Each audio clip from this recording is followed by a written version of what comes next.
This is where the best in the world battle across every discipline, and there's nowhere to hide. 10 games, millions in play, legends in the field, with a chance at poker immortality. This isn't just no-limit hold'em, this is pure poker mastery under the brightest of lights, and only one player will outlast them all.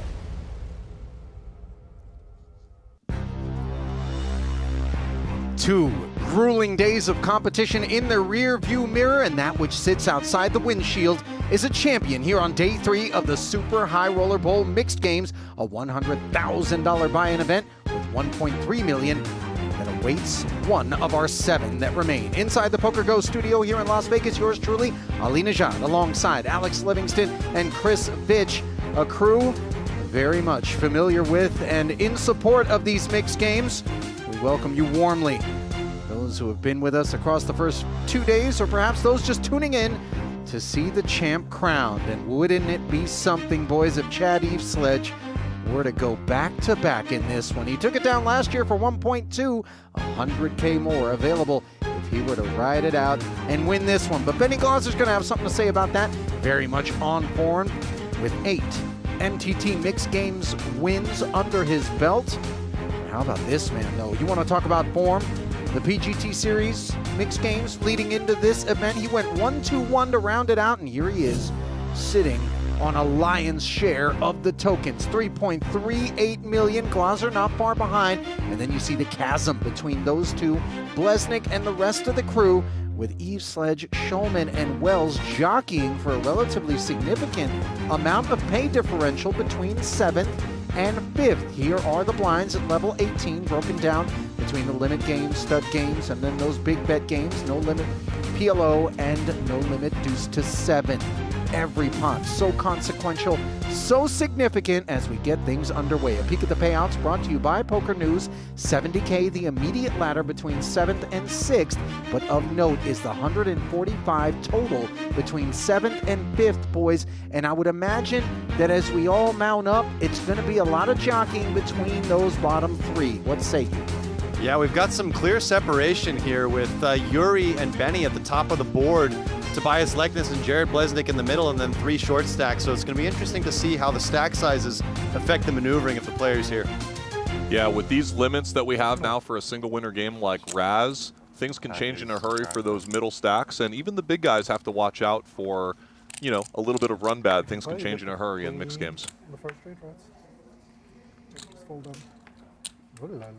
Oh dear. Raz, one of those games that could steam somebody up early here, boys. Although emotionally regulated is this crew relative to your average cash game mixed alien. Yeah, for the most part, I would agree. Wells could have played a bluff with the 4 showing, but an ace behind him. Pairs are so much worse than any other card, and Leknes with another ace as well. Yeah, look at this board behind him. He had a couple aces, a 6, and Chad there with a deuce, so I think wise to get out of the way. Glaser's definitely going to want to play this one. With these short stacks all near each other, I think right now everyone's going to be pretty much as locked down as possible. Except for here we see Benny Glaser coming in maybe a little bit light, realizing he has nothing to fear with his stack. Note that Chad just calling 1-2-3 here. A lot of players would always 2-bet this hand knowing that they're guaranteed to be ahead. He's playing it a bit deceptively and a bit carefully, just given the stack sizes. Yeah, it's kind of a blended initiative, isn't it? You're going to be able to kind of have people underestimating the quality of your holding later on for value, and then also able to keep the pot relatively small until you gain some clarity. And how about this for a 4th street? On the wheel draw immediately is Eveslage, while Leknes has caught a 5 as well and is on the 75 low, but he decides to check it over to Chad.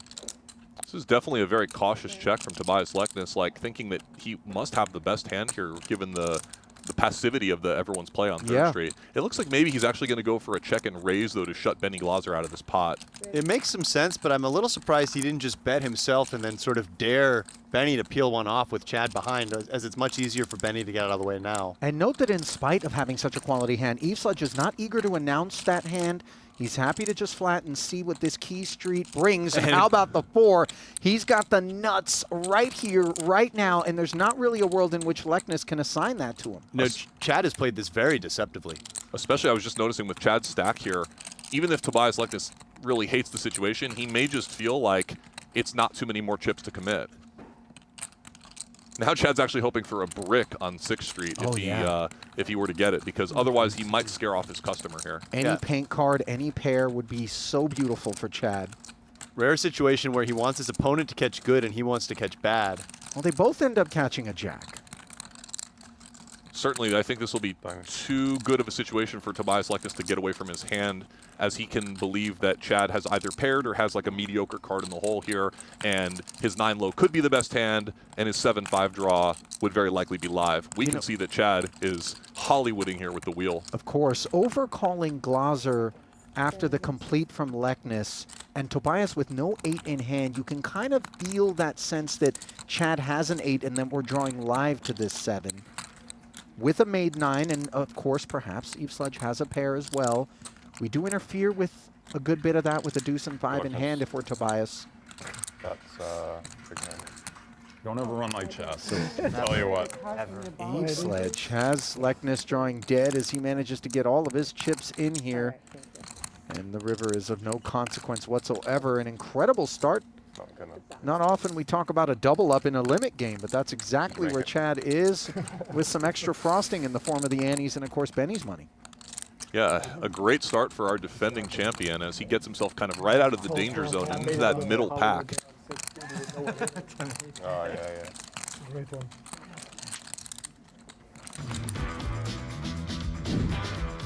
Well, Chad might look familiar to those of you who soaked up last year's coverage, and this is why. He squared off in an incredibly entertaining match against Texas Mike, who certainly marches to the beat of his own drum, eventually eliminating him in the no-limit hold'em streets to win the 100K in 2025. There he is, plenty of pride worn across his face, and that ring worn on that finger.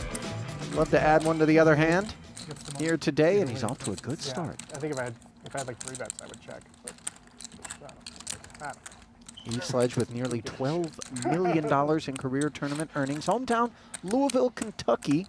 Went to Indiana University. I suspect that he's had himself a pretty fun college football year, and I say that with deep envy as a man who went to Cal Berkeley. Our quarterback, Fernando Mendoza, transferred into Indiana University, took them undefeated, won the Heisman, won the national championship, and no, if you're asking, I'm not bitter at all. No bitterness detected. It was a bit of a Cinderella story, wasn't it? Oh, man. What a wild run for a team that literally was, I think, the worst in the history of D1 football. I think that coach had a lot to do with it. 100%. But let's not take anything away from the quarterback. Right. Glaser behind center with the 6, complete and take it. So we still actually have a very similar stack distribution, just with Chad and Tobias sort of swapping spots. Like with the 3 wheel cards or before the hand is No, dealt? with 3 wheel cards. You know. Robert? Leknes, by the way, bringing après ski vibes to this particular final table. 3% or something? All the players dressed for 3%? various winter conditions or summer conditions here, depending on their preferred wardrobe. Nick with his trademark jacket he's worn every day. Lower. Sorry. Never mind, Robert. We've been vetoed. It's got to be, I mean, so you have to hit perfect without pairing. Yeah, you thought it was higher than 3? No, it's less. I think it's less, Benny. Yeah. I actually think it's less. Wow. Look at this Everyone board. with a low card except for Wells. Now, the thing about distribution, when you see this many low cards up front, you do expect that there's going to be at least one high card in a lot of the hands behind you. Nevertheless, you have to be a little bit cautious about running into a monster multi-way pot when you have one of these middle chip stacks here, as Raz can get very bloody in a hurry. This is kind of a cool limp from Jared. I think when there's this many low cards out, if you want to play the hand in first position, there is an argument for just limping and being able to throw some limp re-raises in depending on the action behind you. Yuri takes the bait, although 7-4 deuce, certainly a qualifying holding. Absolutely. And I think Bleznick will just play this slow. There would be nothing wrong with re-raising, but Thank you, Salami. let's see what he comes with.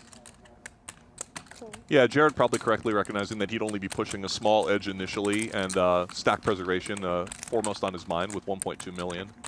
That is going to govern a great deal of the procedures that we observe, as once again we have a man on a wheel draw on 4th Street. Bleznick immediately announces bet, and that tends to be the case. Whoever's showing the strongest board with the betting lead will take that initiative in Raz typically. Yeah, especially when it's this drastic of a difference between the ace and the jack. Bleznick was just asking Nick Schulman what the probability is of making a wheel if you start with 3 wheel cards. Let's see if he can run off another one. There were no 5s dead, by the way. He may not get the chance. I think Yuri's considering folding right away. Yes, he is. He recognizes that Jared may have a quite strong range in this situation. And because the pot did stay small, Yuri's feeling like he's not getting a great price to continue and decides to just cut his losses right there. Yeah, reasonable adjustment there from Yuri. Yeah, you do have to have some of that 4th Street give up in you, otherwise things can get expensive and problematic down the way. Here's a Super High Roller Bowl Mixed Games by the numbers across these 2 years. We had 9 more entries this time around, of course, leading to 900,000 more in the prize pool. TBD who the champ is. Eveslage with the opportunity to go back-to-back, and if he were to do that, he would pick up 100K more than he did last year for his efforts, as you see first. Paying 1.3, but with that 900 predominantly being distributed to the rest of the payouts, you can understand why everybody is sitting back looking to sink their teeth into these pay ladders with those 3 players that are lurking toward the bottom of the chip counts at present, sitting roughly with 15 big blinds apiece. Absolutely. We see Robert Wells letting go of a hand that he might have considered playing in some other stages of the tournament, a bit of a speculative 3-card 9, and Jared again getting dealt a premium starting hand. Mixing up his play a little bit, this time coming in for a raise, maybe seeing some safer up cards behind him. That certainly has a lot to do with our procedures. Yuri probably knows that he almost never has the best hand right now, but just feels like with only a queen behind him, he's going to play sheriff here a little bit and hope to kind of outboard Jared on the next streets. And that's a big part of Raz, is just trying to outboard somebody, recognizing you can't always be in there with 3 good low cards. It becomes quite easy for your opponents to play against you if you're that player as well. Yeah, Yuri just go ahead, Alex. I was just going to say he's effectively closing the action there with Nick having a queen. If Nick had even a 9, it would be a little bit different. Yeah, and I was just going to add that Yuri just has to be mindful of the fact that both players are going to be aware that he's going to have a lot of weak hands in this situation, so we'll see him proceed pretty cautiously. Absolute best card on 4th. Bleznick on a smooth draw once again. Yuri having caught the 4. Happy enough to continue. Now the board pairing deuce versus the queen. Bleznick still very much the favorite, and even though you know with a pair he doesn't actually have a low produced yet, Yuri is not keen to get money shoveled forward. Yeah, of course. I think we'll see him check here. This is also a very tricky situation for Yuri. Oh, I'm actually surprised to see this lead. Me too. Alex, your thoughts? Yeah, no, this is definitely surprising. This is one of those spots where on 5th Street, the draw is always ahead of the made hand in a spot like this. And, you know, unless Yuri thinks that Jared's really getting out of line, this 10 draw is not going to be performing well against the likely 8 or better draw that Bleznick has. So he's perhaps trying to set up a bluff or thinks that Bleznick might have something wrong with his hand. Now, will we see Jared Bleznick go for a value raise in a situation where he knows he very likely has the highest equity, but maybe given the stack distributions, no, he does come with the raise right away, so he's happy to push his edge here. And we can see that it's a sizable edge, as he is a 3-to-1 favorite at present. Sometimes this lead is just testing Jared out to see if aces up is what's across the way. Had he completed with an ace in hand? I think what the door cards were on 3rd Street when Jared completed has quite a bit to do with kind of Yuri's perceptions of the likelihood that Jared is out of line at all, and that lends to his decision. Now here he is on a 7-low draw, drawing dead against a made number 3. Really uncomfortable spot for Yuri, because if that card did not pair Jared Bleznick, the hands he's representing have Yuri drawing likely dead. Yeah, Yuri's put himself into a very tricky situation here because he's made the pot big. So now he's got mixed feelings. Oh, he does make a nice laydown, though. Once you get raised on 5th and a 5 rolls off, it's so troublesome. I can't imagine. To continue in that situation, you really would have to be, you know, just assigning some recklessness to Jared, dare I say. Yeah, and Yuri having a 5 himself helps make the fold slightly easier. A little bit less likely that it paired Jared. Maybe we get fancy in the cash game streets, but not here and now, as the king of cards, Bleznick, began collecting at 6 years old. Not just a poker player anymore, very much a prominent figure in the collectible space. He pioneered box breaking live on stream. His favorite card, of course, Kobe Bryant. The Mamba 1996 Topps Chrome Edition. His record-setting pull, Edwards Nebula card worth $250,000. And I confess, guys, I've not since I was very, very young have I even dabbled in any baseball cards. And Jared's always been telling me to go to his shop here in town. And my mom recently brought in all my baseball cards from when I was a kid, and I was like, oh man, maybe there's some really valuable stuff in here. We're talking 30-year-old collection. Nice. And I go in, and I'm like, so hey, what kind of, I got all the 87, 88, and the guy just looked at me and went, this ain't worth nothing. And I was like, come on, 30 years? The most valuable card might be $20 or $30. And is that because of the condition of the cards? No, or they're all mint. It just is, what he said is that the supply was too great. Back then, they just printed unlimited amounts of these cards. There wasn't really anything coveted. And, you know, it's kind of where are the masses focused right now? Very much LeBron, Kobe, players such as this, Wemby, the most coveted of things. And now there's actually cards where they might print 4 or 5. Got it. Period. You know, So in it's a whole all run. the rarity and the supply and demand. 100%. Not my world at all, Chris. Have you dabbled? No, I've had a similar experience to Ali, which is that obviously as a kid I had all the same cards and found out by going through them that, yeah, they really weren't worth anything. Yeah. I guess if I ever needed kindling for a fire, I know where to turn. Wells the bring-in with this jack. Glaser limping the 7-6-1, and now Yuri wants to participate as well despite having a jack in the hole. Schulman can't get in there with a pair. How do you feel about this overlimp? I think it's okay. It's on the border. You know, Yuri just feels very comfortable playing a wide range of hands, as we've seen in all these stud games, and playing them for a limp. He is getting a good price and thinks that Nick has to be tight with Nick's stack behind him. The effort is to outboard, and that's what he's successfully done here on 4th Street. Yeah, a pretty good bluff spot for Yuri here. And he's paired, unfortunately, and he does decide to check against 9-7 and Jack-10 showing. I wonder how Glaser reads this. Yeah, I might have just bet that street thinking that if Glaser catches bad or I catch good on 5th, I win right there. Benny keeps a lid on it. Catches a rad on 5th, and now Yuri. Now he's going to spring his trap, and it's going to probably be more successful because the pot has stayed very small to this point. Though, interesting, though, go ahead, Alex. I think you're about to point out the same thing I am. Well, if you're Glaser, don't you feel pretty okay about your 4 to a 9 and 3 to a 7 here, just given that Yuri checked on 4th Street? I do. Yeah, I mean, Yuri's going to hopefully be pretty balanced in the spot and have a little of everything, but it definitely makes some sense. And we can see that Benny Glaser's way ahead here. This is a big street for Benny. He's made the 9, drawing to a 7.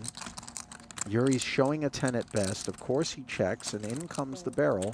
Out goes Yuri. Well played by Benny there. So kind of a rough round of Raz so far for Yuri, and just sort of showing some of the troubles you can run into when you start playing some of these looser hands, Ali. Not that, you know, I don't think he's definitely put the work in, and he understands the way that to navigate them, but you can get yourself into a lot of trouble with these sorts of hands. Yeah, he hasn't shied away from some like close spots here, and a little bit of self-inflicted wounds to this point. Don't you think that the overlimp against another player other than Benny would have been of more utility, just given the size of Benny's stack? Yeah, I think very reasonable. Yeah, I figured. What? Or perhaps you limp it if there's no 7 behind you. They're just stacks. I don't. To be honest, I don't even know. 44 and 43, I think. I don't think it Well, would. no limit hold'em is coming up, so. Yeah. No, but yeah, but like. Oh, for hold'em? You might not, yeah. yeah. I'll count it for hold'em. For us, it's Okay. It's fine. Players asking Jared for an exact count, given that his stacks are not neatly tidied up in the 20 or 25 high configuration. Bleznick honestly answering that he has no idea how many chips he has. How much? Although he is off to a great start so far today. And it will matter more, of course, in the big bet games. Though players like to have some idea in all the games. This is an easy complete here for Leknes, not just due to the 8-3 deuce, but the door cards elsewhere. Eveslage's turn to have split 7s. Schulman not going to get fancy with a 9-8, very lean on tokens. Yeah, one of the tricky things with this coverage is just trying to figure out exactly what everyone's draw cards are. There is usually that overhead shot that we try to take note of right away. But, of course, the board has a lot to do with everyone's decisions on 3rd Street. Guys, the only thing that would complete this ensemble for me would be his skis in a rack behind him, or perhaps a hot toddy, maybe a cocoa. This is, well, the OJ really just absolutely violates everything. Yeah, it doesn't really fit in, does it? No. A hot toddy, that'd be a nice one. You know what I mean? Yeah, like a nice little, what is that, brandy? It's like warm brandy and something else? It's some sort of spiked coffee. Apple cider? Is it? Maybe, yeah. Yeah, I've had them before. I don't drink. I remember one time I was quite sick and my throat, you know, my voice was messed up. And somebody was like, oh, you need a hot toddy. And I was like, oh, all right, fine. I'll have one of those. I'm not going to lie, boys. It cleaned me right up. Yeah. Did the trick. Do you ski, Ollie, or snowboard? I do ski. I've never Okay. been a one-plank kind of guy. I've tried it a few times, was catching edges, throwing yard sails up and down the mountain. I went right back to the old man two-plank action. I'm a skier myself. Chris? No, not since maybe, you know, a couple times as a kid. We see Yuri continuing with his limping strategy with some weak holdings. Trying to make chips and Raz. Wells, 6-2-1. Now, if I'm Wells, I am absolutely just completing here. With the familiarity of how wide Yuri likes to get involved in the Raz games, I think you just need to push your equity edges. And this is one of the things, you need to be adjusting to who's limping weak and who's limping more of a stronger kind of just limp hands they complete anyway. And Yuri just limp folds, recognizing that Wells is going to be quite tight with his stack size there. Yeah. So nice pickup there for Robert Wells. Anytime you steal the antes seven-handed, you add a lot to your stats. Those less familiar with Robert Wells, get a peek. That's a one-time bracelet winner just last year who has put together an almost seven-figure career tournament earning slate from Cardiff, Wales. You know, Robert messaged me this morning to update to let us know that he's actually from Newport, Wales, which I don't know if Newport and Cardiff have a big rivalry, but he was very clear about that. Oh, well, listen, have any of you watched Welcome to Wrexham, the program that sort of follows the journey of Ryan Reynolds and Rob McElhaney from It's Always Sunny in Philadelphia, purchasing a English football club, or just a football club, a Welsh football club, I should say, but, you know, in the UK kind of football, Division 3 or 4, and then pumping a lot of money into it, recruiting players, and they've worked it up the ranks. It is an incredibly entertaining show. And it sounds cool. Welcome to Wrexham. Welcome to Wrexham. It's fantastic. Check it out. Highly recommend it. But I know Newport was one of the teams that they were embroiled in battle with, another one of the solid teams in the division that managed to get promoted. Robert, I know, comes from a trading background as well. He's very much on the mathy, analytical side of the game. He's put a lot of work in the stud games in particular with the math side of things. 2040. I thought you were going to say he was on the mathy, analytical side of trading, which I too aspire to be, and then the emotion kind of gets the best of me. And you're a field player, yeah, you know? yeah, very much. You know, I like to keep the margin department on their toes. A lot of margin calls. You know, I just want to make sure that I'm on a first-name basis with those boys over at Schwab. There you go. Bleznick showing no fear of Benny Glaser in the big blind, opening it up with the 6-4 suited to 2.5x, gets it through. Yeah, Bleznick certainly splashes around in the big bet games. He's very comfortable and probably feels that his opponents will play very carefully against him. Yeah. No limit, of course, going to be potentially bloody or very fruitful for one of these shorter stacks right now, playing, you know, a limited number of bigs. We often talk about the 10 big blind threshold in No Limit being the one where single decision point poker is upon us. Oh, I think I know what time it is, Ali. Is he going to break a box at the FT? I think it might be that time. There was a very memorable hand in the inaugural Super High Roller Bowl PLO where he used about 5 or 6 time banks to open Can I pay for a sweat? Box Can I of give cards. You like $2,500 or whatever it's worth and get a little sweat here, or no? I'm just gonna give it to you as a gift. No. I'll pay the fair, like the EV. No. This is a $5,000 box. Can I pay you 5 and you unbox it for me? We'll split it. We'll do it together. Okay, we'll chop it. But we have half the box together, or no? Yeah, we'll split it. All right. All right. Oh, look at Schulman. This is like the really good thing. Show me Coop, baby. I need a Paul, scissors good too.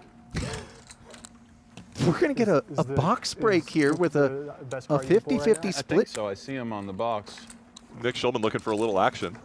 I believe the last time he did this, it was in the middle of a pot with Isaac Kempton, who was quite short on chips. You said Wimby's real hot too. And right? breathless. That's what he said. And he may have Here you go, stacked bud. Kempton in the pot after opening the box of cards. Nick paying chips at the table. Give me 2. It's fine. This is a very proper cash game environment that we're seeing here. Nick tried to pay $2,500 for half the box, and He's like, that Jared box chucked him doesn't back the exist. $500 and said, just pay me 2. All right. You're not liking that much. Very nice. Good scam. You know, You see that plastic though? Is that factory? you know who's opened a shitload of this? Pacheco. He's into cards. He's opened like a lot of these. Really? A lot. Yeah, he comes to my office. We just rip. I love that. You know, him and Hanks came by like a couple weeks ago. They're just ripping all day. 80. There's 80. Robert Wells has a stack size that wants to be cautious, but still picks up a good stealing hand here in early position. Baby suited ace. Oh my god. Oh boy. Spill on the feature table. Clean up to the feature table. I think Tobias Leknes has had a hot toddy accident. Clumsy guy here. Let's do this. 2 jacks and a deuce Sorry for here. that. Swing and a miss for Yuri. Focus on that deuce of spades, but perhaps more so on this box. And there's a little bit of recklessness in the This is one of the disassembly here for greatest me. items that Fanatics has ever produced. You aware of that? No, she's not, Jared. She has no clue. All right, so Nick, you're gonna we're chopping the box. Yeah, chop the box. Here, pass it to Nick. Start open.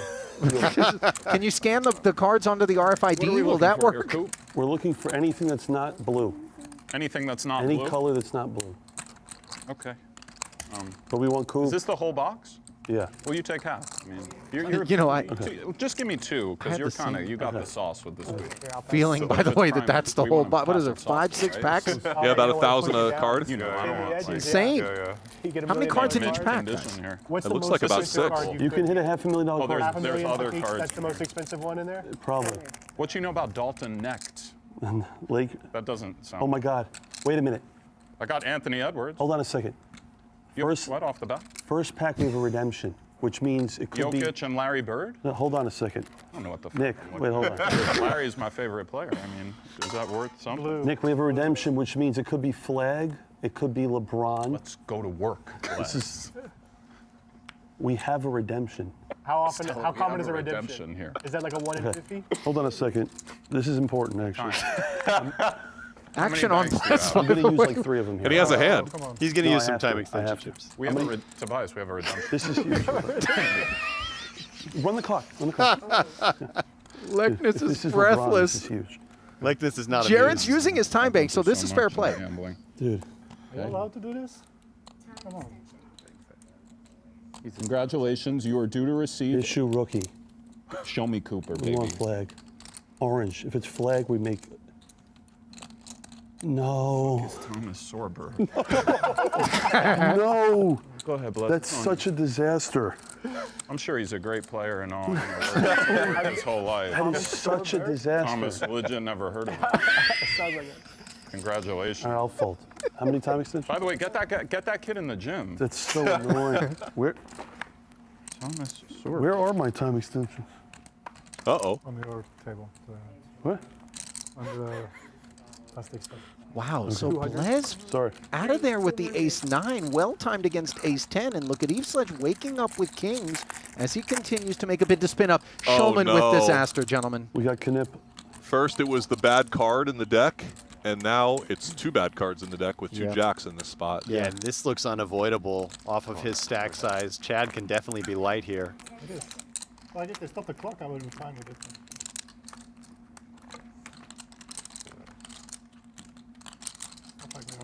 Super deep stack. It's tournament, huh?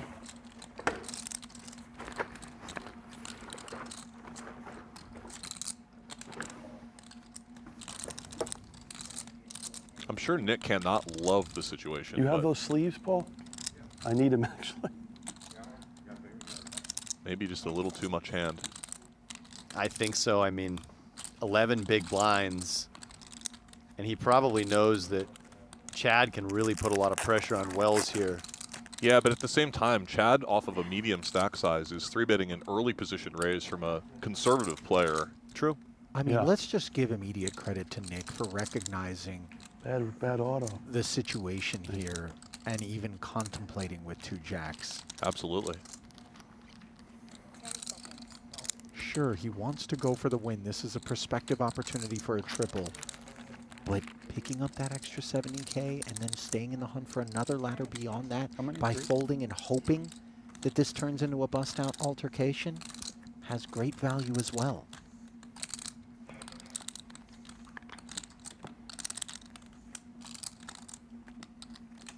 Any concern that he's basically kind of turned his hand face up at this point? I think it doesn't matter because, you know, once he shoves, Chad's either going to... Wow. Did he muck it? Oh, he folded it. What an Wow. incredible fold. Okay, I stand corrected. That's an amazing fold. This guy is good at poker. Yeah. Disheartened, of course, to see Wells out of there, but feast your eyes on the greatness that is Nick Schulman. Absolute goat muck there.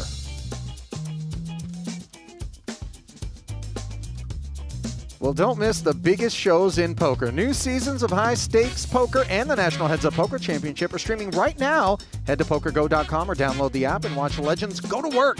Use promo code STREAM26 for $20 off the first year of a new annual sub. And we Hold return. the cards in your office or whatever. Yeah. right? Guys, he got- Okay, I'm opening the other one. Nick Schulman just got dealt the We have fourth best orange. hand in the game with 11 What's big that? blinds and didn't bust. Yeah, against very Robert, capable we have Chad a- Eveslage. That was an Alright. Incredible. incredible fold. All right, we got Harrison Butler. And now an opportunity to open more cards. Of squeezing? Yeah. You You got- look at the front and squeeze Yeah, the you got to see colors? the color. I'm so upset right now. We We just have hit the- Kevin Huerta. Oh my gosh. Bleznick We now need- we picking need up the color. kings. They're going around. raise. Well, the redemption was dusty, but the holding, Nice fold. You have to a there. send couple of it hands out. removed, very much not. I had kings. Nice hand. Great fold. Jake's. There is actually a rule change there. Notice for that what it's worth, Bleznick I said thought you were raise. weak. You're supposed to announce the amount quickly now. You used to saying be able to there say was not raise and some then soul take your read. time. That's the only So reason I held took to a few min banks. raise. I think it's just Well, out, but I was they let him still- get away with this. I think it was close enough, but I think there can be a rule We have where one that more could be pack. ruled a min Okay. raise if you really wait a long time. If you say Blue. raise and then look around, for instance.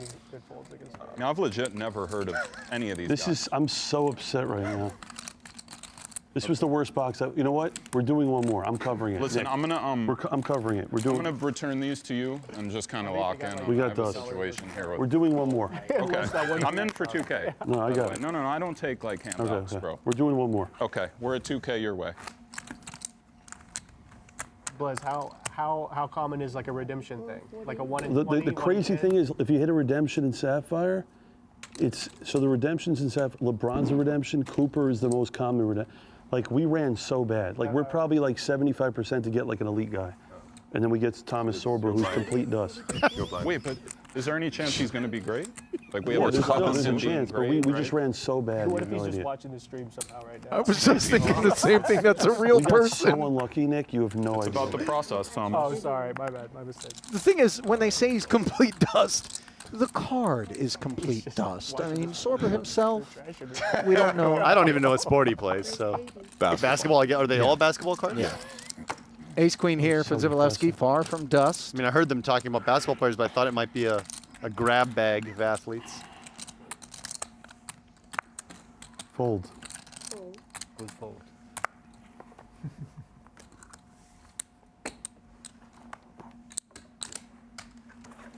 All right. So I guess it's like a sweat within a sweat when you get one of these redemption your way. cards. All right. Let's do it. Take a look at Yuri's bio board there from Curitiba, Brazil. Former online #1 player. The nerd guy. Yeah, I remember battling that Okay, so you screen see how you name hit a- many, that's a many gold. moons ago. Yeah. So that's what you're looking for, like of the top Not guys. blue. Yeah. If they get like LeBron, how much? He said Okay, so he the said second highest card box is has around been- half a You million. can hit a $500,000 Brought card forth. in this. And like this one that you got, the special one, but not very Yeah. good one. Yeah. How much is it? This box is $5,000. No, I know But the probably box, the but special one is If the like redemption not was, if the worth redemption it. was Cooper Flag. If the redemption at was that Cooper color. and it was orange, it's probably 20. That would have been 25K if it was Cooper, minimum. How much is our guy? Like Orange. $75? No, it's probably 1,000 maybe still. I think. Okay, it's not that bad. I thought you got like You're 40 so fingers. upset over that. Well, because it's supposed to be LeBron. It's What did you do? Race 80. Benny Glaser trying to sneak one through here from under the gun, recognizing he has the chip lead here, and everyone's distracted with the sports Yeah. cards right now. Maybe he can just get away with a little extra, Well, one person for sure is a little distracted. and it works out fine for Benny. is this market just big in the US or like Europe? It's big everywhere. Everywhere? Yeah. Asia? Asia's massive. Asia's huge everywhere. Like Brazil. Europe Brazil is it big? for soccer, it's huge. Ah, for soccer. Especially with the World Cup coming, it's so big. Makes sense. Dude, I almost bought. Yamal is, how many am I opening? Pokemon cards like 5 years ago. I'll just take They one. would have Hold on, you know what I'm gonna do? When we have the auto, I'll come over and sweat. Dude, I used to have them all. I sold all my Pokemon cards on eBay. Auto, a reference to autograph? For like stars money. Red. Me too. Yeah, dude, I had them all We have a too. red to 5 They right weren't away. first This is edition, like but I had them all. 20 years Hold ago, on. 22, Yeah. yeah, 22 years ago. Yeah. Sell all of them. I Eight still or have better a lot, now. actually. I We have still a- have a this lot. is If you real. have We have a the red. first edition ones, they're like worth I quite do a have bit. some. I do have some. I sold New game? one. Yeah. Oh, we're playing You know, I stud would now? think you'd I sold all wear my gloves I needed for sold a this. shiny You know, Charizard. just Playing keep your what? finger oil Wow, what'd you off- get for? off Like the 40 card. bucks? It's not even. It's like Not a big deal. Yeah, 60,000, I think. Maybe if you got the Cooper. And I think the high value cards have their I own still have extra all the packaging. others, like, Yeah. Schulman picking up a Those are nice super rare, but there's, like, 08 some starting cards hand selling here. for over $1 million. Like, Certainly. You Ace don't do deuce any to the Pokemon suited cards, ace. do you, yeah, guys? but they We do. must be. You do Pokemon? They've been Pokemon crushing, And the right? Leknes. Pokemon I was market so is. close to Pair buying of the first aces. edition set. Like So 5 not years all ago. aces Pokemon are is the created hottest thing. equal in It's Omaha honestly 8 or better, so but hot. any aces are They have to typically be, like, worth good re-raise to condition. try to Dude, get I'll heads be up. red. There's His 5 hand- of I these just in the had world. mine in How a Only a nice is high this only card? hand right now, but still. All right, Nick, you're in a hand. I'm just gonna sweat it. Say rookie. 3 bet. And Glaser here with a bit of a tempting one, even versus raise and 3-bet. Yeah, I think in a cash game environment, All Benny's hand would be a drawers on the continue, red. but knowing how tight these ranges are going to be, we'll see how Benny approaches the situation. I did sort of guess what it is, but I didn't want to say it. Oh my Looks god. like he has no fear here, especially with the chip lead.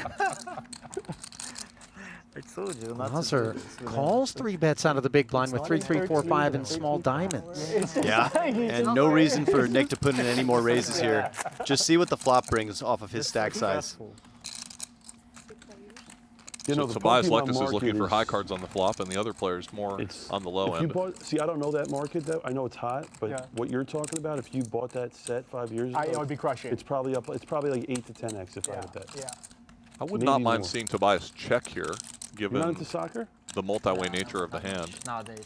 Yeah, hands like his can be very difficult to play 3 ways, Yeah, yeah. especially on boards like this where lows and various draws present themselves. You know, the issue, of course, not only the fact that the board is paired and potentially we make a straight and we're running into a full house, but also when the deuce or 7 roll off, the low completes, and 3-5 doesn't rate in a multi-way raised pot to be good for the low. So you're kind of in a strange spot. Even the 3 isn't great. Yeah, nobody really loves this flop.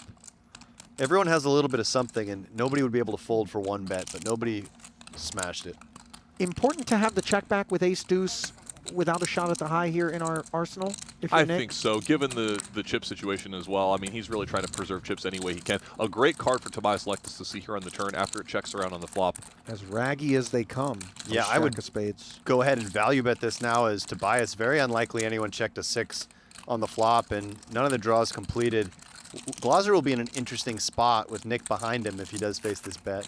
Yeah, but I think given that he also has the open-ended straight draw along with a low draw and a pair, he's probably going to feel obligated to stick around in this 3-bet pot. I think so too. Just too much hand, and then Nick's going to have to overcall, even though he's drawing to half with just 190 left. Oh my God, we have a chance. Yeah, if you're Nick, you really would like to have a little more backup for low or a little bit of high value. He doesn't really feel like there's any river card where he can win the high. You like Glaser's call? I do. I think the pot's just a little too big. And he can sometimes scoop on a 4 or even a 6 sometimes. That said, I don't think Nick can fold. It would be one thing if one of the other players in the hand was imminently all in, Yeah. but Tobias has a little too many chips remaining for him By to the worry way, about that. not a whole lot of low cards remaining as you look at these holdings for Nick's ace-deuce to come in. 7 is available. A few 8s still lurk. And instead, it's a queen. Hearts coming in. Leknes holds the ace of hearts. Given how passive Benny Glaser's played the hand and the fact that Nick has no chips behind, I think Tobias could maybe value bet this. However, he is so shallow himself that maybe just trying to be very cautious here makes sense. Not impossible that somebody has the flush behind him, given kind of the tournament dynamics. 10 seconds. Not impossible. Typically when the low bricks out, though, you do go for a little bit more thin value as everyone is a little bit suspicious. Perhaps if Tobias did not have a queen in his hand, he would be a little bit more comfortable value betting as there's a clear hand that can call him. Yeah, and perhaps just the fact that if he bets and gets raised, he will be all in, maybe skewing him slightly towards the passive action. Especially when he looks over and sees Nick Schulman with only 30,000 in chips. Yeah, getting raised if you do lead here is just disastrous, as those aces rate to be dead. Yeah, imagine you got raised there by Benny and Nick folded. Now you would really hate to bust and leave Nick with that 30K, right? But nice pickup there for Tobias Leknes, who started our final table as one of the short stacks and has worked up to quite a nice stack now. So despite Nick Schulman getting away from those jacks and no limit hold'em, he now finds himself crippled and desperate on the next hand. Meanwhile, Leknes with a lift ticket. Man from Oslo, who very much is familiar to the European mixed game players out there, kind of an ambassador of the discipline, coaching over at BBZ Poker. Yeah, very well-known online mixed games and tournament legend in a way, in his own right. Him and Benny Glaser have certainly battled the most in the online streets, probably with Yuri, the nerd guy, Dzivielevski as well. I agree. A little less familiar to our live audience, but certainly has acquitted himself very nicely over the last few days on our feature tables, and obviously doing very well here at the final as well. The nerd guy, of course, a reference to his online handle, not sort of a nickname that you've assigned to him. Oh, a little column A, a little column A. No? Yuri here with very bad aces does elect just to let them go.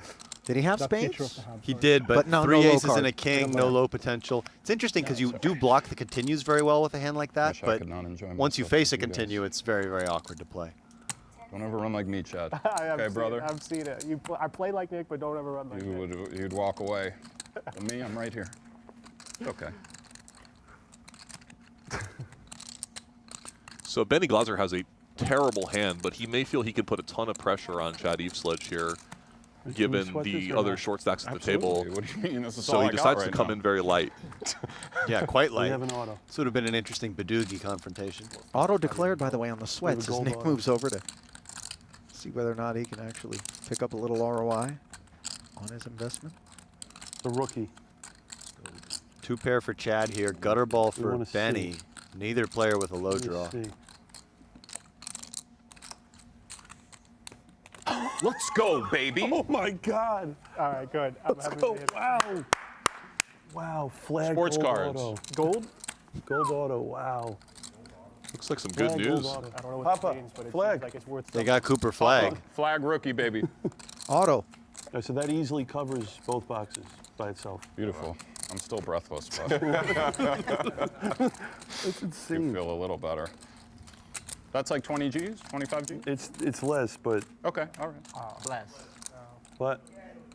To show to the cameras. Okay. Wow, what a beautiful card. unbelievable. Dealer looked interested. That's a moment, man. Wow. So do me a favor. Take this back, Nick, and then I'll just take this and I'll owe you. Okay, sounds good. No problem. I'll do you that favor. Thank you, so. Wow. And by the way, we're free rolling all this too. Stone free roll. I like that. I like the free roll. So some good news, bad news for Nick Schulman, as he's made some money on his sports cards investment, but is under the gun with less than a small blind, and deciding Yeah. whether to get his money in with 10-9-5-4 or take a random hand in the big blind. I think a low card on the river might have been worth more than that Cooper flag card there for him, but Sure. I think tricky one here, Chris. Alex, I think I would take the next hand. Interesting. Seven-handed table. I think I would gamble on the big blind. I really don't know what I would do here. These spots are they come up rarely, and they're very tricky because even if you double up here or triple up, you're still going to have to put your whole stack in the next hand anyway. Correct. So maybe that makes your thinking right, is if you can win the next one on its own, survive the small blind somehow, I don't know. Yeah, I guess I would just be thinking I think I'm small favorite to get dealt a slightly better hand on the next hand than this one. This hand is certainly going to be likely to go If I multi-way, go all too. in, I can only win 30 from you, right? Is that right? Sounds like yeah. Huh? Yeah, it's not a big financier. It's not big blind Annie, right? It's just different. Yeah. There's no limit. How long have you been playing this game? Well, I mean, maybe not as long as you, my friend. I'm not good with like stuff like that. Nah, I'm just kidding. I don't mean like what to do, but like the rules. Yeah. All good. All right. Raise. How many more? One more? How much? All the players have plenty of time extension chips right at this moment, so. I don't think there was any ill will there. I don't know if you guys clocked it, but I suspect that Tobias's remark with respect to how long Nick's been playing the game on the heels of kind of the inquiry didn't sit particularly well with him. I thought he dealt with it diplomatically, but he's clearly been playing much longer than Tobias. And had stakes that Tobias has never even come within sniffing distance of. It was a little bit of like a normal comment, but at the wrong time. Yeah. King 7-4, a couple of diamonds here as it goes 3 ways. Ace tray for both Eveslage and Bleznick. The difference, of course, Bleznick with the backdoor hearts and a gutter immediately, plus ace of diamonds in hand. All very useful attributes. Yeah, I don't mind either play here. I think this check back is very reasonable. It's got a little bit of everything, but not a hand that pushes a ton of equity versus continues. Eveslage now making the jack. Someone's got to do it, boys. Nick Schulman had the 10-9 of diamonds. Wow. Yes, you're right. Breakfast. Some cobs. But parallel universe. Yeah, He that's been your theme, Chris. It wouldn't have been that kind of a board, right? He would have played. Everything would have been different. Yeah, I feel compelled at this point now, Chris, to push back on this idea. It would have been the same board. Okay, he would have had a 10 high flush. The deck doesn't continuously shuffle. Are the cards even real, Ollie? Like, if the card is face down, is there even a card? Are birds real, Chris? It's a good question. Birds are not real, I'm told. 4 pairs on the end. It's a question for the ages. Chad's going to win this one unless anybody bluffs. I don't know that anyone has a particularly good reason to do so. I mean, Yuri knows his queen high is no good, but I'm not sure he has the right type of hand to bluff with just the 5 of diamonds blocker. I think it would be kind of credible for Bleznick to bluff here. It does look like maybe he paired that 4 on the flop after raising pre-flop and checking. He also has the ace of diamonds. Check. Looks like he did not decide to go for it.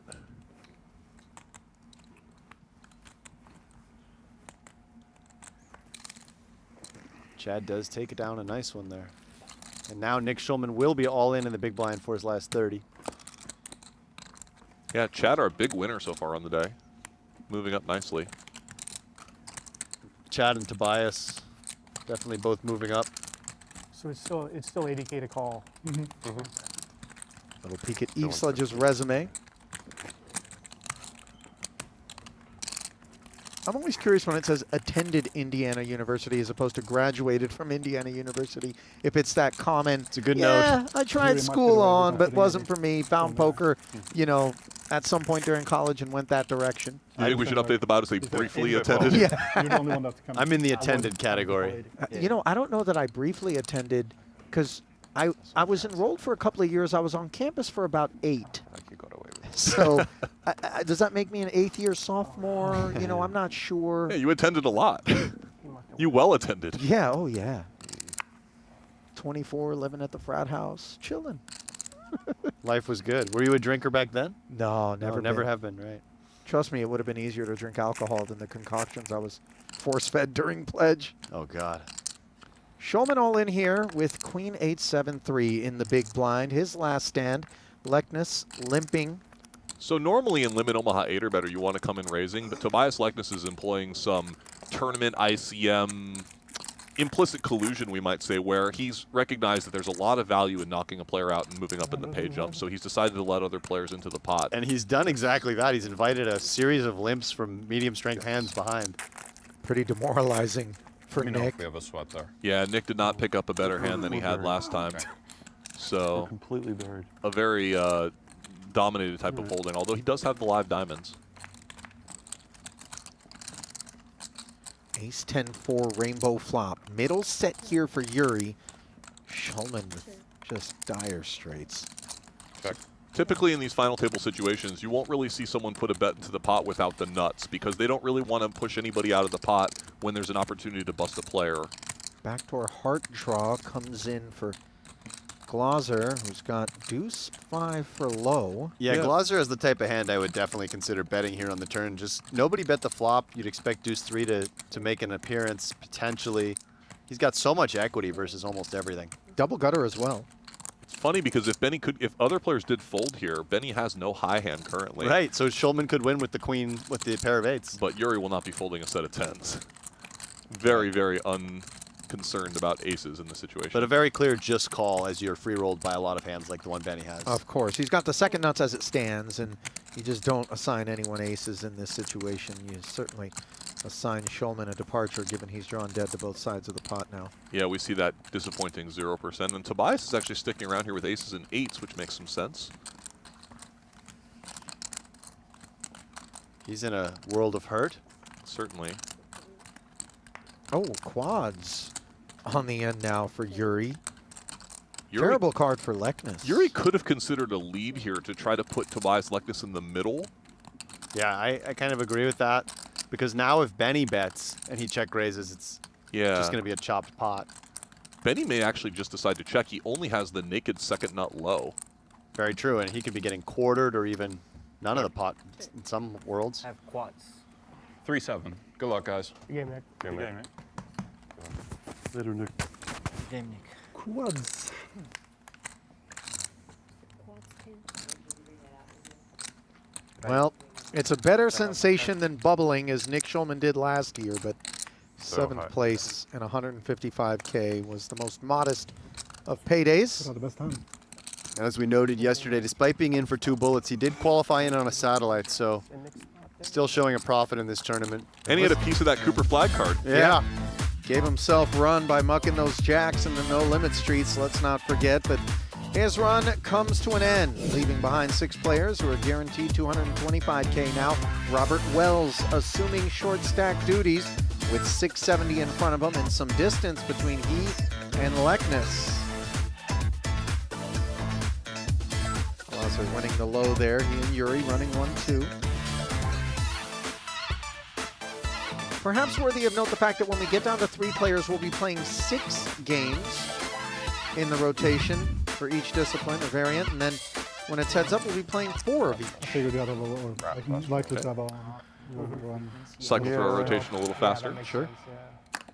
When you guys are playing cash, typically the number of games that you play in every plaque is associated with the number of players seated. Right, exactly. You want to make it fair so that everybody takes the same number of big blinds. Right. I've always felt that when you get down to like I don't know. I think it's close. 4-handed, just 4 of one game feels like not enough, and 8 feels like too much. Yeah. So we used to go to like 6 hands fine, of it's not each, fun. even though 6 is nice. creates some imbalance. Raise. For Nick, like, Great. yeah. 160. Beautiful one here for Yuri. Of course, it would be Old six prettier if logic. one of those aces were suited, but on the button here, playing 6-handed, a very clear open. So Robert's the single blind here after Nick busts, and is the clear shortest stack at the table, so he doesn't have a ton of ICM pressure on himself right now. I think a pretty easy standard defense here. Bit of a tricky hand to play, as you're often going to flop kind of an in-between combination, as he has here. Exactly. He's got the 7 high flush draw and the 7 low draw, neither of which are great, but he's got backdoor clubs. Cannot fold for 1 bet. Yuri has a monster in this situation with aces and ace-3. Robert should just call here and see how the board develops. This would be a situation where if I was Robert, I would definitely maybe do a consideration for semi-bluffing on some high card turns. He would pick up a straight draw on a number of high card turns. But maybe with so few chips remaining, he's going to be very cautious about that.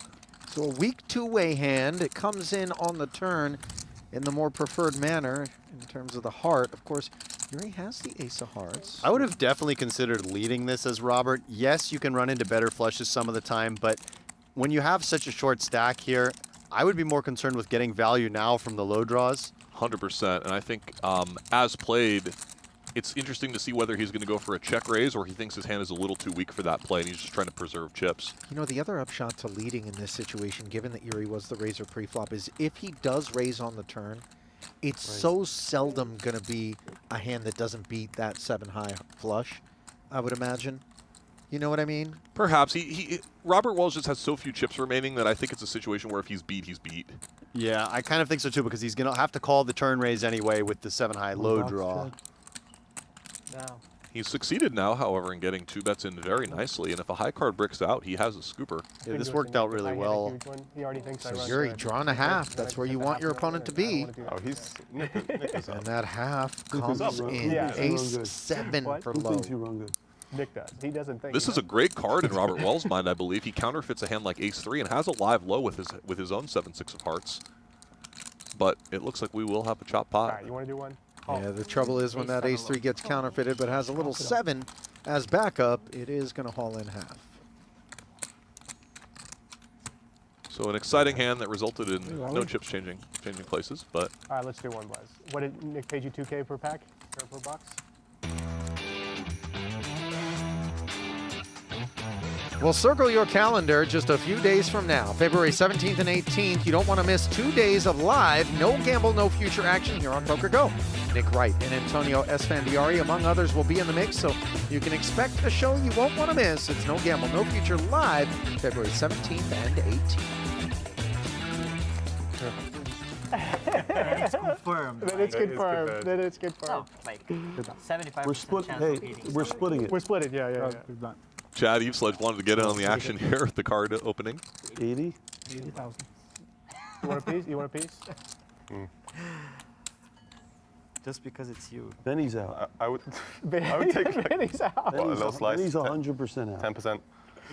I'm not gambling with him or doing anything with him. But Benny's out. All right, Benny, you're out. I'm sorry. To you, receive. A very strong starting hand here for Tobias Leknes under the gun, 6-handed. Did you have a knife or did you just use your nail? Just use it. Big hand for Yuri. Raise. Yeah. I like raising these sorts of hands. It's a two-way hand. You're looking for color. Yeah. Certainly prefers to play heads up with the ace-king high value and only the ace-5 kind of as the low component of the hand, but Yeah, still very strong. Sometimes you can get someone to fold a better low behind if they have not much in the way of a high. Wait, is Eveslage unboxing now? What's going on? Yeah, he's Oh, going he's in. chops. He's in, and Benny was shut out of the affairs. Bleznick still perturbed by the refusal to do the crossbook yesterday. Benny was looking for a piece? I don't know if he was really looking for one. I think Jared was just telling him that he was out. Uncounterfeitable low draw You here wanna for see Leknes. pink, red, or black? Pair of 8s. What's the best one? ace-5 Pink. Think? for Yeah. Yuri. He is going to sprinkle 80 out there. So it's important to note that Yuri can go either way on the flop here in this 3-bet pot. He doesn't necessarily have to c-bet 100% of the time. He has a medium strength hand both directions here. Thinking that part of his idea behind betting is with the chip distribution the way that it is, Tobias Leknes is going to have a little bit more pressure on him and maybe he can get a little extra fold equity. Yeah, and this street maybe just goes check, check. Yuri's got a middling hand both directions. Is that good on the back or is No, that no, just? no. Turn it over. Turn it over. Blue. So now Tobias makes the nut low. He doesn't probably think ace-queen is good super often, but All blue. he's Yeah, not going to yeah, get do it. scooped ever, and he's rarely going to get quartered, so I like just betting his hand. Absolutely. He may feel that that card will hit Yuri Purple. often enough that he could Purple's even too consider going high. for a check raise once in a while. Right? All right, no. Although I think even in Tobias's mind, this is just going to be a split pot most of the time. Definitely. not low. Ace 8. Both players We got a gold Bogan expecting a chop here. Bogdanovich. No, keep going. Dust. Yeah, Tobias definitely feeling better about the situation than Yuri. Shove it up. Oh my God, we're running terrible. More blue? All blue. We got one gold only, and it's Bogan.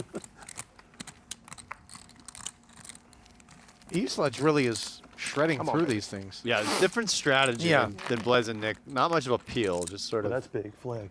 Even a blue one? Yeah. Ooh, what's this one? Oh, Malach. I've even heard of that shit. Guys, this is almost a sacrilegious manner in which he's Wow, going Cooper, through the even the pack. blue Coopers are good. This is over 1,000. Sweet, all right. Very good break back. Yeah, we got something back. Wait, did you take a piece? No, Oh, I okay. didn't say anything. That's the reason maybe we need to like. If we combine our run Combine goods? the Yeah, but it runs. might have the opposite effect too. I'm not sure. What, Chad? What is Think it? so? Why does everyone think you run so good? I don't get it. Because they can't handle the fact that I'm just dominating. You know how humans are. They got to come up with something. It's like anything that. It's funny because me and you have rarely played, but people just say you just run great. Yeah. Which is good. They can't take it, man. Double-suited kings here, no low for That happened to me Eveslage. for 20 years.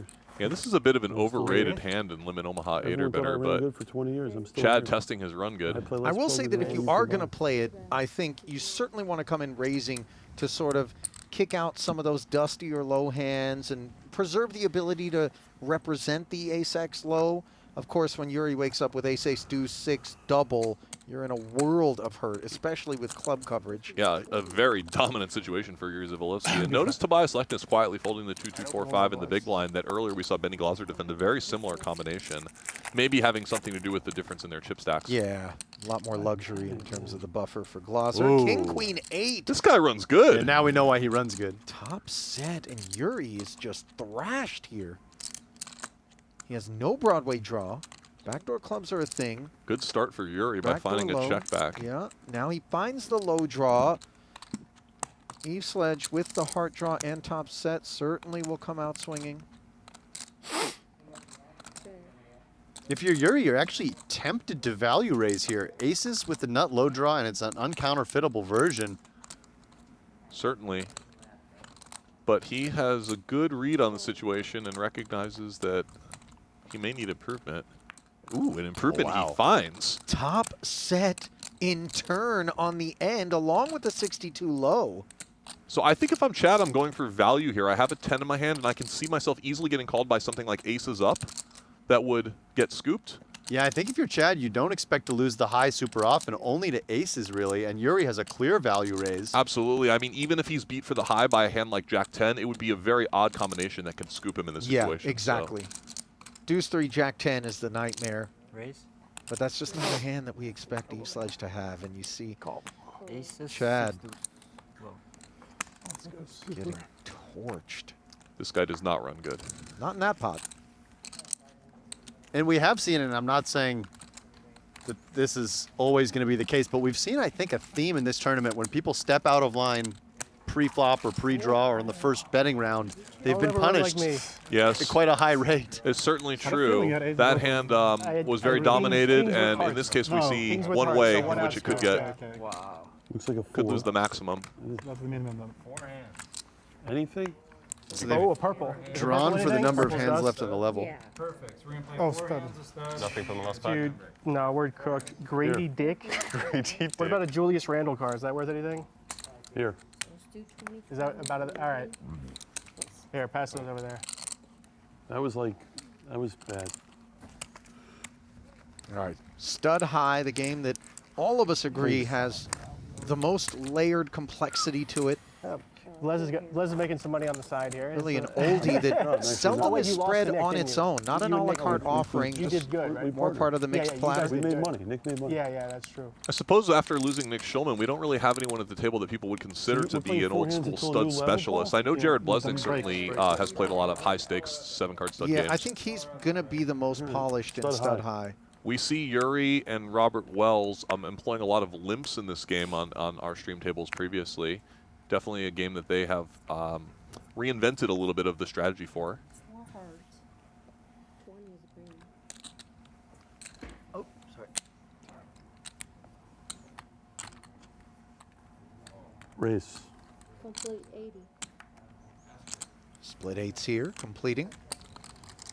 You guys may not know this, but after the players finished up last night, we did think it was a little bit of an early night as Chad picks up a nice hand here in late position. I did spy Jared Bleznick playing in the 3,000, 6,000 cash game at the end of play last night after midnight. So the man has been playing some poker. This in the Aria poker room? Correct. Wow.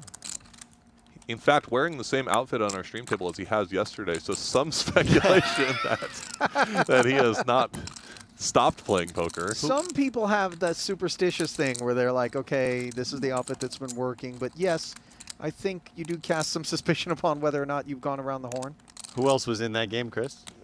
What a fold from Wow. Jared here, actually. I mean, I'm not sure if it's a good fold or a bad fold, but definitely a big fold. And credit to Eveslage for finding the aggressive response. Yeah, who was in that game? Many of the players that played in this tournament, I think, found their way in there. I think I saw Jason Mercier, Aaron Talal. Katz. Did not see Talal. Trying to think of Ras, who's there. maybe? Philip Sternheimer. Okay. Phil's been Ras? running really well this trip. I guess he's been dominating those cash games. Oh, okay, and a deep By the run in the sounds of it. 25K event. Right? So, yep, the boys are all here, and playing a lot of high-stakes poker these 2 weeks of this tournament series.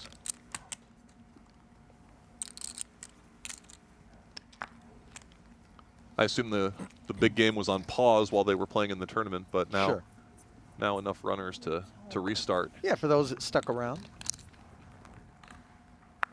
Benny bringing it in. 3 coordinated cards, couple of spades here for Eveslage. Raise.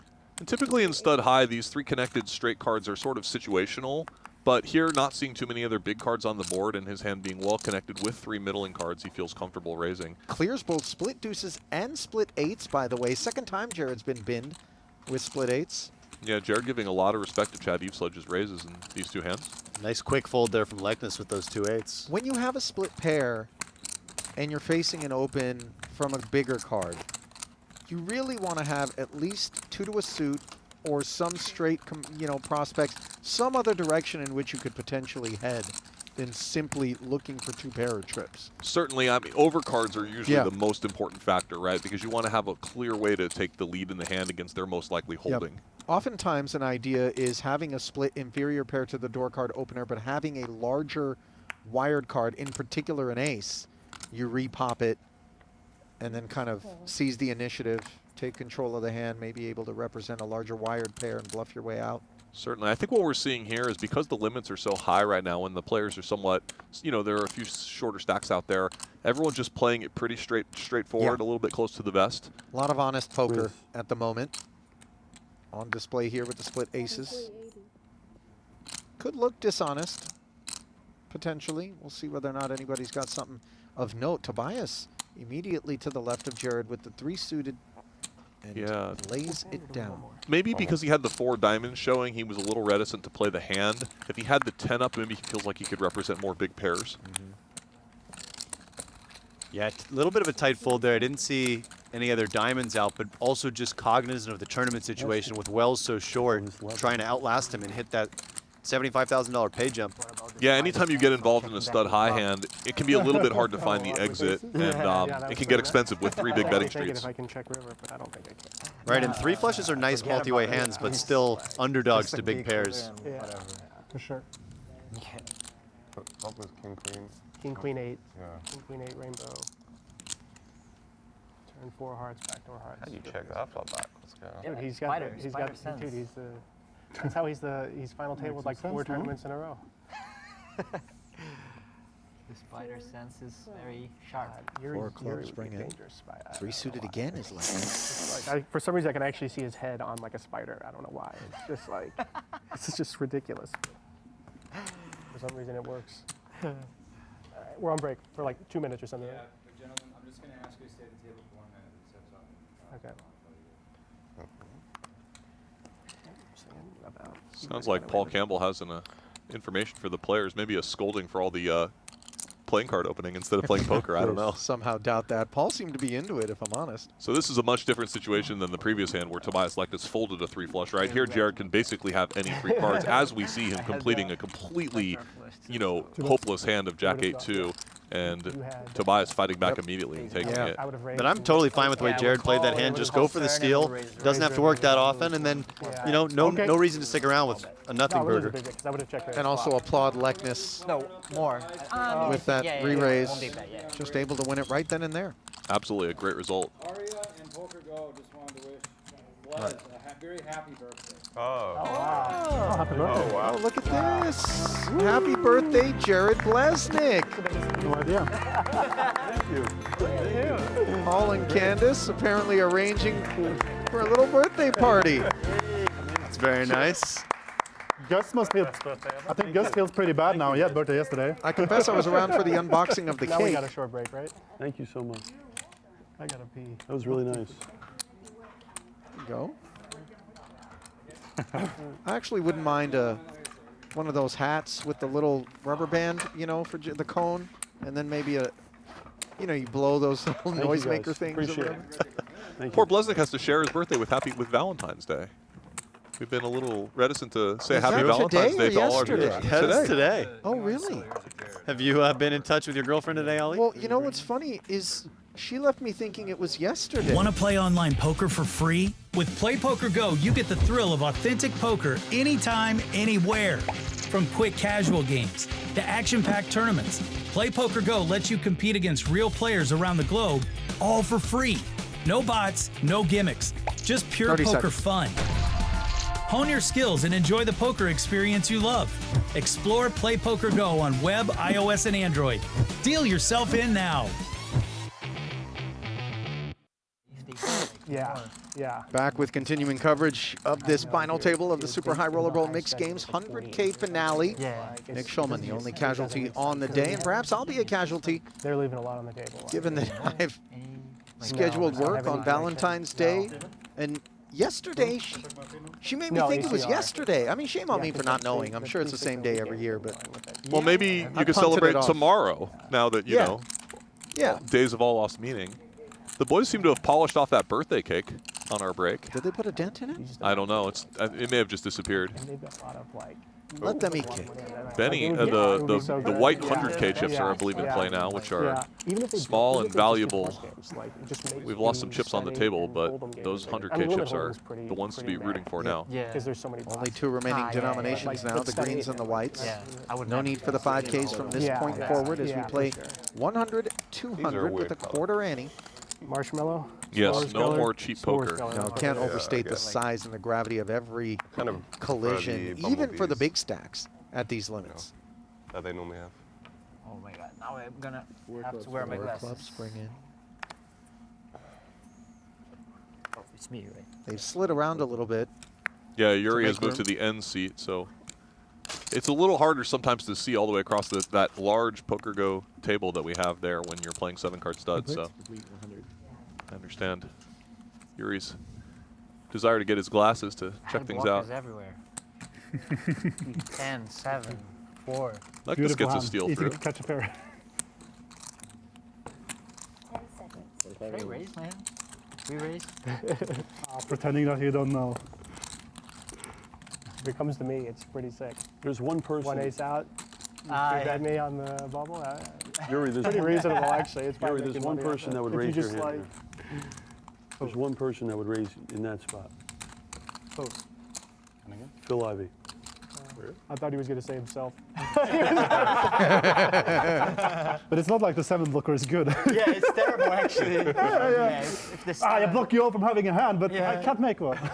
He's the only one that would find a raise there. I thought he was going to say Gus. He's the only one. Gus, I think, is a candidate. Yeah. We saw some creativity out of Gus Hansen at our stream table for sure during this tournament. Across all the games, by the way, he brings that. Gus likes to play pots. There's absolutely no question about that. I'll tell you what, it can be a feast and famine affair, but the people that you walk up to a game and you see with massive stacks with regularity are those types of Great players in game, my yeah. experience, you know, that have a higher VPIP, that aren't afraid to get down into the weeds, create opportunities for themselves. And Tournaments reward that. I was going to say the sort of players that win tournaments because you usually don't make enough good hands. Right. I think once you get that, That was in really your nice of them to do that. kind of head as a Celebration. tournament Yeah. player, That was really nice.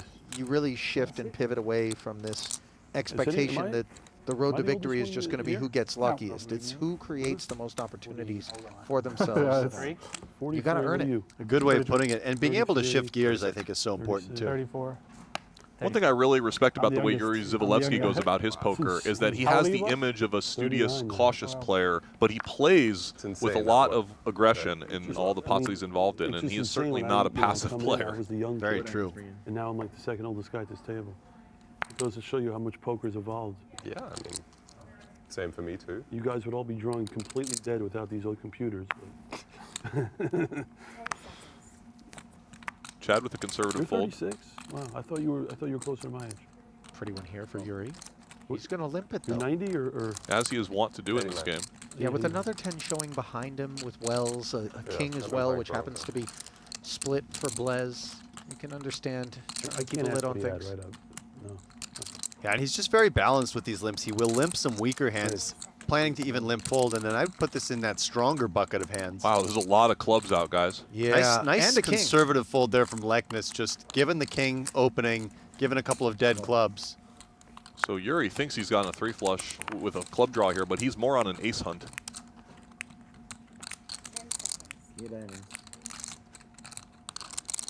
That's another 10 torched. Yeah, ugly street for Yuri, seeing one of his 10s killed and seeing 2 diamonds on Jared's board, but you don't usually fold 4th street. Yeah, 8-9 Queen King will put him on a gutter, another club on the flush draw. And instead it's the ace, the key card, giving him the best hand. Can we safely lead? I think so, especially given the coordination of his board. It's a little bit hard for him to have nothing. Jared's board is also quite scary. Yeah, exactly. It really comes down to if Yuri anticipates that Jared will do a lot of betting himself. And given the strength of his own board, I like this lead from Yuri. This is an immediately difficult spot for Jared Bleznick, as if he really believes Yuri, he is quite far behind against aces. With a dead 10, a couple dead 10s as well. Yeah. 9s and deuces, I believe, are free. But and a dead king also in Leknes' hand. all good points. In general, it is very hard to fold split kings in this situation. In fact, he goes with a raise, which I did not see coming. Well, how much of this is tethered to being able to check back 6th Street unimproved and just kind of testing out the veracity of Dzivielevski's holding? I suppose that there's some thought process there. You'd have to ask Jared, as he is a creative player in the stud games and very experienced. Perhaps he also feels that if he catches another scary card on his board, that he can bet again and then decide on 7th on the river. Now, Yuri calling tells us what? He's just respecting this raise. He only has 1 pair, and Jared is representing extreme strength. And Yuri definitely doesn't need aces to lead 5th. He could definitely have a hand like a pair and a gut shot. There's a lot of different combos he could have. So Bleznick maybe thinks he can get some thin value on this street and then potentially either check back 6th or bet if he catches a scary card or an improvement. Ali, I think we're going to see what you suggested here now. Maybe Jared does take a free card after catching kind of a brick. And remember, it's making the same investment across 2 streets as if you would have called both 5th and 6th, except in this manner, you give yourself the opportunity to maybe get lucky and be able to squeeze an extra bet out, or get your opponent to fold on 5th if they were out of line. So Jared's actually just debating how often are his kings the current best hand. If he thinks his kings are good often enough, he might bet again and then take a free showdown instead. So it is the check back. This is a fairly common sort of approach in higher level stud. Unimproved are both parties here on the river. Unimproved, but Yuri does catch a somewhat relevant blocker to one of the draws that he might be worried about. I think we may see Yuri go for a thin value bet here, trying to target those kings. Are we ever semi-bluffing a diamond draw and a gutter on 5th if we're Jared, and the lack of diamonds in Yuri's hand would be a dissuasive aspect, as we see him leading with just 1 pair? Just 1 pair. We see a quick call from Jared, so Yuri again showing good spider sense and having the right of it here. Yeah, nice value bet there from Yuri. Recognizing the situation, thinking that Jared's line did look a lot like what it was, some sort of free showdown raise with the 2 kings. Queen 7 gets there. Yuri did not like his hand because he got called so quickly, but Jared clearly had a plan for what he was going to do in the hand. So Yuri, I think, actually was a little bit surprised to win the pot after Jared snapped on the river. Yeah, the snap call feels a lot like 2 pair. Hoping not to see aces up. All of a sudden, Yuri has opened up a lead on the field again, and Yuri and Benny Glaser have many of the chips. Well, Yuri taking one away from the man who was our Super High Roller Bowl Pot Limit Omaha champion. And for those that missed it, let us give you a peek back to that moment for Jared. Only a queen or an 8 will save Ike Haxton. Otherwise, Jared Bleznick is your Super High Roller Bowl champion.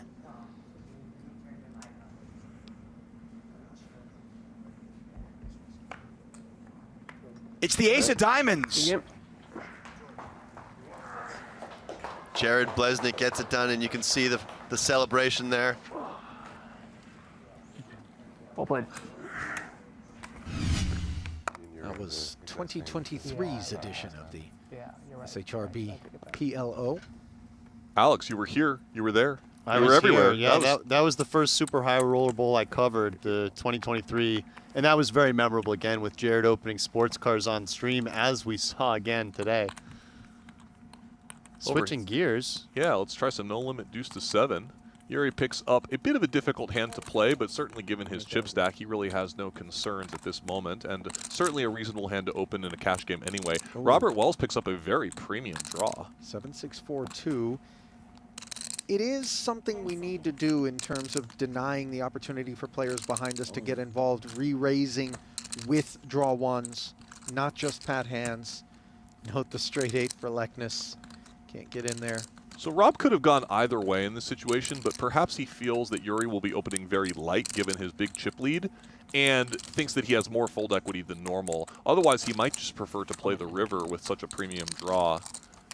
Yeah, and only 450K, 9 big blinds. I kind of like just sticking it in, getting it in as a favorite against any draw that Yuri might have, and also having some fold equity. And Yuri has to make this call despite having the gut shot. He's just going to be live enough with this 86 draw against a player shoving a stack as light as Wells. Yeah, the advantage for Wells, not significant enough versus a one draw for Yuri maybe to decline for the extra 350, but he is chewing on it, Alex. He's chewing on it. I think part of what Yuri may be thinking here is that it actually hurts him to lose this 400K in chips in a way where he can just kind of continue to step on the chip lead, especially in a big bet round, and he doesn't really care with 4.1 million whether Robert Wells busts on this hand or not. He's not the one who's really concerned about ICM laddering at this moment. Yeah, perhaps thinking as the chip leader, he can continue to pressure the other middle stacks by keeping a short stack in the mix. Exactly. For chips, it is a clear call despite the gut shot.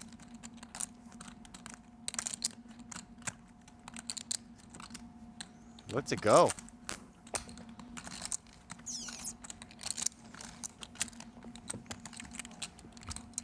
Some other players would have had some interesting decisions in that hand. Tobias Leknes had an 8-high straight in the small blind and probably would have had to continue. And Benny Glaser had the 2-3-5, 10-10 in the big blind and would have wanted to call and either draw 1 or 2.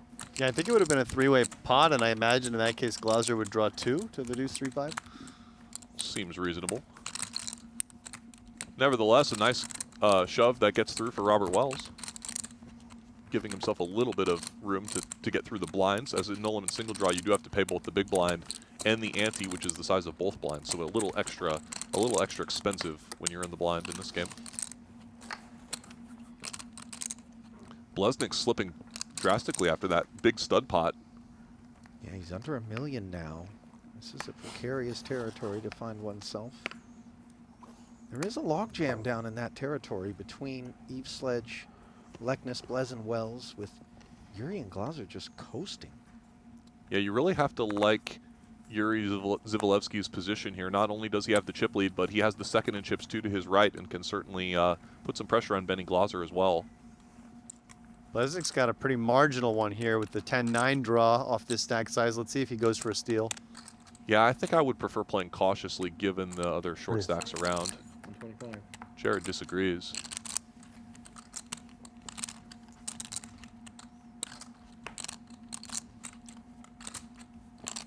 And Chad with a bit of a decision here whether to play the hand at all, and if so, how to play the hand. Sometimes you prefer to just be pat with a queen jack, but this one with the 3-4-5 also has a draw 2 option. And yeah, you're never drawing 1 to improve from queen to jack. Yeah, that's for sure. That would probably be the last option I would choose. I like the D2 here with this one. Yep. Jared will be kind of happy to see that when he has a weak 10-9 draw. Sure. Certainly in much better shape against a draw 2 than he would be against a fellow draw 1. 2, 1. So let's see how the players perform. Jared with a rough jack. Oh, and Chad with a 9. So does Chad just come out leading here in this 2-1 spot? So typically in 2 versus 1 spots, you do defer and play defensively. I believe Jared's hand is definitely too weak to value bet here, and he quickly checks. Of course, Chad could have considered a lead as well. It would just be the less common option. What are the arguments in favor of leading the 9-8? I know there's some tournament considerations that are associated with his choices now, but in general, in a vacuum, the 9-8 lead versus check decide? I mean, this is going to sound a little simplistic, but the main reason is because you have the best hand quite often, right, once you make the 9-8. But the main problem is that you often have a much worse hand than that. So you want to play defensive to protect all the times that you have a weaker hand and dissuade your opponent from being able to bet very thinly against you when you do check. And of course, you can induce. You'd rather take 2 in this You know, game. whereas when you lead, those are chips that you may not get. Now you're starting to see why I have this reputation. Yeah. Though I think if you are going to find some leads, the hand makes some sense where it's not necessarily strong enough to go for a check raise versus a big sizing. Absolutely, yeah. I mean, it's an option, and it certainly would have been a reasonable one to take. sometimes you think it can be a little bit hard to Here's find that the side. balance Yeah. when you're taking lines like that. But maybe in a final table situation such as that, you're never really going to reach the long run anyway, so you may as well just take the best option for the hand. Yeah, and then how you perceive your opponent kind of comes into it too. Can my opponent value bet thin? Do they check back too much? Do they bluff a lot? I try to think about these things when deciding whether or not to take one of those more unorthodox lines. Sometimes people get a little too happy to bluff when they see a player draw 2 in front of them because they feel maybe a little entitled to win the hand when they're drawing a fewer number of cards than their opponent. Chad could just move in here. It's an option. He can also just play this as a call. Yeah, I think facing a button raise, Chad should take an aggressive option here. He definitely would probably draw if he got called. He does just move in. I like this play. Benny's going to be opening the button quite wide. Chad has a very nice 8 draw. And with that big ante in there as well, you just pick up a lot of chips with this shove if it gets through. Absolutely. He's also very happy to get the hand exactly like Benny's to fold. Even though it's much weaker than his draw, it still has a sizable amount of equity. Chad has played a lot of 30 and 40 big blind cap games on line in this exact format with the big ante, so he's very familiar with late position plays like that. Yeah, and the spot where you're going to be the most aggressive is going to be from one of the blinds against a button raise, right? Because the button is going to have such a wide range, and you're out of position, so you prefer to take down the pot right there very often. If you're in position, you can be more inclined to do more calling or small 3-betting. It's the out of position situation where you mostly want to do the big 3-bet all-in sizing. It's a great point, Chris. Position obviously important in all poker formats, but would you say this is one of the games where it's the most important? I think it changes your sizes the most in this game. It changes your decision making a little bit. Obviously in a triple draw type of game, it may be even more valuable because you get to see so much information throughout the course of the hand. Yeah, unquestionably, this is the game with the least amount of information available to you. Notice Leknes, the 9-8-7-6, a very weak draw with that open ender. Sometimes the kind of hand you might open if you had a pair blocker with it, but from the hijack with a middling stack, prudent fold. Raise. Yeah, I think if I'm Tobias Leknes right now when I have 1.4 million, I'm looking at Robert Wells' chips, I'm looking at Jared Bleznick's chips, and I'm thinking I don't need to do anything here except for wait and see what happens. Yeah, very good point. Ali, you referenced those pay jumps, and they are significant at this Yeah, point. right now 225K guaranteed, 75,000 to hop up to 5th, but more importantly, perhaps given there are 2 shorter stacks than Tobias's, the difference between 6th and 4th is a not at all insignificant $190,000. And it is important to kind of remember, we are playing tournament mix right now, not cash game mix. A lot of these decisions are going to be impacted by that ICM, by the bubbles, by the ladders, things that you're not thinking about when you're out in the cash streets. And we saw in his bio, Tobias Leknes is an online MTT specialist. So this is his wheelhouse, understanding how the chips are distributed at the final table and how to handle those situations. Yeah, it's been a year, can't remember. Yeah, probably the least familiar to most of our viewers. Tobias is more known for his online prowess, winning a lot of W, Coop, and Scoop titles, battling Benny Glaser every 6 months or so in those big festivals. 10 seconds. Showing no fear or hesitation at the late stages of probably the biggest buy-in tournament he's ever played, I would imagine. Hard to find a bigger one. So Yuri picks up an interesting combination here in position. It's a good but not great hand in no-limit single draw. It's the sort of hand you might prefer to play as a 3-bet and maybe fold to a jam, as it really has nowhere to go against a tight range. He also could potentially call. Instead, Yuri is just going to exercise his big stack and put pressure on all the remaining players. And it's going to do very well against this open ender for Blez, despite the presence of the pair, and for that matter, against the gut shot of Eveslage. So yeah, well done for Yuri. Of course, in the event that Eveslage were to beat him into the pot and pat, then he has a consideration in terms of assuming that the 10 is never good, maybe even drawing 2 if he thinks 9-8 is no good. Yeah, it's a terrible spot to be in if you face the pat, but it shouldn't happen often. And the nice thing there is that Eveslage has to fold every draw, even deuce 3, 4, 7. Good point.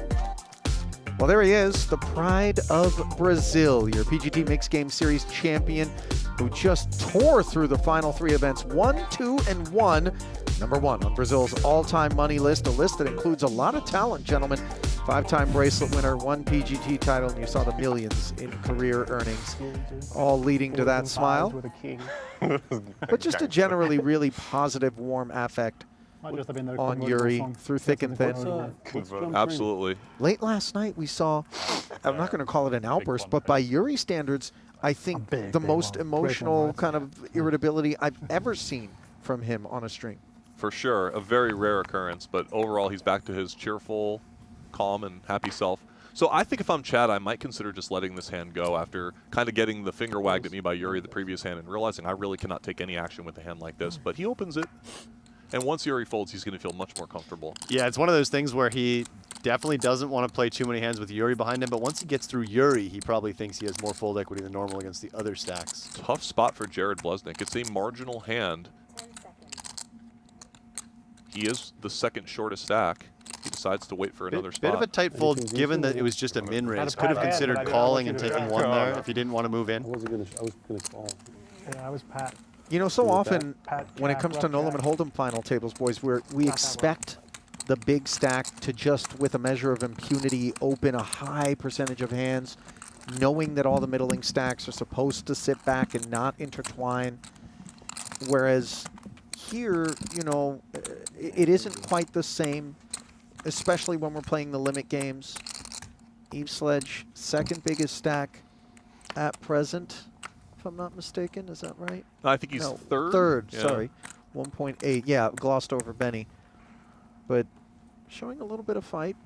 I think we will see Yuri opening it up when it folds to him in these sort of situations. No Limit Single Draw is one of the games where you can push things just a little bit, but in all the mixed games compared to No Limit Hold'em, you do need to have it a little bit more often, as, you know, there's just a little bit less pressure you can put on your opponents when they can just have a very good holding. Another playable one here for Chad. Durable enough to face a 3-bet. Brings them in raise. Ooh, and Yuri. He's not going to mind getting involved. Do you prefer flat or 3-bet here, Alex? I think I would flat just given the position that Chad opened from, but I can also understand 3-betting just in putting ICM pressure on Chad. Does go with call. I think Yuri understands that Chad's going to be opening fairly tight in this situation, and he's in such early position that he didn't want to do anything too aggressive, run into a good hand from someone behind him, but, you know, he's preserving the option to try to fight for this pot on the river instead. I really like these 1-1 spots in single draw. They're a lot of fun. Both ranges are quite wide. It's always interesting to see how wide people go for value. Chad makes a monster. Yeah, Eveslage finds a 5 at the same time Yuri does. But the difference being, of course, that Yuri's pairs and Chad's gives him 86. So Chad has a lot of options here. Meaning he could go for a check raise. His hand is strong enough. He could go for a bet of various sizes. Typically out of position, you will see smaller sizes in the 1-1 environment. Definitely agree his hand could also go for a fake. So instead it goes for a huge overbet, which is a little surprising to me. I mean, his hand absolutely warrants it, but overall I would think that he would want to be a little bit more defensive in this situation. So one thing I'd think about is that Chad's opening range and drawing one with this ICM dynamic is probably a lot of stronger draws than Yuri's flatting range. So when he can make some more 7s and 8s than Yuri, he can use a big size with those 7s and 8s and also go for some bluffs and try to get Yuri to bluff catch 10s and 9s. Yeah, maybe. the first thing that I was thinking, however, though, is Yuri unblocking 7s and 8s, assigning an upfront range that is going to be 8 and 7 draws, and then facing an overbet there. Sometimes you're wondering if this isn't a man who paired his top card and is trying to get me out. True. Still very difficult to call 1.5 pot with pair of 5s, of course, because occasionally you're just going to lose to a bluff or something like that. Show me a 7 or an 8, but you know, the bluffs don't tend to come from ace low, king low, these sorts of things, right? It's not often, certainly.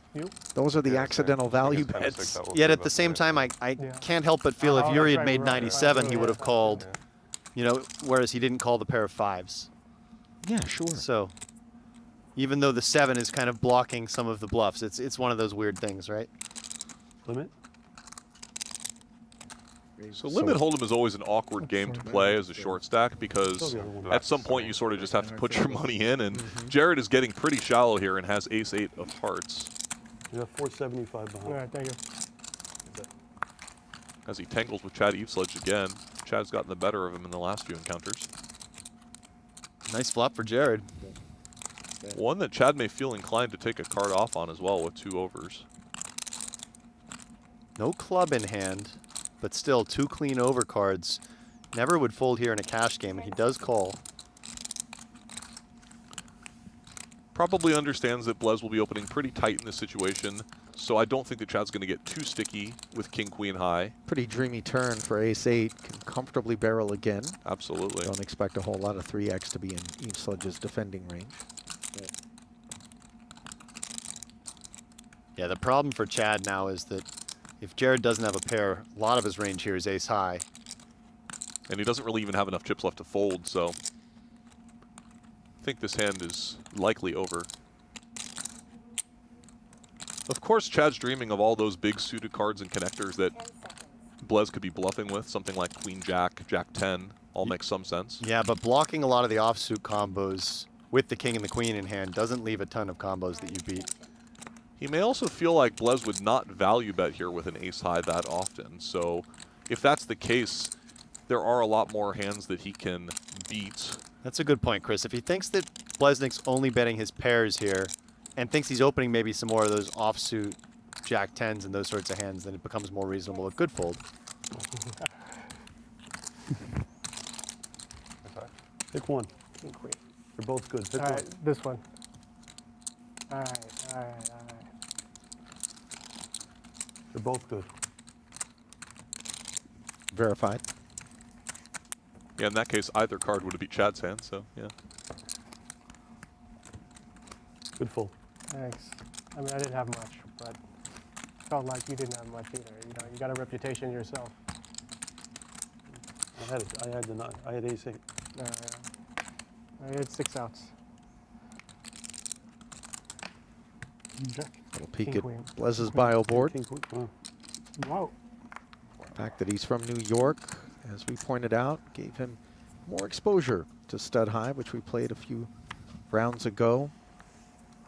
Game that really didn't become popular in the West Coast ever. There was a 100-200 limit stud high game at the Commerce, I want to say 15 years ago, which was a great game by all accounts, and really one of the few that I Places remember where you being there. could play some stud in practice.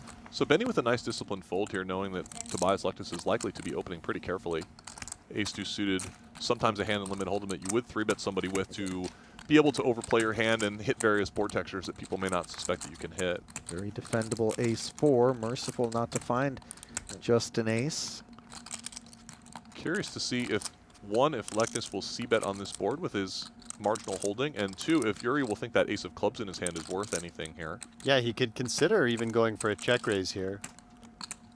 Blocking nut flush draws and maybe trying to target some better ace-x to fold by the river.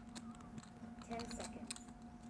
Looks like he agrees with you, Alex, and he is going to use that ace of clubs and probably continue barreling if a club were to come on the turn. Yeah, now Tobias didn't have these backdoor nut hearts. I think he can consider, just with the ICM dynamics, folding ace-10 right now, but the backdoor flush draw, way too much hand. Yeah, in a cash game environment, we would typically continue with this hand anyway, often hoping that our 10 is also good. Right. In this situation, let's see how Tobias feels about it. A high-pressure moment as he has one of those middling chip stacks. Instead, it's an interesting play. Tobias comes with a 3-bet, recognizing that he has the nut advantage in this board, where he has many more hands like ace-king, ace-ace, king-queen, etc., and leveraging that to put in a 3-bet with a hand. Let's see, does this play remind us of how Jared played that stud hand? Will he take a free card on some turns, or will he continue betting? Really interesting. And is Yuri, I mean, Yuri on this card, if he faced a bet, would probably have to check fold. I was curious if a club had hit, what Yuri's plan would have been. Well, instead, it is a brick. But of course, for Leknes, how do we respond? Do we just check back here? So if he checks, he's sort of saying he feels he has showdown value. If he bets, he's very clearly targeting an 8 as a hand that he's hoping to get to fold. I mean, you're just not going to dismount a king. Correct. Check it back. And now this is an interesting river spot for Yuri, as he knows he is very unlikely to have the best hand. But it's also quite easy to have a number of bluffs in this sort of situation. A little unclear what sort of a holding Tobias Leknes has. Yeah, you've got to think you have some showdown value here as Yuri, after Tobias bet 3-bets the flop and then checks back the turn, and you wonder if you can make a hand like Tobias's fold anyway. This is a really interesting hand, and Tobias Leknes continues to find unorthodox lines that have a lot of merit and puts people into some difficult positions in this tournament. Yeah, I'm liking the cut of this kid's jib. He's been coming in here and just rolling with a different style than we've seen before in the studio, in my opinion. You know, check on the end there cuts a couple of ways for me. If we bet and we take it, we don't have to show that we 3-bet on the flop with that ace-10 of hearts, which I think has some value. However, conversely, if he checks back, he gets to see what Yuri check-raised him with on that particular flop. So you either conceal your own information or you pick up your opponent's. He opted for the check back, though, and I think some eyebrows might have been raised. Risking 200K of his stack there to try to for information concealment is also very expensive for Tobias in that spot. Well, how? Because you just don't expect any two pair is going to find the muck as played. It would have been an interesting situation had he decided to bet the turn of the river and Yuri held a hand like an 8. But well, once he checked back the turn, if he would have bet the river, I'm saying you just don't expect that bet's going to get through against a better hand. You mean as Tobias? Yeah. If they hit my, I think he just has enough showdown value there with ace-10 high, you know? No clubs. Right. Like I said, he kind of took it to the streets there. He's in a really uncommon line where he bet 3-bets the flop. So I'm just not really sure what sort of hands he's representing after that. Also true. Cool, right? Yeah. Yeah, it's a bit incongruent. Check back turn. Thank you. For each? Huh? 5K value or something for each, yeah? Yeah, it's Legend of the game. but like, Okay. But yeah, like, So like 500, 500, yeah. basically I have a digital site, so like they buy a pack, And they get into a drawing or and something? they get into a drawing to win like 1% of me. But it's huge doing it today, you know? Yeah. On Blez Online. 10 seconds. Nines for Glaser. Up we go. People love 1-9 in the taking bin. sweats, And like the another Benny, busy. you know? So this is typically a hand that Gambling Yuri will industry is play crushing. aggressively. It's the sort of hand that often Maybe that- will I don't function know. as a bluff Gambling when he is has at a an fairly all-time tight high. range and can hit board textures that are a little Is bit crypto sneaky. affecting poker or no? I don't know. No? Probably. Yeah, it's nice because you just win with this hand on ace-high boards a lot, and then you also hit boards you're not expected to hit.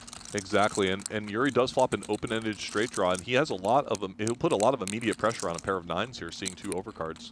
Yeah, with the clubs to boot, I think Glaser peels one off here, but how much pressure can his hand withstand? Sometimes in this situation you get a little stubborn, hoping your opponent has a hand like ace-king. I think Yuri's hand is a natural candidate to continue bluffing. That card will cause Benny to stick around, and I think we may have a very interesting situation here, as Yuri's hand to me is a fist pump triple barrel. I was just thinking that, yeah. By the time you get to the river, you kind of want to unblock maybe having a club, because Benny's loosest turn continues will contain a club. Absolutely, and you know that Benny here will have a number of hands like ace high with 1 club, or a hand like the one that he holds, black 9s. Exactly, yeah. So if the board breaks off, I think we do see Yuri empty the clip, and Benny will have a decision. I wasn't going to play this. Can Glaser ever fold with the 9 of clubs in hand against a 3-better pre? He can, but it's not recommended. Yeah, I don't think so. Too often he either has the best hand or the best draw. And theoretically, Benny's hand will often want to call the river on a brick. That is not a brick. No, far from it. And of course, even more of an excuse for Yuri now to barrel off, I think. It's a good card, bad card for Yuri, as it is a little funny to think about what sort of hands he's representing. His range is getting a little narrow for value here, but this with the hand he holds just really has no choice, I think. I think ace-queen comes to the top of mind in terms of a hand that would 3-bet and then be willing to barrel all 3 streets, in particular if you had the queen or ace of clubs in hand. And that's very credible. So these 9s withering on the vine in a hurry, though you see some skepticism on Glaser's face. I doubt that the hero call is on his mind. So for Benny here, there are not too many obvious bluffs remaining. Yuri actually has one of the only few combos that really makes sense. Benny might be thinking if he can win this hand ever, he would really need to be beating a hand that's a pair that's turned itself into a bluff, like pocket 6s. Yeah, the 9 of spades is actually a bad card for him to hold too, because it blocks 10-9 of spades for Yuri. So a nice situation for Yuri there to pick that one up with a bit of a semi-bluffing candidate. Would have been interesting to see what happens on a complete brick instead of on the ace, but nevertheless, Yuri wins a big one. This one's actually quite good. We only had 29 in this last year. Always feels great to get those through, Chris. Yeah, absolutely. Yeah, it was with Jeju. The way you say yes, like Brewer wouldn't play or someone like that. But you were just happy. I didn't realize. Chris has been playing mixed games? Oh yeah. You didn't know? Is he doing well? Yeah, yesterday it seemed like that. Yeah, I think he's doing. No, I said I wouldn't do it, but I thought you would feel great to play it. I think I think there's I think the tax thing, guys like him that they might not play as much. He'll play. Benny picks up a monster this hand. I didn't even know he plays mixed games. Yeah. Suited. Brewer. I'm not in tune with the whole. I don't know who's playing online. Nice fold from Yuri here, facing an earlier position open. These small pairs perform pretty he's poorly. up his volume And a lot Jared more. has a hand that's an easy defense in the big blind, but little does he know that his 2-5s are dead, and his hand is much worse than normal. I have 2.7. Quite new to the street. Yeah. But still enjoyed it a lot. So. Easy big blind defense.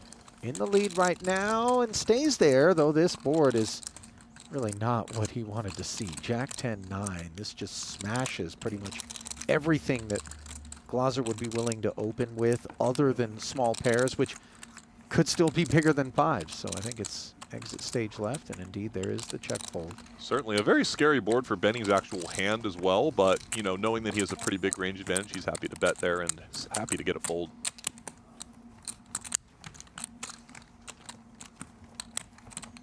I could see Brewer doing well though, because his game is all studied. So he's. That's what I'm afraid of, like all the no limit work ethic guys coming into mix. You know what I mean? Because they have to. It's easier to study, I feel like, the mix than it is hold'em actually. Or I don't want to say easier, but it depends. There's only so much you can do in this. Yeah. So we see Benny Glaser's bio there and some discussion about studying the mixed games as more and more big bet players find their way into our little corner of the world, Alex. Which, we'll take it. Anything that brings the field sizes up, I'm happy about. Chad gets dealt a pair of 3s in early position here, and I think this is a good fold. Again, as I said a minute ago, these small pairs tend to perform a little more poorly in limit hold'em than people realize. Rob's got to go here, so he's going to have to put this in and put the rest in if anyone plays back. Absolutely. He's not going to be getting away from this one with his 200K remaining, but luckily for him, his opponents have very weak hands, and I think Tobias just lets this go. Yeah, it's always tempting from a pure pot odds perspective, but losing 400K of his stack is quite significant. Let's see what he does. He does call. Tobias must feel that it's really valuable for him specifically as a middling stack to potentially knock Robert out here. He does allow himself to get away on the worst boards. Now, if you're Robert, do you have any idea about trying to save chips here, or do you just bet to hope to clean up your equity? I mean, he does get a hand with 26% equity to fold. Exactly. Even just getting this Jack 3 to fold is a pretty big win. And he'll breathe a sigh of relief as obviously Queen 3 of hearts. he was not happy to. That was going to be one of my guesses. That's what. Well, you think he What did you have? wasn't happy? How about the feeling on the other shorties who are watching him pick up a pot? It's very frustrating when you're jockeying for a bay ladder and you find a bunch of resilience combined out of the other shorties. I think it's Yuri Dzivielevski who must be the most comfortable with the way the stacks are distributed right now. He has a good opportunity to just continue chipping up as the other players have to proceed very cautiously. You think the chip leader's happy about the distribution? I do. I'm just saying he has no real pressure on in terms of busting anybody, right? He's happy just to leave things just the way that they are. And life is good pick up chips. When you're Yuri. As he looks for his 4th consecutive top 2 finish. Really quite unbelievable when you think about it. These caliber of fields. It's really amazing. Bleznick's in. Raise it. The offsuit version of the hand that we saw. 575 behind. Yuri 3-bet earlier, but certainly way inferior. I think Glaser's going to defend this for sure with the suited variety. Benny always a little bit deliberate with his decision making, just making sure that he's thinking everything through and protecting the times that he has an even weaker holding, and he flops the world. Queen 6-5, 2 pair. Bleznick with air. So if Benny goes for a check raise right away, I think Jared will have to tear one off here with the ace-9. But Jared does have a way of surprising me in many respects, so let's see what he decides. I do think Benny will check raise immediately, just getting greedy with his combo. I would too, and I wouldn't be shocked if Bleznick just folded right away just off of his stack size. I agree, it's obviously tempting to call with the ace-9. The 9 can be good a lot of the time if you hit it. You'd hate to lose your opponent, and you are thinking about how can I best extract that 475, secure a ladder, and win the most that I can with this hand. Glaser does settle on the check raise, and let's see if that'll dislodge ace-9. As you pointed out, Bitch, we've observed Jared zig and zag throughout the years in spots where maybe we thought a call was straightforward. Yesterday's fold on 3rd Street with that deuce 4-6 and stud 8, the most recent data point, but he is going to peel one off. This is a big investment, and it doesn't pay any dividends on the turn. Interesting card for Benny here. He could consider going for the sneaky double check raise. In general, this overcard is a very bad card for his range and would be very good for Jared.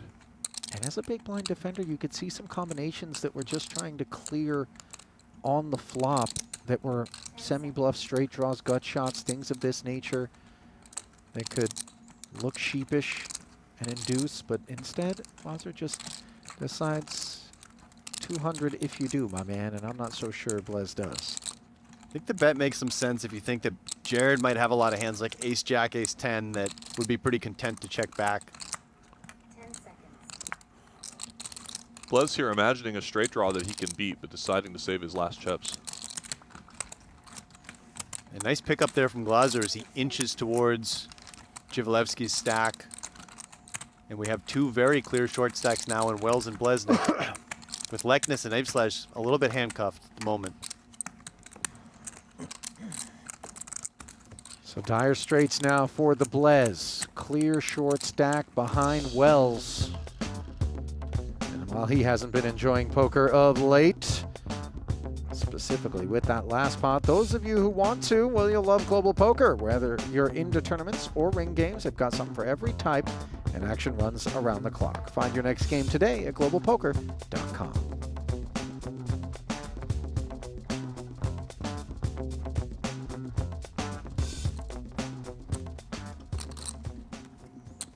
Bleznick picks up another hand immediately, and looks like Tobias Leknes might try to do the knockout here. Ooh, Benny must be a little bit uncomfortable picking up king-queen facing raise and 3-bet out of position. Yeah, I wonder if he just gets away with this given how Leknes' stack is, but Leknes doesn't need so much of a hand to ISO Bleznick in particular, right, Chris? It's not like a bigger stack opened. Yeah, king-queen is a tough decision here, and I can see Benny is genuinely considering it. He also could consider, like, going with that implicit collusion idea of just cold call and sort of say, I don't think I have the best hand that often, but I'm optimistic about trying to knock out a player. And you kind of presume Leknes to be honest from that point forward. Yeah. Yeah, very reasonable much. idea, Chris. And the hand is not going to be too difficult to play post-flop. Nevertheless, he may just decide to save some chips and let someone else do the dirty work. That's often an ICM idea, is that you just don't need to take on the variance yourself. Outsource. When there's someone who's already perfectly willing to do it for you. I think the suited variety he'd be in for sure, but offsuit feels like he could do a number of things like you allude to.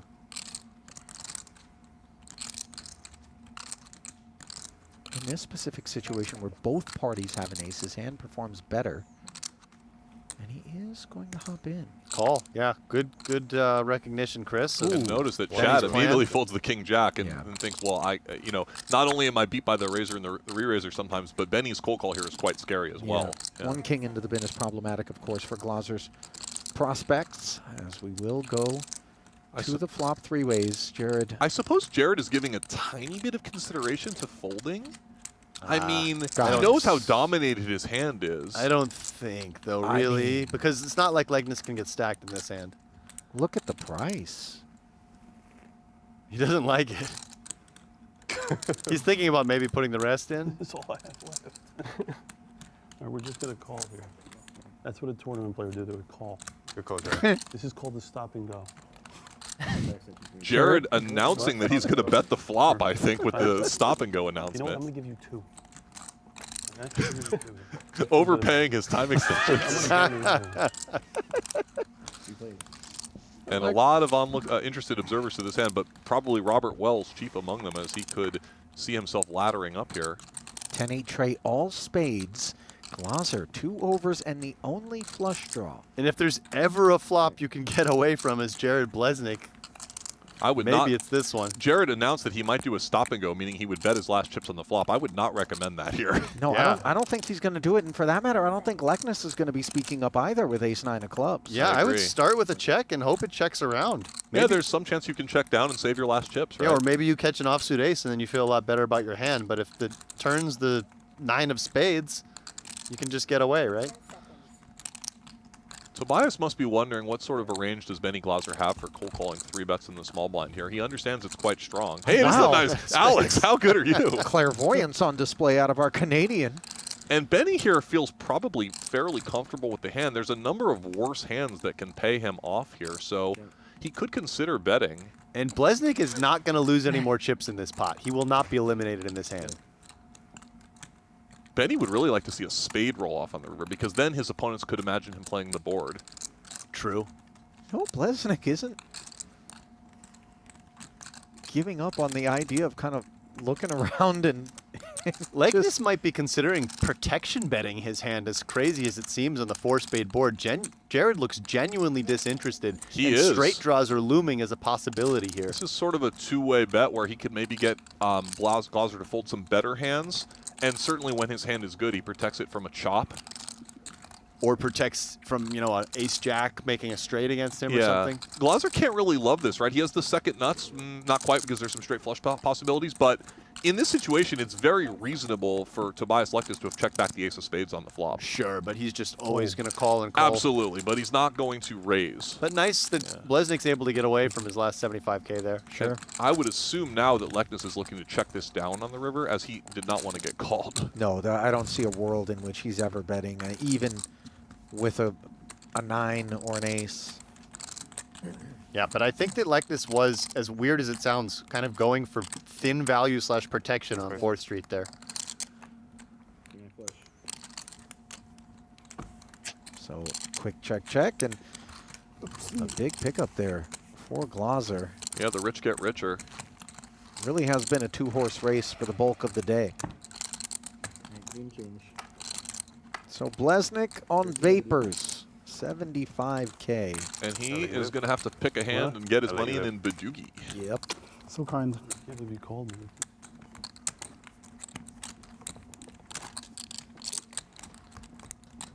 Probably a better game for him to get his money in than limit hold'em in some ways, as being all in and getting to realize your equity on all 3 draws is a bit of a good thing.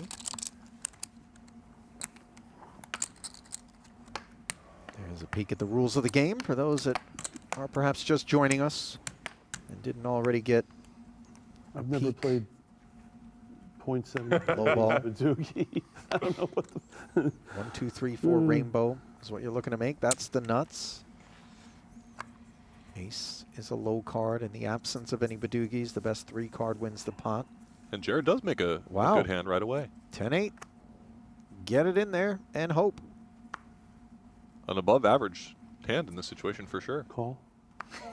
I love the intimacy between Jared and the dealer in these situations. There's so much gratuitous eye contact as though that's a variable. No deuce 3 into the bin. Certainly Tobias now a little bit in the danger zone himself and wanting to be very cautious. 4, 5, 6 rainbow for Glaser. Looks like Glaser is hoping to have the last laugh in his small battle against Jared Bleznick over the last couple days. He did complete it to 200. He pulls back a $1.25 of that. You got 50, Yeah, 25 of mine as well. Yeah. Pat. Really? All right. Good luck. Pat, 1. Well, the one thing you know is Jared's not snowing. It would be quite the play. Then he wants the spade, but not the 5 of spades. Pat. Okay. And the right suit. Is there? Pat, 1. Okay, just tell me what to do. It's your turn again. Pat. Showdown. This is crazy. I have a huge hand. Showdown. I have a 10. Okay, well, I'm at least... 10's good for you. If you had a 10, you win. Can I, here, hold on. Can I sweat it? Let me sweat it. Not the 10 of hearts. Put it together. Oh, let me sweat it. Let me sweat it. It's my card, man. Jared also hasn't revealed his own hand yet, which is customary in all-ins. You know, I don't know what it is, but I love all of that from Jared. It just, it appeals to the cash game player in me, and in particular, the fun cash games. Yeah. We saw some of that in the 25K where players were actually sweating river cards. Give me some right. You guys are rooting. I was rooting against you so hard you couldn't believe it. Chad with the honest response. So I was, please let him lose. Robert, probably even more so. For sure. Yeah, it's not personal. It's just business. Jared knows that. Jared's still very, very short, but at least he gave himself a couple opportunities here now. He could even fold through the blinds if he chose to and wait for a better situation. Let's get hot. Free rolling the whole tournament.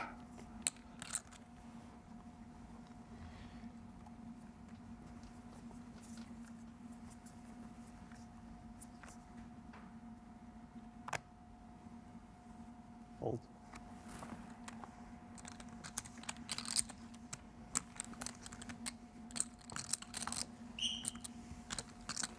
Chad with a quick fold on the button of a hand that he might have considered raising under some certain situations. Yeah, maybe could have been a raise there with Wells in the big blind, Chris, but I guess just concerned about Yuri in the small, of course, and Wells. This is a tricky situation for Robert Wells. I mean, of course he's going to be pretty happy to get his money in position with the Jack Badugi, but knowing how short Jared Bleznick is behind him, he must be feeling a little bit of mixed feelings about this. But once he sees Yuri draw 2, he's going to feel a lot better about his hand. Absolutely.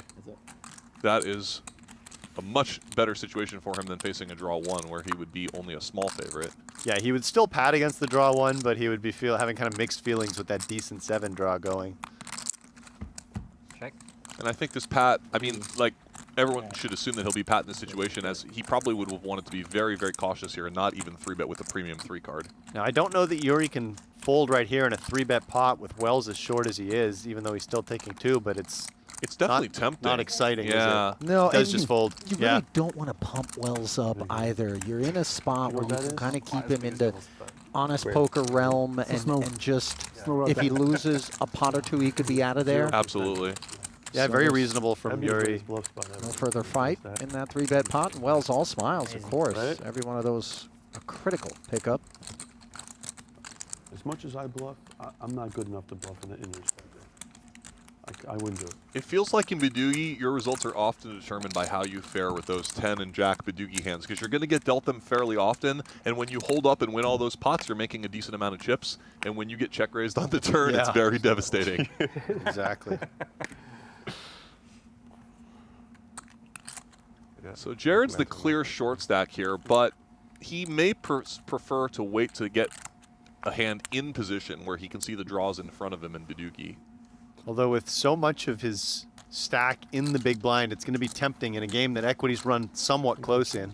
Good point. He's all of a sudden now he's in the best of both worlds because he's at least in position against only one player here. And against the player with whom he's, he gains the most by doubling up through them. Absolutely. So he may have considered folding his hand under some circumstances, but this does not seem like the one. In fact, he just puts it in. Yeah. Blez with deuce 4.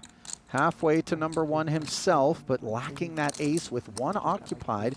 That ace of hearts would be a key card for Bleznick.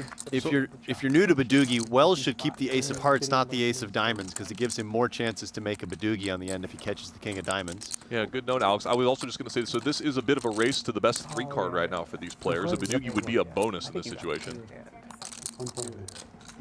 Yeah, good point. So they go 2 and 2.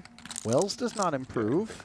Jared does. Very much does. That 3 of hearts slides in. In fact, Jared makes a queen 4 Badugi. I wonder whether he prefers to stand pad here or draw 1 when he sees the draw 2 in front of him. It's a little close, isn't it? With money behind, I kind of like drawing at something smooth here. I agree with you guys. I mean, only a king Badugi for Wells would be of use. But, of course, if Wells were to show up with a better 3 card, which is not impossible when you lack an ace, that would be the disaster. So he decides to stand pat. And I think the fact that Wells is still drawing 2 has everything to do with it. Yeah, if you run into the ace deuce 3 here and throw away a queen Badugi, you feel terrible. Robert looks interested in standing pat, maybe. No, can't quite tell. We don't have the cards here yet. No, he hasn't scanned them. Oh, no, it's unimproved. It's the opposite. Robert has not helped at all, and he has the same ace deuce that he started with. Can I sweat one? Scan both cards. Sorry. Use spades and ace of hearts.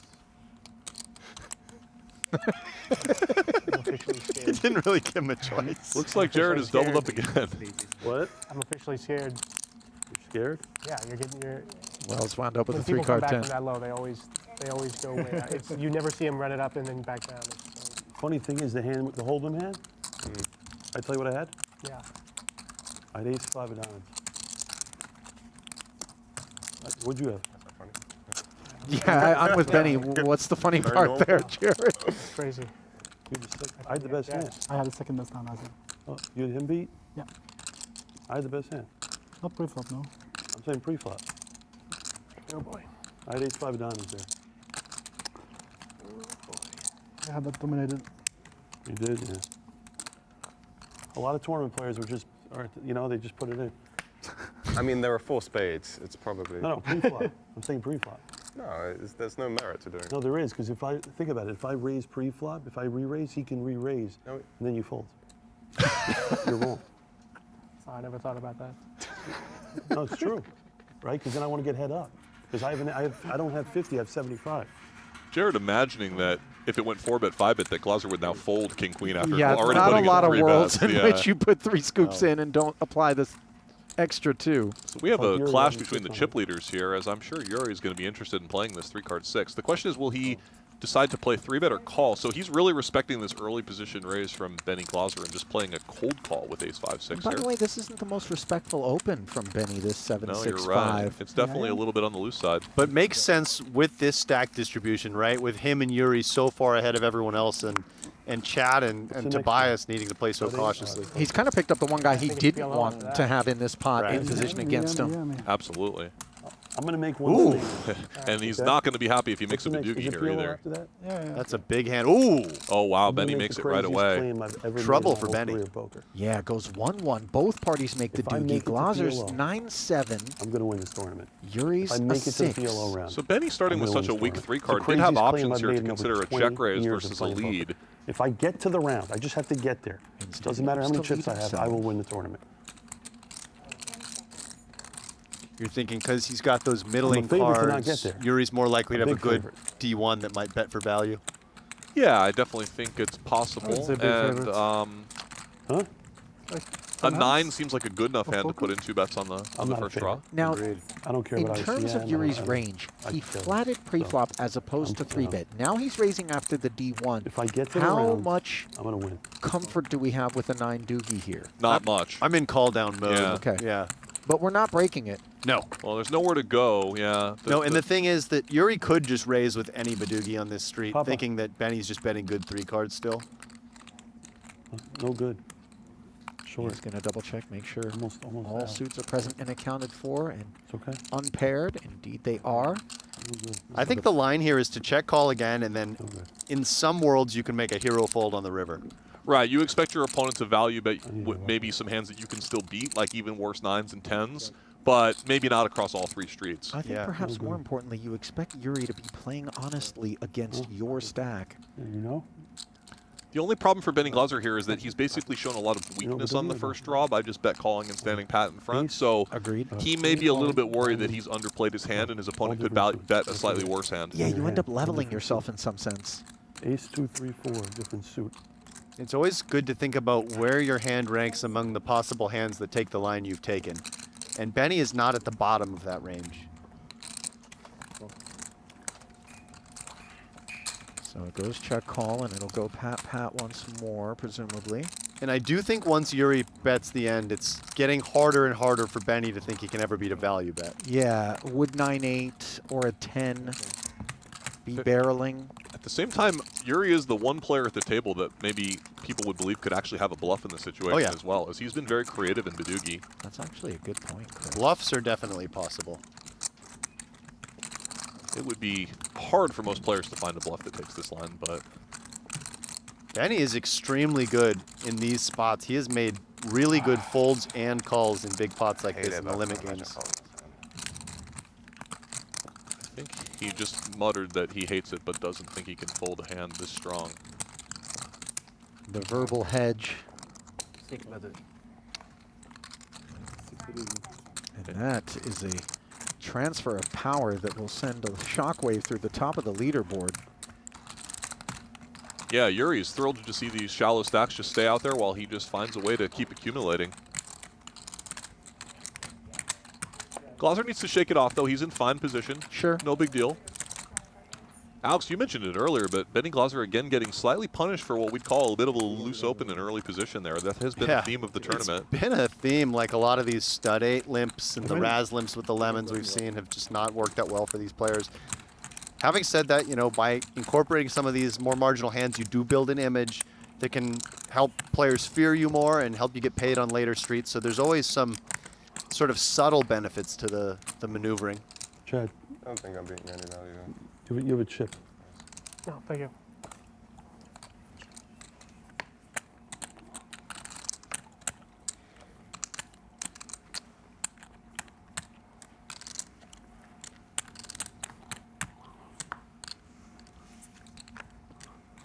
I think we'll see Yuri also open this hand as a very exactly the same 3-card that Benny Glaser opened the previous hand.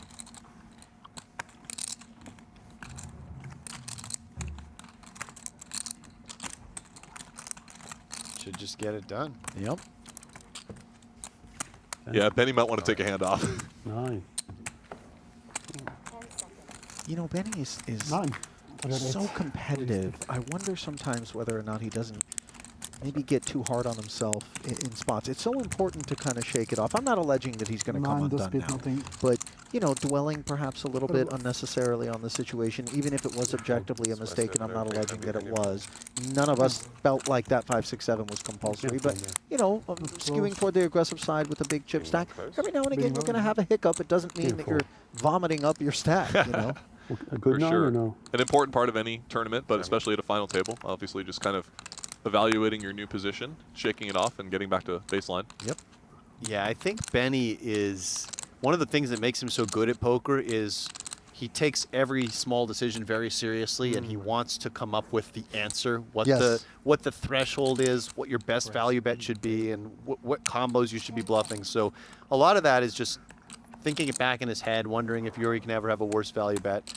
I think he'll stay composed, though. You know, I actually would swap out good for great in that statement because he truly is a great poker player.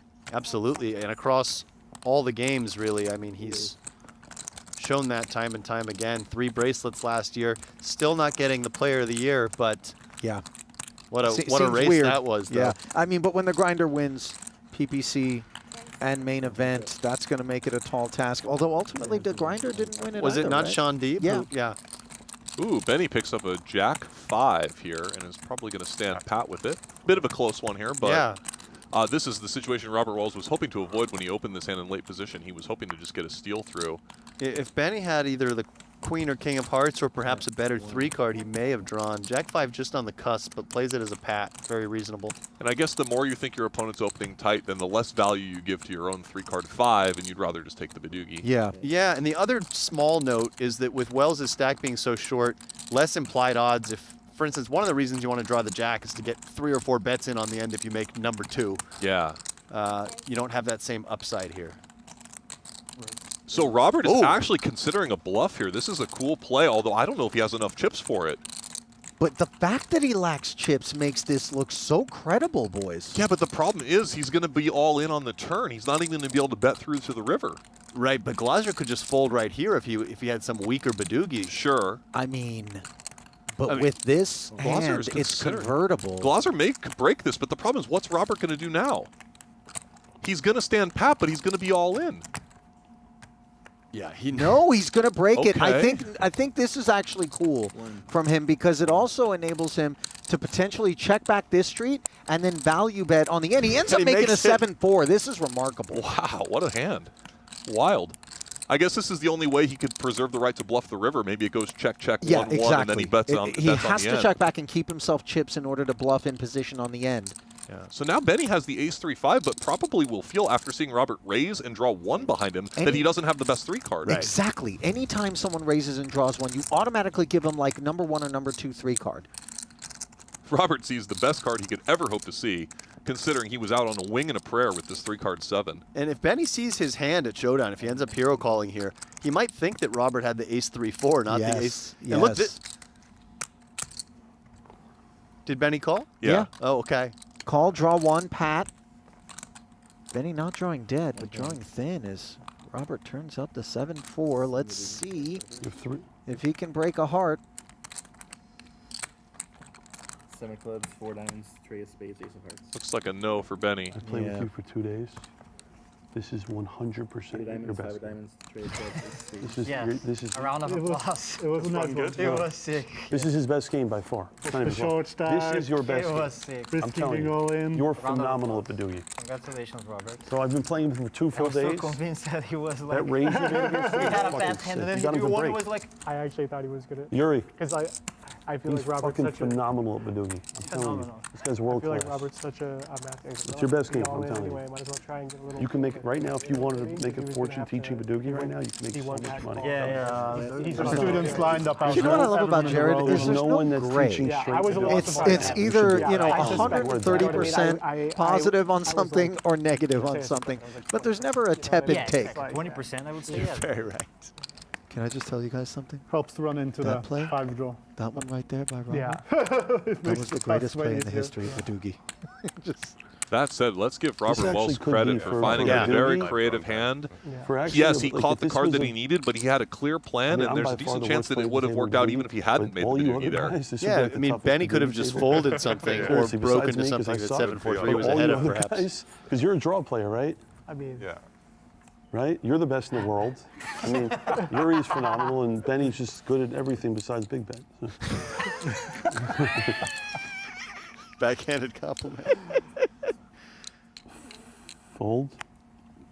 Just the last hand of Badoogie? an inquiry, by the way, in the chat with respect to whether or not if two players have an identical he's really holding fucking at good. Showdown, suits matter. They do not. They do not. Completely irrelevant. I think you're 50 over. 3-card 5 here for Leknes. Up we go. Nut 2-card here for Benny. next hand he made. Benny Trending very much in the considering. wrong direction. Yeah, this has been a rough Badoogie orbit for Benny Glaser. He's considering here with his ace-deuce with 2 extra wheel card blockers. I think I would just let it go. Close, I suppose, versus cutoff.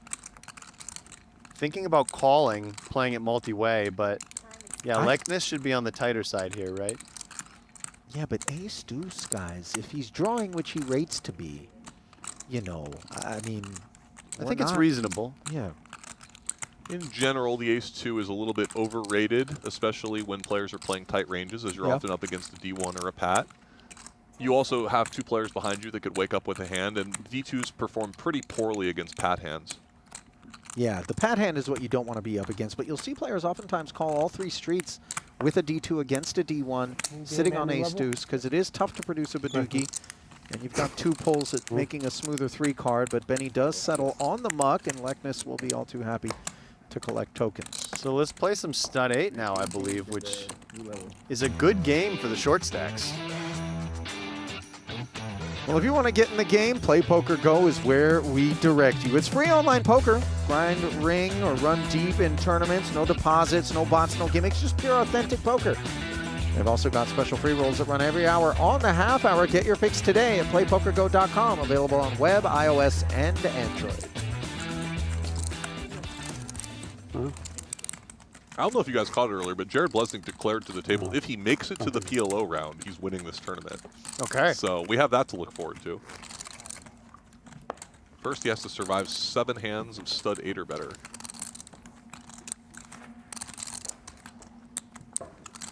Stud 8? Stud 8.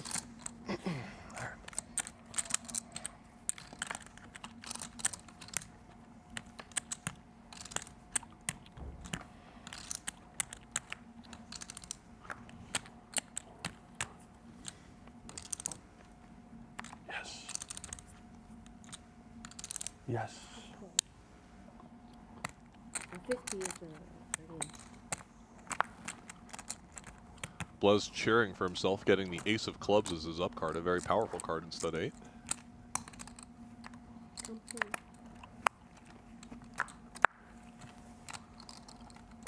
Split pot high-low game. You need 5 cards, 8 and under to qualify for the low side, and ace plays both high and low. Chad will be very happy to steal the antes in the bring in. Guys. We can't let him get the PLO.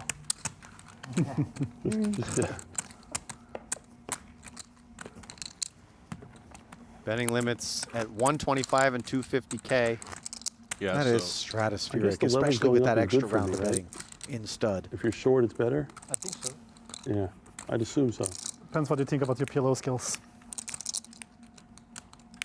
Notice second in chips, Benny Glaser only has 9 big bets, so things could really move fast here.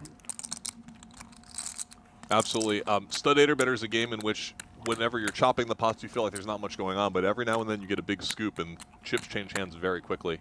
Yeah, the multi-way hands I find particularly interesting in Stud 8, where sometimes the 2 higher equity hands are trying to force out that third player, and if that third player gets stubborn, things can get really interesting and yeah, the pot big. can grow quickly, right, Alex? Yeah. Glaser's got kind of a marginal low-only hand, not very connected. One that is situational. Sometimes you just fold these hands, sometimes you limp them, sometimes you steal them when you're in a good seat. I think given that he slipped in the chip counts, I would not have minded just seeing a fold here.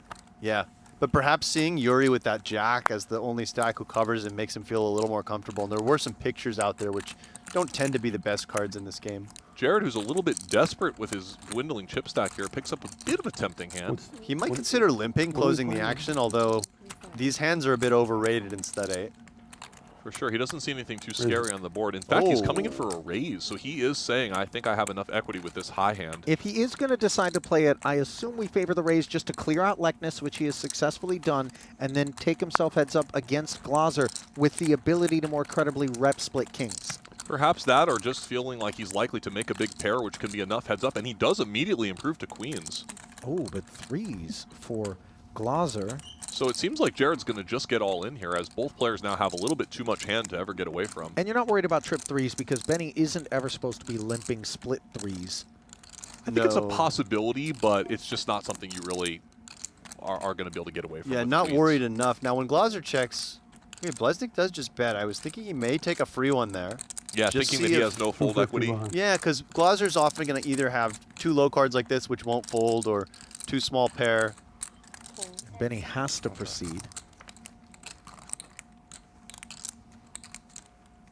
That's music to great street for Jared. To Jared's ears, seeing Benny catch that ugly jack of hearts. 250.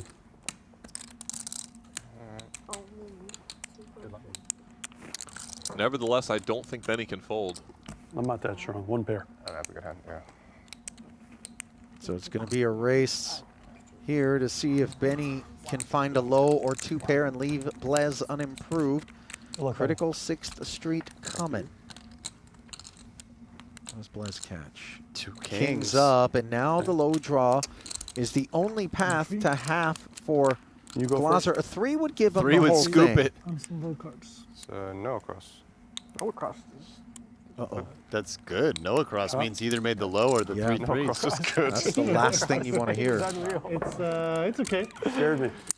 Oh. Yeah, you should be scared. After that. So after an exciting sweat, they do chop it up.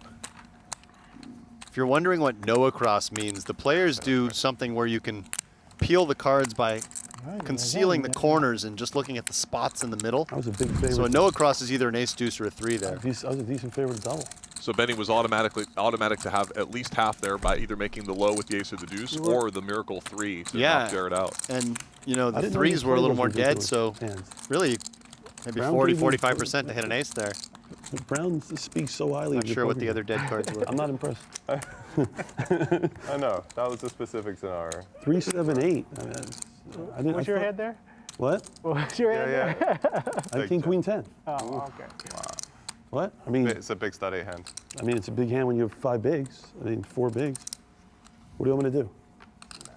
Yeah. You would fold my hand there? No. I don't know.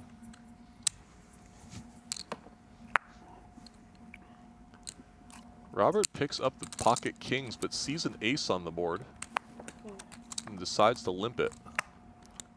I think Jared can find the fold, given the queen limping in front of him. Yeah. Yeah, these when you have these jacks, queens, kings with an ace behind, they're always a bit awkward because the ace can ISO you with just the 2 low cards, and you're never sure if they have aces or if they have the low. Now the 8-7-6, not the greatest in terms of low draws, but it does have a lot of flexibility when you find those otherwise bricky 9s and 10s that wind up giving you a straight draw. So Glaser happy to close the action with a limp. And Robert Wells will breathe a sigh of relief that the ace folded behind him, and now spikes three kings right away, and now is happy for any sort of action, although he looks at two scary-ish looking low boards. Yeah, now if you want to think about your range, I like this check from Robert. Most of your range is happy to check over to Glaser, who's showing connected low cards, and Robert's hand is good enough to go for a check raise here, but he's playing it consistently with what he would do with weaker hands. Pretty sexy 4th street for Yuri as well. Now, do you think for Robert Wells, should he spring the trap right away or wait? wait? I would fast play just because if you can get, for instance, Glaser to 3-bet, we don't know what Yuri has in the bring-in. He might have the weakest range. You can get it heads up. I don't mind that with both players showing these low cards, and there's no guarantee you're going to be able to get the check raise in on 5th. I mean, we don't expect Glaser to 3-bet, though, do we? I don't. No, but at least we just put more money in while ahead here. Yes, sure. I don't really see too much downside to just raising now. Besides turning your hand a bit face up, but that's never going to be a huge problem in a spot like this. You're just trying to push equity. Yeah, this feels like kings and queens at a minimum as played. I agree. This is very strong. But both players in the other two seats are going to have a little bit of reasons to consider continuing. You cannot simply fold even if you think your opponent has a strong high hand here with 3 to a low, 3 to a straight, or 3 to a flush. Yeah, he's actually very happy to be against these exact hands where nobody has an immediate low draw. Yeah, surprisingly enough. And I think both of these guys recognize that their pairs are just in awful shape right now. Yuri has the best possible backdoor low draw if Glaser does not have an immediate low draw. He also has 3 small diamonds, so he has a potential scooper. He's going to have to stick around, I believe. Wow, is Yuri really going to fold? No. No. Okay. He balked a little bit, but he's in. All right. Big street coming. Very big street and big pot brewing. Over $1 million in there already with 3 betting rounds still remaining. All of them will be 250K. Paint, an 8, and a 10. Really deflating development for Yuri's hand. Glaser, on the other hand, actually still doesn't have a low draw despite showing the ability to have one made already. 8s and 7s. Wells checking. So I understand this check from Robert Wells here. The 6-7-8 board is very worrying to him as he thinks it's much more likely that Glaser is going to pick up a straight draw or already have a straight on this card. And remember, Glaser limped in. So something like 4-5 could be in range with Yuri's deuce behind him as the big stack on 3rd. Very tricky situation for Benny because if he checks here, he somewhat turns his hand face up. I mean, you would think in general he would be betting his board here most of the time, but he understands that he's very unlikely to be currently ahead of Robert. Now, open 10s for Yuri, so both of Wells' opponents have 2 pair and are in horrendous shape. No blow possible. This is a great development for Robert Wells as he was just hoping that nobody's board got any scarier here. Of course he has a strong hand with 3 kings, but in this situation you're always worried about the worst case scenario. Note that the open 10s for Yuri interfere with any straight possibility for Wells, but his hand just absolutely looks like it has 8s and 7s and 10s up cooked. Yeah, the problem here for Benny is that after Wells raises 4th, Benny probably feels that Wells doesn't just have a pair of queens. Absolutely. So Benny is wondering maybe could he ever beat a hand like pocket aces that have played this way? But generally speaking here, he's got to be thinking about folding. But also, even if he beats the aces, Yuri's just caught the open 10s, and Yuri did play the hand pretty passively. Yuri can very easily have 10s up here. Certainly. And look at those equities. Robert Wells has 84% 3 ways here. Yeah, this could just go fold. I mean, I really think Benny needs to fold with Yuri behind him. Maybe he's thinking his 8s and 7s are still live enough. Yeah, certainly we can see he's not getting nearly the right price to draw for a full house.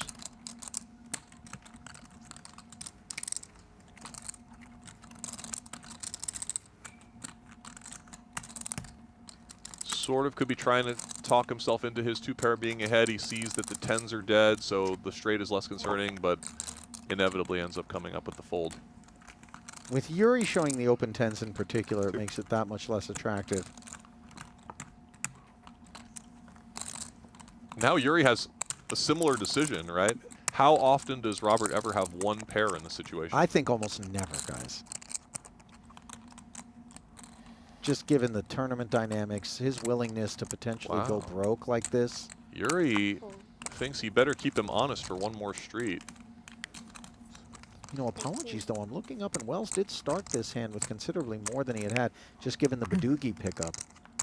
So now, if I'm Robert and I get checked to here, do we want to go for value? Because at this point, the only way he can really get called by worse is if he's turning one pair into a bluff, and he does decide to check.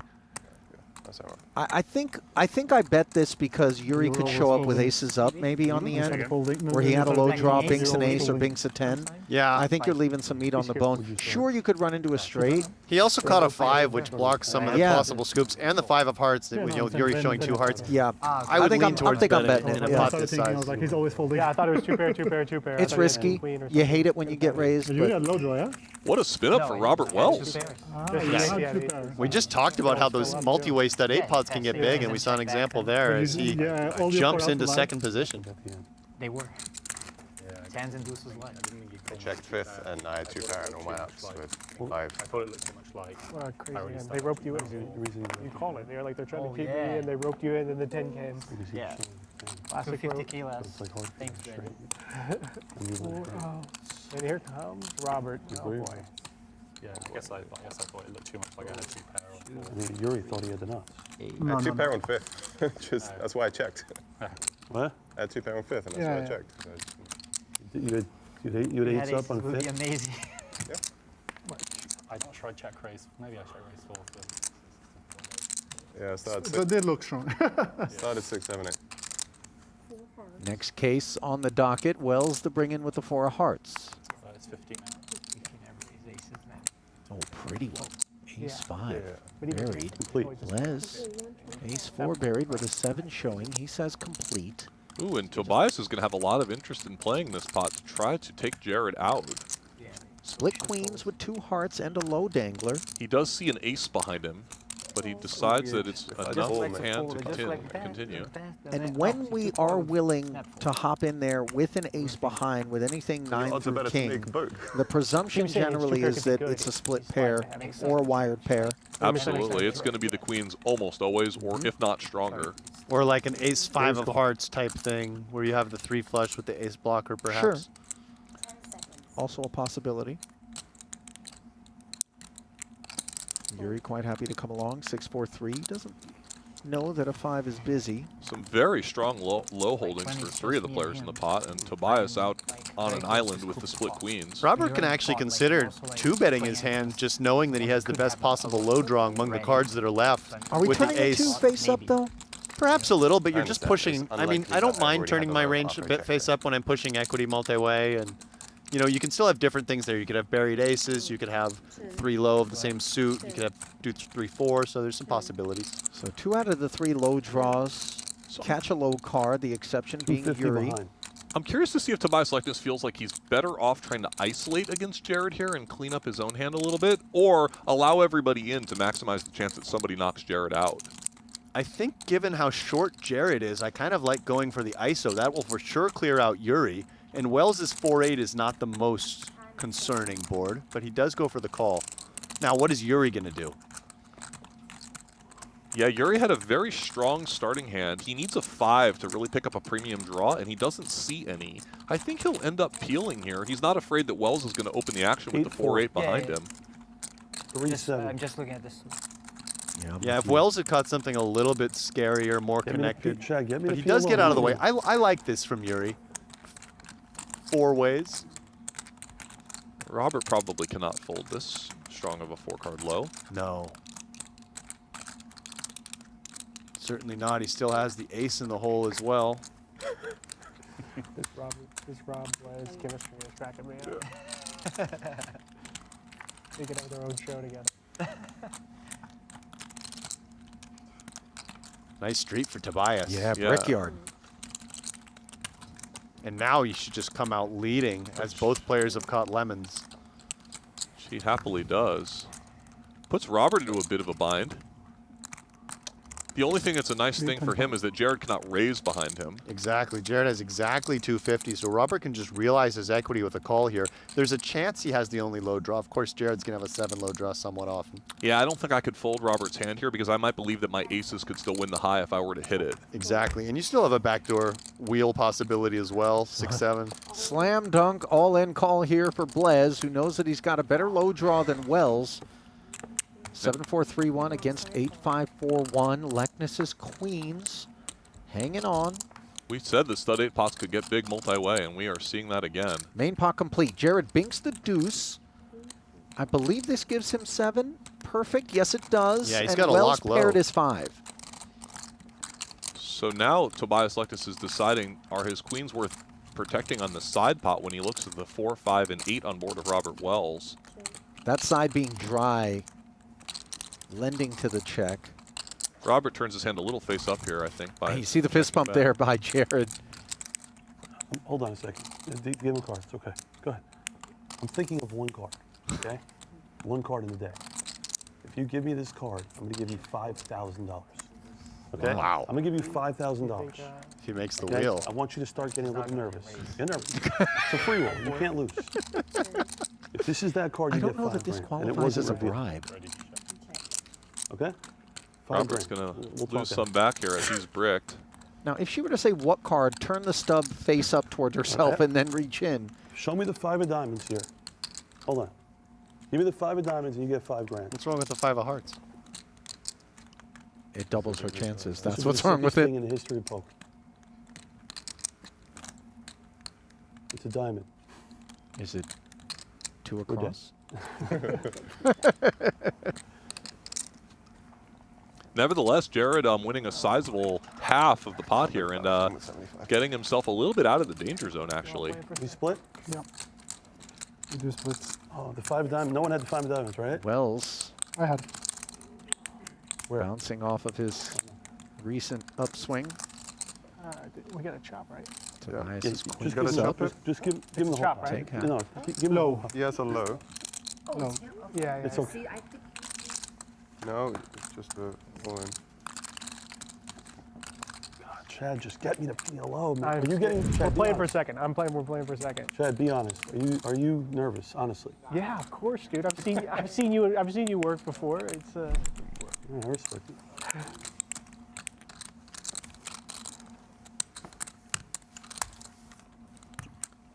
Huge pickup there for the Blez. No one to raise. Head to bluechew.com and take your confidence to the next level. And your penis as well. Sorry, was that a little bit too on the nose, guys? 850. Apologies. 850. I like that you What went do we there, have? Ali. 75 or 50? That's 75K, and then you played your king queen like you I mean, it's just, why are we trying to be cryptic about it? Just, you know, I wish I didn't put let's it in. just tell them what it is.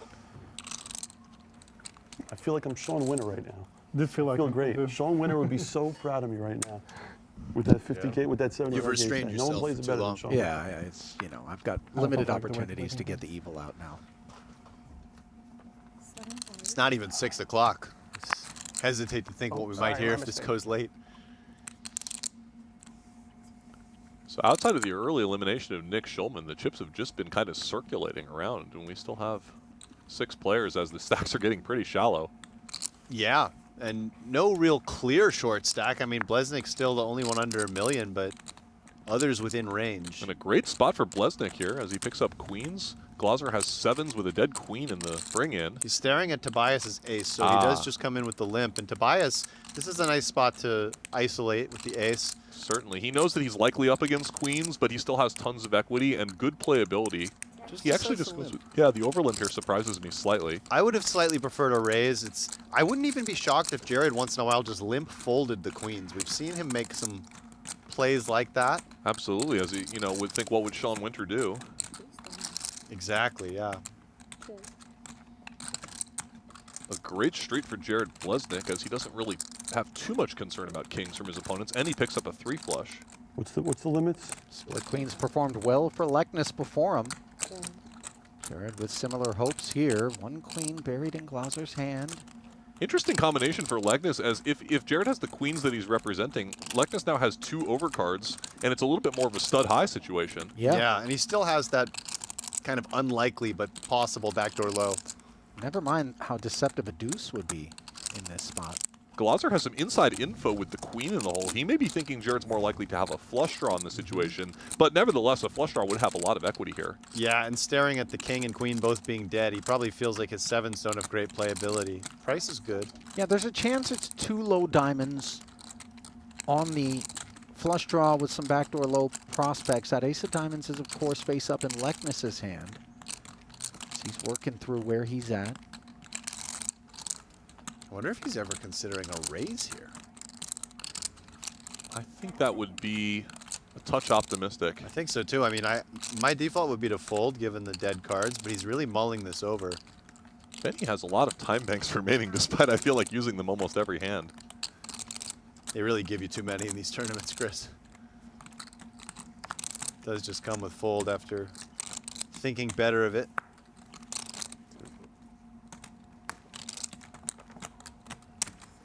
So down to heads up, 550 in the middle. 5th Street coming. An 8. Potentially putting Leknes on a low draw from Jared's viewpoint. Only we know that's not the case. Tricky situation for Leknes here, as he does pick up a little equity with the backdoor low, but also a little bit in no man's land here, not knowing whether he's up against one pair or something stronger even. And In fact, Jared lets him live with a free card here, concerned maybe that Leknes has been slow playing. Now it's 8s up, putting Leknes in front. And Leknes has to feel pretty good about his hand when Jared checks it back, and then also Jared catching that 8. It's not like the 8 made Bleznick 2-pair very often. You know, and we don't necessarily assume that Blez is going to be producing a low here on 6th as played. He did limp in, bet 4th. Could be that combo flush draw and then now low potentially. Yeah, you're once in a while going to run into a low, but it's unlikely to be a low that has you in super bad shape with a massive free roll. I think if Bleznick had 4 diamonds and 4 to a low on 5th Street, he likely would have just bet himself. I tend to agree. So this is a good recognition of the situation from Tobias Leknes after some consideration. Boy, the 8s are pretty dead here. We know that a queen is gone. 3s and 4s available. Let's see whether or not Jared can improve. It's deuces full for Leknes. Jared drawing dead. Actually quite fortunate not to have found 2-pair. Potentially could find the exit here in the face of a Leknes bet. If Leknes bets this river, which I think he will, I wonder what Jared will put him on. I mean, blocking the ace it's now. A little bit of a strange situation after the limp and over limp, the passive play on 4th and 5th Street. Jared has at least a little bit of reasons to consider calling here, hoping to chop against a low with 8s, but that does seem like a little bit of an optimistic hand to bet from Leknes. Yeah, I think it's definitely possible. After 5th goes check, check, Leknes could just bet his low draws on 6th, wondering what Jared has. Yeah. And he caught that ace, which blocks the primary value hand he's concerned about. Both. Oh. Jared does pay it off somewhat that is- understandably, I think. Big Have queens pickup. around? I had it all the You way. have queens? I had it all the way. Asked if you had queens. Yeah. Did. I started with these 3. We'll never know if Leknes would have continued on 5th Street, but that is the point where I think Jared it's may good. think back and imagine that things could have gone very different in this hand. I already had queens. Yeah, I believe you. That's why I folded.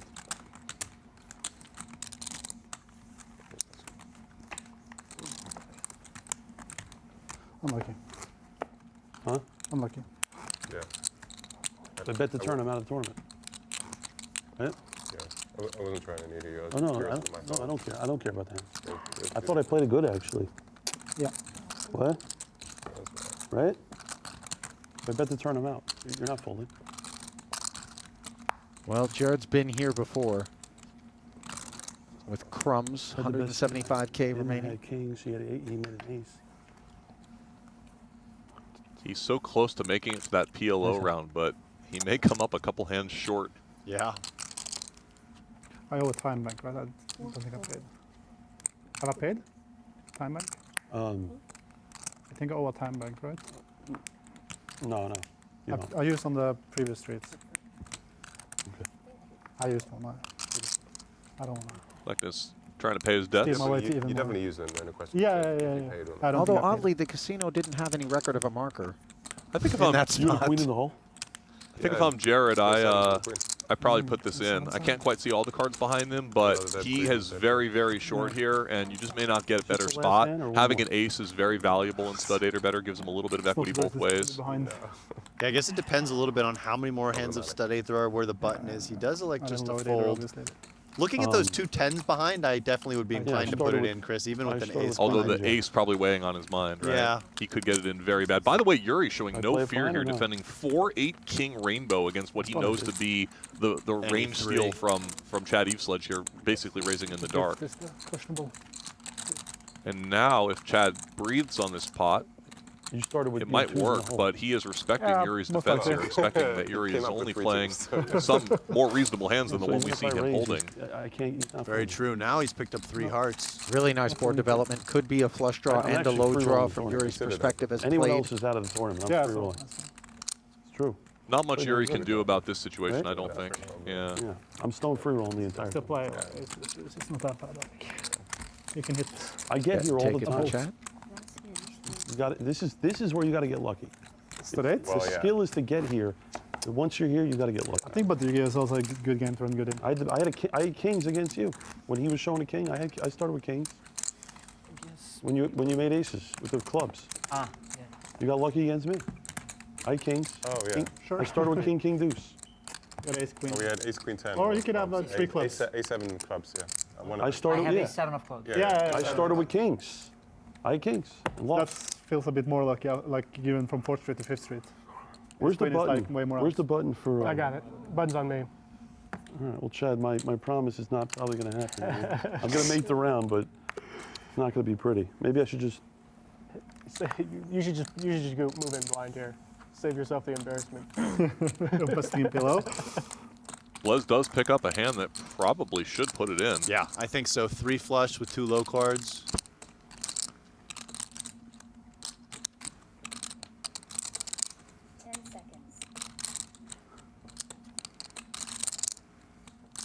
You have the button? Yep.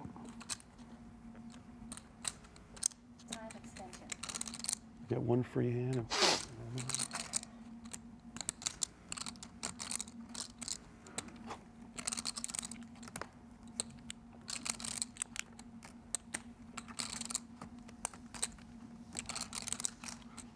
This is probably wrong, but I just want to see Omaha. This is probably bad. Wow. A surprising fold, I think. Probably terrible. Openly questioning his decision as he makes it. God damn. What'd you have? Split deuces. 3 cards? Fairy deuces. Yeah. Ah, that looks familiar. So they're just for Jared. 50, 75. I had 3 spades. 50, 75, I had 5, 8, 10 of spades. 75. And there's all the spades out. You know? I just want to get 1 hand here. I do not think Benny would have folded based on his look on his face, seeing that reaction. I will say this. This was a fun tournament. Hell yeah. This It's was a great tournament. Absolutely. This actually might be my favorite tournament to play. Nice. Love to hear that.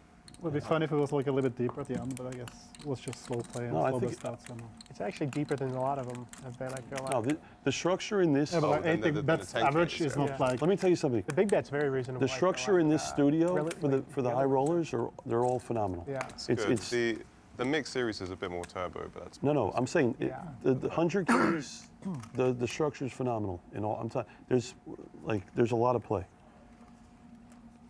Like this tournament was a lot of play all the way, but I think like when it's TV table, like dealing cards takes more time. Like Yeah. on acts a little bit slow, and it just Yeah. kills. Like if they did like hands per level or something on FD, maybe. Yeah. Just do me a favor. If I lose, don't laugh at me like you did to Scott yesterday. Don't laugh at me. Okay? Don't make fun of how much I have. Chip. Like everyone also have like loads of time bags, so like, runs Yeah. Jared finding relatively good hand, actually, considering he was going to be Say my favorite playing word, Yuri. We've also had extremely some- wide here and having to take the big blind Say in my hand. favorite word in this. Yeah, of course. He loves PLO. And people have like double. Like, I've been lucky doubling up. Like they've been, been a lot of doubling up. So Yeah. of course it's random that we got like this short. I'm not saying it's bad by any means. Well, It could be with idea to do just do like. decent hand here, but I think level or a something lot like of reasons to Yeah. just play a very careful one and try Yeah. to Very happy knock to out try, Bleznick. try to knock It somebody really is. out. We've had some like crazy. Yeah, plays, like they've been awkward all over the place. So both blinds I feel like calling, it's either been like raise and take it, or trying it's to been work like together to awkward. dispatch Jared Bleznick. King, queen, 4. It's top 2 for Yuri. Blez has ace king and a flush draw. Yuri can definitely consider betting. I mean, you don't bet as often into these dry side pots, but his particular hand has some incentive to try to get some value and protection. Yeah, he might feel that his hand is well strong enough to take on Jared's range and make sure that he doesn't let Robert Wells get any free cards. But instead, he's going to give the free card to Robert, who's probably pretty happy to check back and try to bank a 10. That's precisely how it comes down. So to the turn we go. Deuce. Wells picking up a wheel gutter. Now I would definitely bet Yuri's hand just because you want to deny equity to all those straight and flush draws, and you're almost certainly ahead of Jared's hand. Note that Blez also has the same wheel gutter as Wells. 250. And in the face of a bet into a dry side pot, that ace-jack-5 loses luster. Yeah, I think no flush draw, no pair. Let's let this one go. Sometimes you're going to be sharing a draw with one or both players, too. Right. The ace-5 also not to the nuts. I actually have a decent hand. Can you beat Yuri has queen? top 2. I have a lot of outs against that hand. Yeah. I do, actually. 30% equity. 3 ace or heart. Yeah. That's the reason I didn't bet the flop. I was like, I'm gonna see a safe turn and. Note that a 3 ace number or of heart. Jared's On this turn and actual on the flop. outs Good are luck, my friend. available. Those represented by Yeah, the yeah. grayed out cards at the top of your Crazy screen. hand. Could be again. Could be 12 way. outs in theory, but it looks like only 6 in actuality. And that ain't one of them. Good game, guys. Queen's full for good measure on the end for Yuri Dzivielevski, and we've lost a player in Jared Bleznick, an emphasis on player. That Take is care, a, guys. Take care. a tough outing. That is now out in 6th. $225,000 collected, along with a few cards of note during the box breaks. Yeah, he got his advertising in as usual. 1.6. Nice run again for Jared, who's got a habit of showing up at these super high roller bowl final tables. So there is the state of the union. Absent 2 of our original soldiers, Schulman and Blez, out in 7th and 6th. Now Wells and Eveslage, both with roughly 1.5, 1.6 million. Running 5th and 4th. Glaser in a dead heat with Leknes, and it has been the Yuri Dzivielevski show. The Brazilian continuing to assert dominance here in these mixed games. Capital Infusion on display there.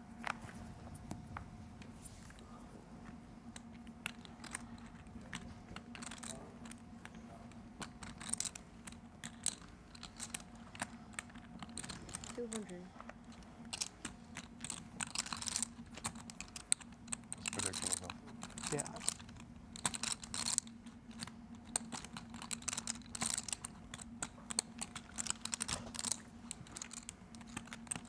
Yuri getting a little out of line with this king 10 6-5, but it makes sense off of his stack size. He can really put a lot of pressure on everybody now as they all fight for those pay jumps. And Tobias defending the ace king 6 deuce with a king high suit. It's the This is a bit loose with the tram that ICM. goes here to the whatever place. Yeah, you see it. Yeah. But Queen reasonable. 9-5. Rainbow. Total whiff for Leknes. Pair and a gutter for Dzivielevski. Fortunate not to have flopped a diamond draw. Yuri's hand is weak enough that he could just use this as a bet fold and not feel too bad about it if he gets check raised. If he had a little more equity, he might put this into his check back range. 10 seconds. And this is just going to work against Tobias's nothing burger. TYVM.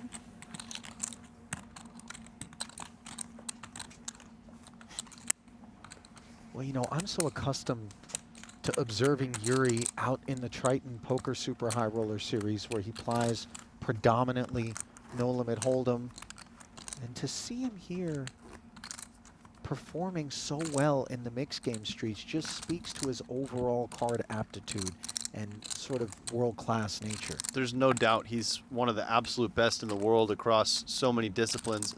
Also a really hard worker and just a really nice guy, a true ambassador of the game. Somebody I always enjoy competing against, even though he's difficult to play against. He's always a pleasure socially at the table. I mean, I don't know anybody who's ever rooted against Yuri. Yeah. You know, maybe you're ambivalent. Maybe these 4 gentlemen are rooting yeah, against sure. him right now, but as a compliment more than anything right. else. Yeah, and I mean, again, first, second, and trying to win again. 4 tournaments in a row. Tough tournaments too. We're talking about 15K and 25K buy-ins against the best players in the world who assemble here in the studio to do battle. It was 2 seconds and a first. I kept saying it was Yeah, first, second, first. I think I messed it up once too, Okay. Ali, but 2 seconds and a first.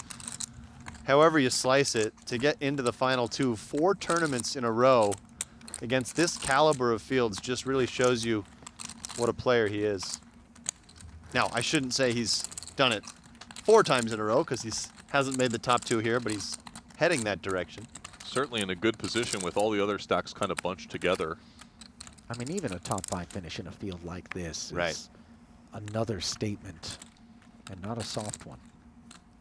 So no clear short stack here makes things very interesting. You can see this real bunching of stacks. Who will blink first? We Yuri, see go Yuri ahead. recognizing the situation here and kind of pushing it in the PLO action a little bit here, where he knows his opponents are going to have to be very cautious. Yeah, he should be opening quite wide here. You can see this as an example. Jack, Jack, 5 deuce single suited. Not a hand that you would open without any sort of ICM considerations. No. Yuri showed the jacks to kind of show, oh, I don't have nothing, and then the deuce accidentally slipped over. Oh boy. Oh boy. 7. Yeah, showing jacks in a PLO round as though you have some sort of powerhouse is kind of a funny thing. Well, especially if a deuce gets revealed as well, because we know that card's not working. Not all jacks are created equal in this game. Not coming there. It's kind of like when you show the ace in No Limit Hold'em after raising under the gun. Like the ace-6 off isn't really much of a hand there. I think all these remaining players, so experienced at tournament poker, understand the dynamic and what's going on here. There's not going to be any fooling them. Right. Because we played deuce at the end of the night. Started with Yeah, so yeah, Raz. yeah. Kilo deuce, Raz. Chad's got to be feeling pretty good, by the way. He had a really Fun rough games. day yesterday where he was dealt a lot of bad hands, blinded down pretty much to 600K, came in as one of the 3 short stacks, and already seeing 2 players go is a nice result for him already. So, Alex, if you're Benny here and you know you're going to be playing a little bit on the conservative side, do you feel more inclined to just open for a large sizing with this sort of hand? I don't mind this limp from Benny. He really doesn't want to face a 3-bet with this particular hand, and he wants to see a flop. I think if you do raise, I like that idea of coming in for a larger sizing. But I think still reasonable to play some button limps at this depth. So he picks up both of the blinds and looks up at Queen 7-7. Glaser's kings still in the lead. Dzivielevski with that ace-queen. Benny can mix this spot. When you see these paired boards, you can either go for a small bet, which is what he does, or you can sometimes check back. If you start betting every overpair every time, then it gets a little bit tricky because you might start to face more check raises, and Yuri has kind of an interesting hand.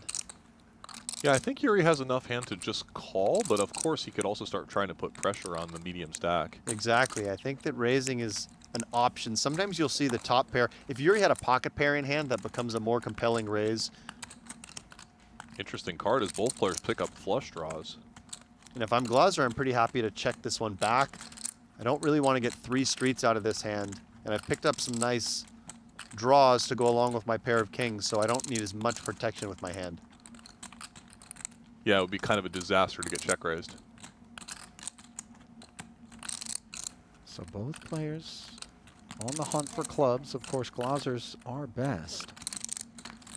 Winds up checking it back. Open-ender, kings, and the club draw. That's a lot of hand.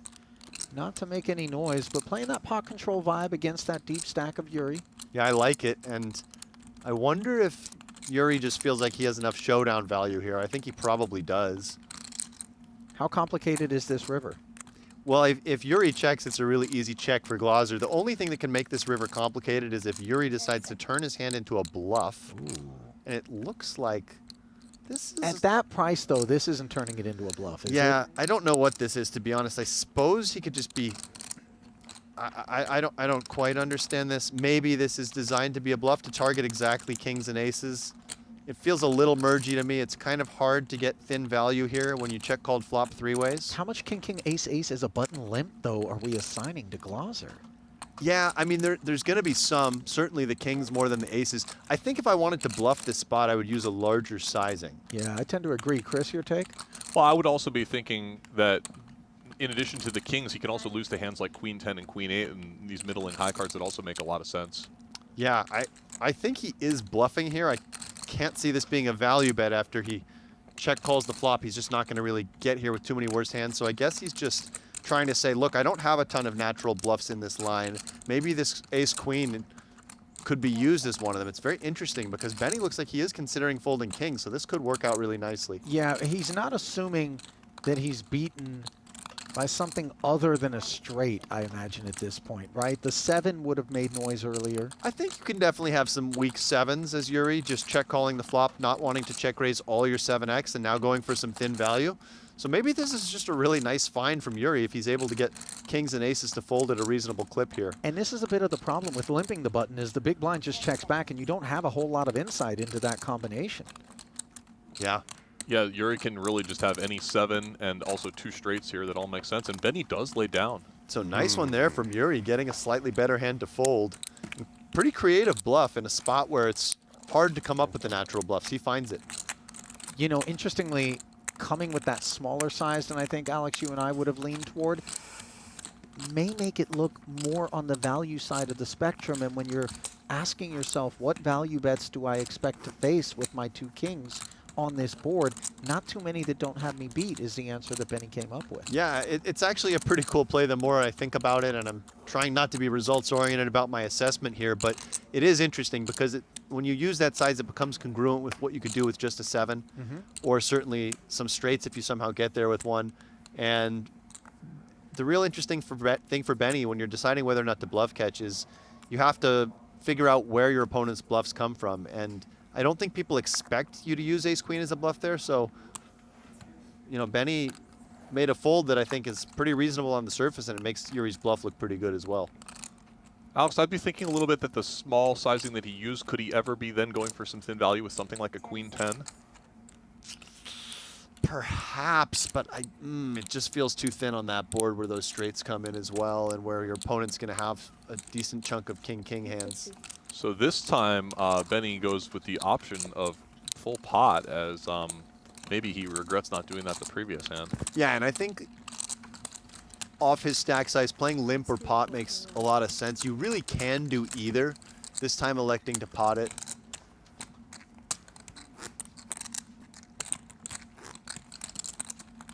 A tense situation for everyone not named Yuri Dzivielevski right now. With Bleznick gone, the table talk has definitely gone down a little bit. Certainly. He was kind of the driver of some of the banter.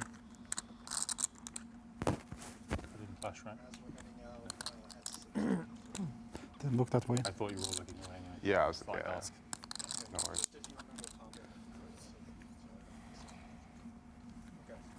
And of course, the big bet round's always a little bit tense as, wow, Glaser gets dealt kings for the 3rd hand in a row. Almost the exact same combination as last hand. All 3 times he's had these like kind of weak to medium kings. Guys, the caginess, though, is not being influenced strictly by the big bet, as we see Glaser binning the Cowboys So here. 1 limp, 1 raise, and 1 fold. Yeah, he took all 3 options. He batted for the cycle. I'm looking up at the top of the screen, and this chip distribution has a lot to do with the caginess as well, with Wells through Eveslage left to right, all in the same area code. Yuri, of course, atop the mountain, reigning supreme here.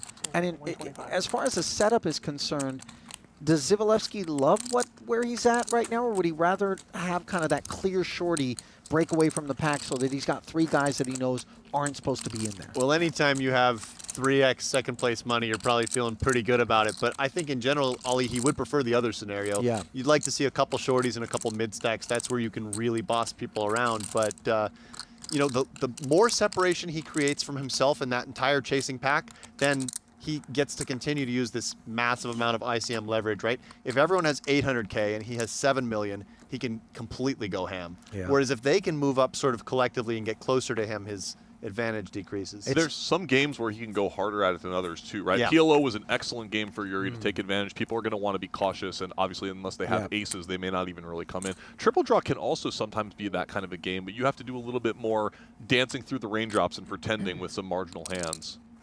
So here we are in triple draw. Wells has one of those hands that gets played a lot in heads-up games and in late position steal situations, 9-6, 6-5-4, but against an early position open, in this case a hijack open, it has no utility at all.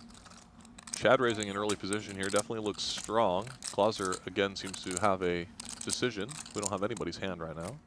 Note that right now only Glaser could overtake Yuri for the chip lead if they doubled through Yuri, so that just shows you what a big lead he has. If anyone else doubles up through Yuri, Yuri would still be chip leader. And as advertised, Chad has a very strong 8 deuce, starting 3, hand. 4 deuce. Super smooth 8. That's it. Draw 1. No need. You know, Eveslage, as we wound things down last night, shifted this gear on the hunt for a pay ladder and bled out somewhere in the neighborhood of half of his stack without playing a hand. And it didn't go unnoticed as Nick at one point chimed in and said, has anyone seen Chad? Yeah. So it was a very palpable shift. I do think largely a function of just being dealt the bottom of the deck, but there were also a couple of tighter folds that we saw that you know, he wouldn't have made at other stages of the tournament. Chad is someone who is very aware, comes from a no-limit tournament background originally, so very aware of all the stack shifts and how that influences play.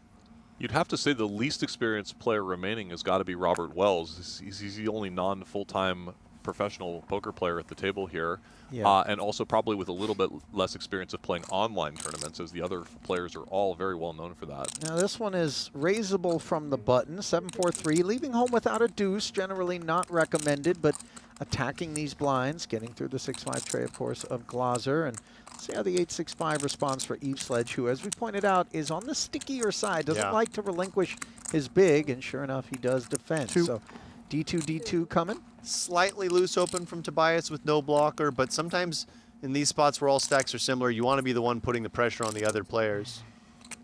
Yeah, and once Yuri folds, he may feel a little bit more comfortable.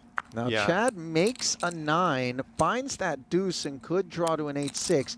Bet and call, I presume, forthcoming, as Leknes will be on a deuce hunt of his own for the nuts. I think I'd pat this 9, Chris. I would draw. You draw? Okay. I think Chad will draw. With 2 to come? The 8-6 draw is just so smooth. Typically in this situation, oh, I'm wrong. So good call, Alex. Yeah. Well, so just thinking, Leknes might be drawing 2 still. Yeah, and I guess in deep tournament situations, the pat is just going to perform a little better, where maybe you have a little bit more fold equity on the turn, and you know, a little bit more clear decisions. Yeah, but in general, I agree. If the stronger your draw, the more likely you are to draw to it. I just felt here. Yeah, in a cash game situation, you want to think about your 8 draws as like all kind of different holdings. By the way, this is a little bit of a light continue from Tobias Leknes here without the deuce. I don't think I love this, but maybe he's correctly surmising that the sort of quality of that holding after a draw 2 could be beaten by an 8, not just a deuce, and maybe even a 9, as we can see all of the above. He does end up pairing.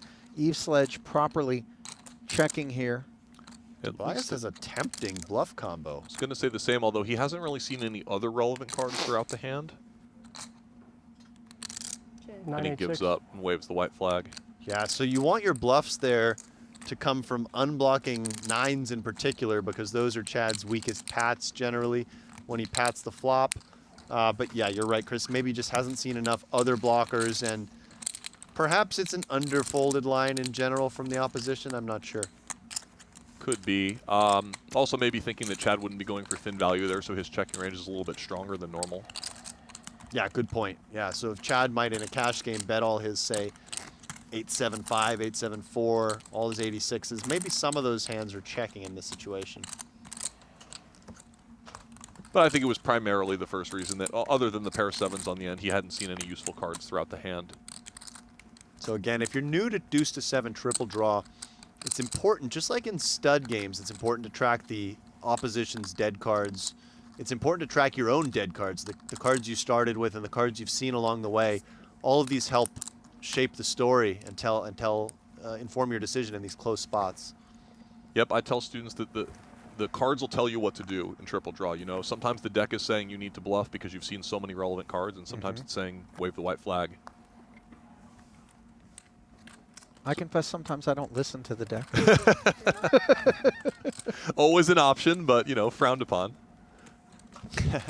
I don't always listen to the deck either, Ali. I kind of hate when you double pair on the draw 2 with a couple of relevant cards, but, you know, you just feel like you're looking across the way at a guy who's stickier than average. It's just like, let me draw. I want to make something. I don't want to have to get snowy, but often regretting these moments.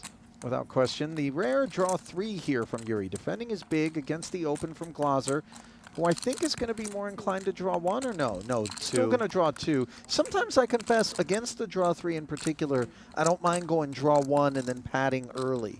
Yeah, but when you have such a premium 3-card wheel, you don't want to limit that upside too early in the hand. I think I talked about this yesterday as well. The 2-3-5 has such good value for making a monster that you're really hoping to improve. Should just go check, I think. Yeah, typically for chips, Benny could consider betting with the pair blocker in a 3 versus 2 situation. But here, I think he definitely wants to reduce the variance a little bit. Yeah, without improvement, I like the check back myself here. The 3-card draw generally will go down to a 2-card draw more often than not at minimum. So now that a draw's gone by, either player probably would have been a little bit more inclined to keep a 9 in their hand at this stage, but seeing the cards that they hold, it makes sense to see a 2 versus 2 now. So here we go. On the rough 8 draw is Yuri. So how much pressure does Yuri want to put onto his opponent here? Because he certainly can bet this hand as kind of a semi-bluff, hoping to take it right there. It is a relatively small pot. Instead, it looks like he's going to go ahead and try to protect his range so that he can continue and check and call and have some reasonable hands. Yeah, if you bet and face a raise with Yuri's hand, it's quite ugly, isn't it, Chris? You could be facing some semi-bluffs. But you could be drawing dead some of the time too. Glaser's betting. We don't know what he caught. Yeah, I would assume he has at least a premium 4 card, if not a pat. He can bet a lot of hands for value here, seeing a check twice in front of him. I think 8, 7, or 4 rate to be in his hand is one of the 2 cards that he drew. Of course, we don't know. Is he patting or drawing 1? If he stands pat here, Yuri's going to want to do some betting on the river. Instead, it's a 1 versus 1, and we see Glaser does have that strong draw. Yeah, nice value bet there from Glaser on the turn, knowing that he's very likely to have the best draw. And he does make it. A great card for him to see. And Yuri does not have a particularly compelling hand to do anything with other than check fold, in my opinion. If he bets here, it's a little bit of an overbluff, and he's sort of saying he expects his opponent to fold too often. And of course, Benny should be very happy to go for value with such a strong holding here. It's never fun if you were to get check raised, but this is just way too much hand. Yeah, this is just an absolute monster. Your opponent can call you with a pair sometimes, let alone a 9-10 jack. The 6s in terms of pairs that we make informatively are the least useful, are they not? Yeah, it's just it's not quite bad enough to bluff with, and it's certainly not a hand that he's going to be hero calling with, right? Yeah. So just checking, planning to fold, it just seems like the best option. Note that it's also quite bad for him to have an 8 and a 7 in his hand, because one of the hands that he'd like his opponent to have is a pair of 7s or a pair of 8s. 120 plus round big, yeah. Glaser dead heat with Eveslage on the back end of that one, Yuri. We see any scoop in triple draw, and the chips are changing hands quickly at these sky-high limits. We should note that 3 of the players in this Final 5 also made the Final 5 last year. Chad Eveslage was the winner, of course, but Yuri Dzivielevski finished 3rd and Benny Glaser finished 5th. So quite an accomplishment for all 3 of these players to make the top 5 2 years in a row. Benny, at a minimum, going to equal last year's result. Of course, higher hopes. I'm not absolutely sure. I think Yuri's the only one who's in for 2 bullets of the remaining players here. I also might be wrong about that. He may only be in for 1. I don't think any of the other players are in multiple times. Benny's got an extra blocker here, and it looks like he's going to go after it. This is a little surprising to me. I would think he would want to be pretty cautious, but... Ooh, Robert Wells. Wow, and Glaser's going to have a problem here, guys. Yeah, this is Pat 86. 3rd scoop applied now. So Glaser really doesn't know it, but he doesn't want to improve on the flop. Robert's going to pat, and if Glaser catches a deuce or even the nightmare, a deuce 4, something like this, it's going to be bad news for him. He'd actually rather brick and maybe just get away cheaply. Absolutely. He must be at least considering drawing 3, but instead he decides to draw at the 8-7. Yeah, I feel as though against a pat hand, it does cut a couple of ways. You know, it's difficult to produce better than an 87 pat, but at the same time, you know, swinging for the fences gives you a lot more clarity. These are not particularly good cards for Glaser to see. I don't think that these cards really help him in any way. In fact, they might scare him a little bit. I would not hate a fold immediately. Of course, I can see the cards. But he opened a very light hand here and is getting punished for it once again. Yeah, common theme we've seen. He's certainly considering folding. Perhaps he's also considering some sort of interesting play, given he has had a number of pair blockers. Blocking those 8s can be somewhat good for that, hoping your opponent does have that 9. Yeah, do you think he ever thinks that Wells could just be snowing from the get with a bunch of like deuces? not seeing a deuce in his hand? And seeing so many other relevant cards? He could, but it'll be very expensive to find out, right? I Right. mean, you're really kind of committing yourself to getting to showdown if you believe your opponent's bluffing. It doesn't really matter what you catch. Such a specific situation for Wells. I know he hasn't seen 5s, 4s, 6s, and deuces, but, you know, 6s full, 5s full, something like that are just so unique. So if Benny had caught a 4 there, he might have been in a lot more trouble. I think he would have felt compelled to draw at the 87, but just breaking off, he gets away cheap. He minimizes the damage. This has been an interesting round of triple draw.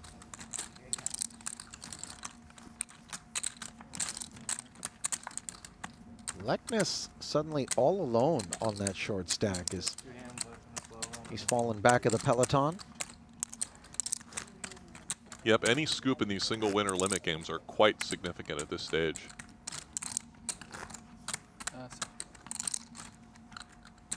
I think off ramp there after first draw for Benny. If you are going to open light as he did, an important thing to have in your arsenal. Certainly, and we can understand that he ran a little bit bad for Robert Wells to pick up such a big hand in the big blind, but 8-7-3 is definitely a trouble hand in triple draw. Yeah, you're almost asking for it. Glaser probably wants to maximize the number of hands that he's playing when he's in position relative to Yuri. So having Yuri in the small blind there might have been something that he was considering a small positive.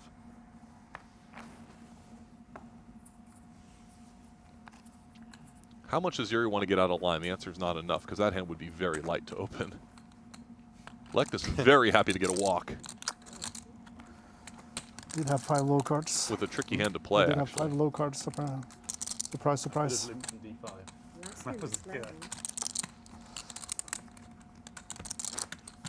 Ace is up.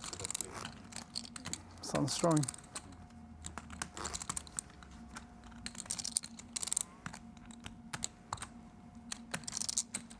Wells had a really nice PLO 5 hand. 5-card draw? Yeah, 5-card draw. You like that game, Chris? Not really, but it's mostly because I'm bad at it. Yeah, I don't like that game, and probably for the same reason. As I understand it, it was a really common selection during a lot of the dealers' choices this summer. Interesting. And probably specifically for that reason is the assumption that people are not studied. Yeah, absolutely. I think some of the highest stakes cash game players have played it a little bit more high frequency. I know I've had some conversations with Scott Seaver about the game. He quite enjoys it. And a few of the online guys really like it, like Glaser, Leknes come to mind, and certainly like Pads comes to mind as someone who's played a lot of the online events where that game is popular. There were some heads-up sit-and-goes that some players used to sit. 5-card draw high, sit and goes, hoping that people would misclick sit them, thinking it's no limit hold them. And these specialists would just pounce on that. I had the opposite experience in the old days, Alex. When I would play deuce to 7 triple draw online, some of my opponents would sit down and play a high hand the first hand and not understand that the game was for low. So. Okay. Were these sit and goes or cash games? Cash, yeah. Okay. That's grimy. I used to remember people making the pivot between Raz and Stud in horse. Yeah. Would sometimes, you know, trip them up. Yeah, play. Normally, who has the betting lead kind of informs you, but many times that would happen. And I confess, I was always in the chat like, hey, buddy, we're playing. Yeah. It was small stakes. You know, I think it's good to tell people. people, well, why not just add triple draw and then mix the 3 studs up with a different game in between, right? Make it Thorse. So we're seeing a clear pattern emerge with the guys wanting to pat these 9-8-6s in the given the tournament conditions. In fact, Tobias Leknes drew to the 4-card 9 in this situation, the small blind having the 3-5-6 in his hand. Yeah, and I think I like drawing to a 9-6 much better than a 6-5 tray in this spot. Draw 1 and pat. He leads. Glaser has made number 11, 8-7-4-3-2. So Glaser can either call and pat to ensure that Leknes doesn't break something that can draw to beat him, or he can get a value raise in now. And if Leknes does get raised, he'll have a very difficult decision. Yeah. We haven't seen a lot of Flat and Pat try to freeze the opposition across our days of coverage, but this certainly qualifies for me. The big disaster is when you raise, get 3-bet by something like a 9, and then break your 8-7, it's a disaster, because it's a winner if you keep it intact. In a tournament situation where the chips are extremely valuable, I think that merits of freezing this hand goes up, right? If you can get your opponent to pat a weaker hand in front of you, it is very, very valuable. And if you forego a little bit of extra value on the river because of it, no big deal. So in a cash game, you like raising this hand, Chris? A little bit more. I mean, it is a blind battle. It is a little concerning that your opponent took 1 and then stood pat, which can often be a strong range. But, you know, this is quite a good hand, blind versus blind. Benny just going for the value raise here. And what is Tobias going to think about this? By the way, this is a situation where Benny's deliberate play is working in his favor because, you know, it could look like a little bit weaker than it is, but he is quite deliberate in general. Yeah, I think he's going to balance that spot. Tobias, I guess, has 3 options on the table, right? He can just fold. Yeah. He can call and be really stubborn and hope that he was getting semi-bluffed, or he can call and break and draw to that 86. My memory is that yesterday, Tobias Leknes had an extremely similar hand, I think against the Grinder. It might have been against Gus Hansen, where he did decide to call and stand pat with this exact sort of hand on the river out of position. I think it was against Chad. Was it not? That was the 8-5, Oh, that was a different right? one. Yeah. That's right. Obviously, if Glaser could see the cards, he'd be happy to get a fold from his opponent here. Leknes may feel that his underlying draw is almost a little too weak to break the 9-8 with. So he's almost deciding between pat and get stubborn, hoping your opponent's making a play against you, or just fold, right? If he had something like 9-8, 4-3 deuce, maybe he would be a little bit more comfortable breaking. Very difficult decision for Tobias. I don't envy him here at all. Both players had options in this hand on the turn. Quite a tricky triple draw hand.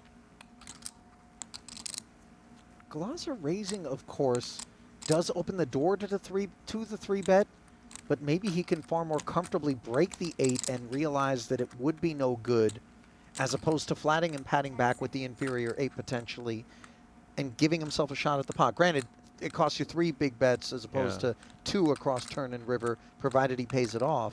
One thing that's helping Glaser here is that Leknes doesn't have a full 3-bet even remaining, right? He only has 50K more than this raise. Oh yeah, I hadn't even clocked So he has a little bit less to fear in that situation. But in general, I think you're right, Ali.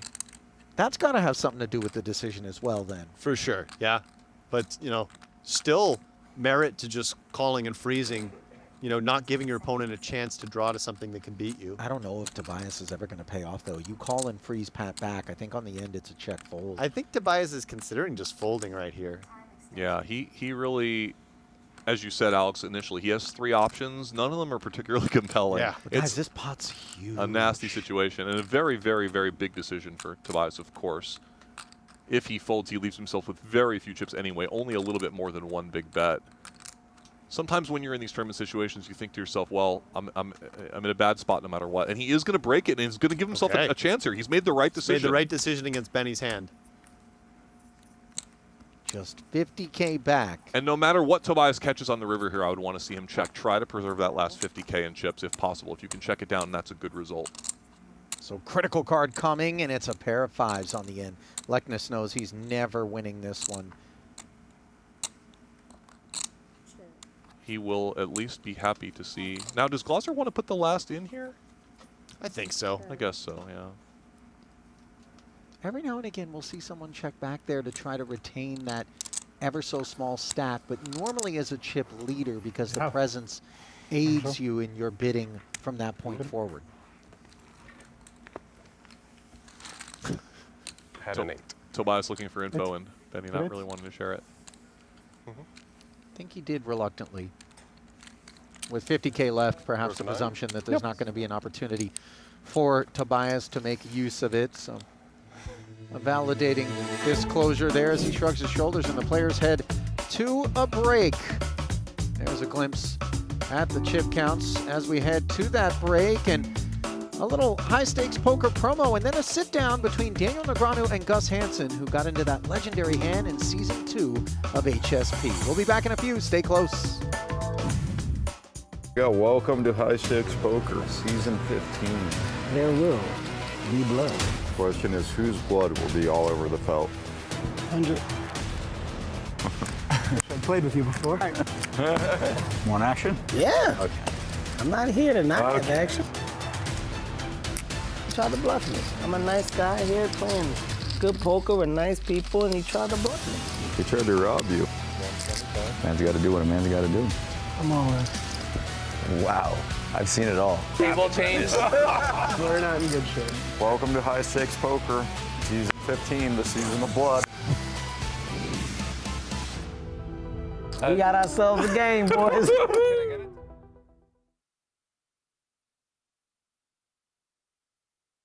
I got a lot of girlfriends. Hey, we can do the hoodie. It's been a long time since I've done a hoodie, so. Take a VIP, take a VIP. Gus Hansen opens up with pocket fives. He raises to 2,100. Negrano with pocket sixes raises to 5,000. It was like, this is one hand that sort of exemplifies my high stakes poker career. Well, I mean, I think one thing is important to remember. I mean, poker 2026 is a different animal than it was back then. Was this 2005, something like that, 2006? So, I mean, 20 years has passed, and so it's a different world. I mean, obviously, when you have a small pair, you're always happy to flop a set. Action folds around to Esfandiari with his ace-queen. I remember speaking to Gus about this hand since many times. And it's way more tilting after listening to his reasoning, because everything he thought was what I wanted him to think, and then he played the hand so bad. It was so bad, but, you know, I mean, it's a cooler on my end.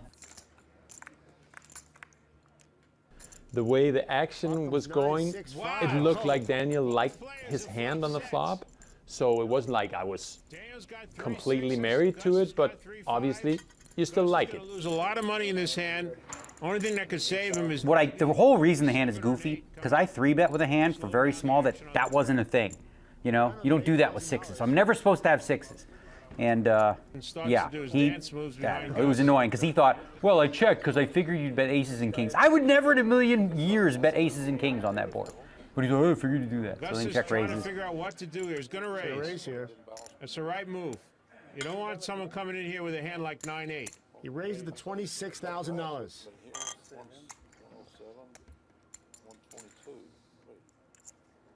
And Daniel is just going to call. He's going to let a card come off. I like this move by Daniel. Basically, thinking about losing the hand, what outs does he have, kind of stopped when the 5 came on the turn. Gus is convinced he has the best hand now.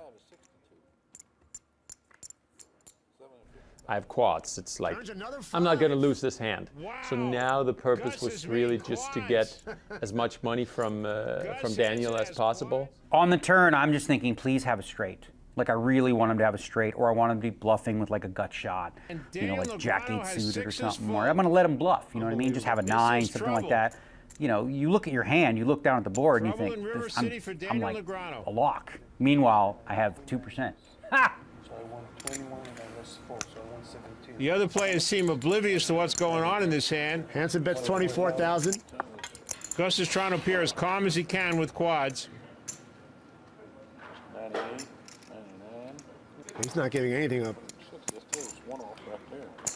Negrano calls at 24,000. I think at this point, there's a lot of value in going pretty big. Like, I want to get paid. I want value for my hand. The truth is, as played, he should never, ever, ever check a hand better than mine. Because there's too often what would happen is, he's going to check, I'm just going to check back. Like, if I had just a 7 here, I probably check. It's a very, very big pot, very dynamic board. He made, like I said later, he says, well, I figured when I checked, you'd bet aces or kings for value. No, Gus, I would never put in 65,000 with aces or kings on that board after check raise bet. Great play by Gus. You got your lost 2. I lost 2. Barry won 4. Now, if Gus did have 7-5, Gus has made a straight here. The main thing is Daniel feels he has the best hand. And there's no reason he shouldn't feel he has the best hand.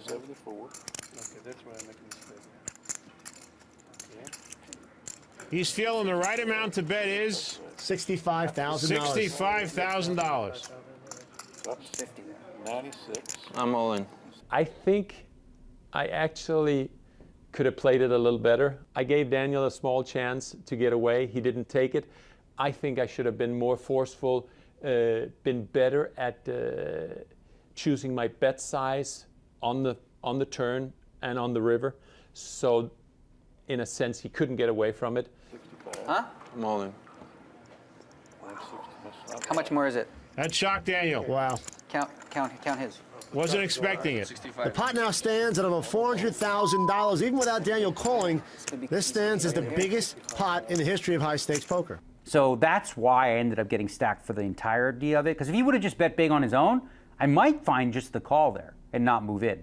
But after I bet 65K and he puts the rest in, I mean, it's tilting. But like I said, I beat 5-8, I beat 5-6, I beat 5-9, and I beat some bluffs, which I don't think he has, but I mean, it's possible. Because the thing is, he might not think that I have any of this board, because I did that. The whole key to the hand is that little itty bitty 3-bet, which takes out all the hands that, you know, like sixes that I'm ever supposed to have. Not even nines, really. How much? 167. Daniel's got to know that Gus has a hand. What he's trying to figure out is, does it beat his hand? He might have the nuts. You're missing a big pot here, Eli. It's a big pot here. You just raised me 167. It's a big pot. I better have something if I'm going to call, right? Daniel pointing out to Ellie and Doyle that something's going on here. Yeah, you think they'd know.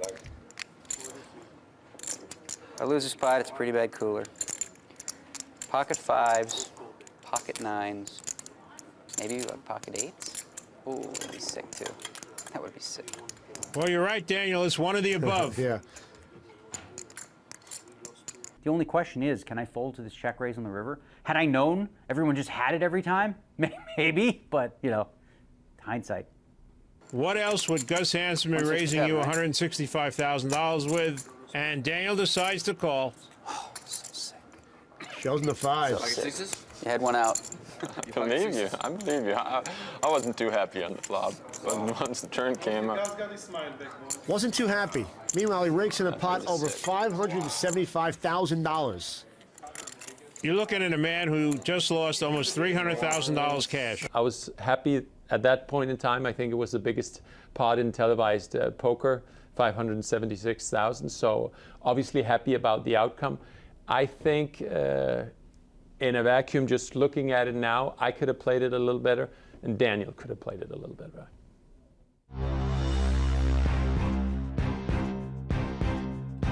Classic moments from a couple of poker legends, both of whom once upon a time were involved in this 100K mixed game, but not at this final table.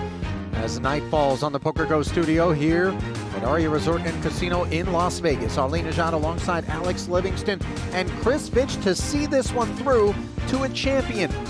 Two players eliminated thus far, Nick Schulman and Jared Bleznick, 7th and 6th, as the battle for the ring and the $1.3 million, not to mention mixed game supremacy rages on here. Three players that were at last year's final table in this one, back looking for victory. Eveslage, of course, looking for back-to-back wins. Limits now 150 and 300 as we resume limit triple draw. And after that very tricky last triple draw hand between Tobias Leknes and Benny Glaser, it's Leknes now completely crippled and needing to find a hand here, or we're going to say goodbye to our online tournament legend. He does pick up a premium. Good luck, sir. Quite happy to get that last 50K in there.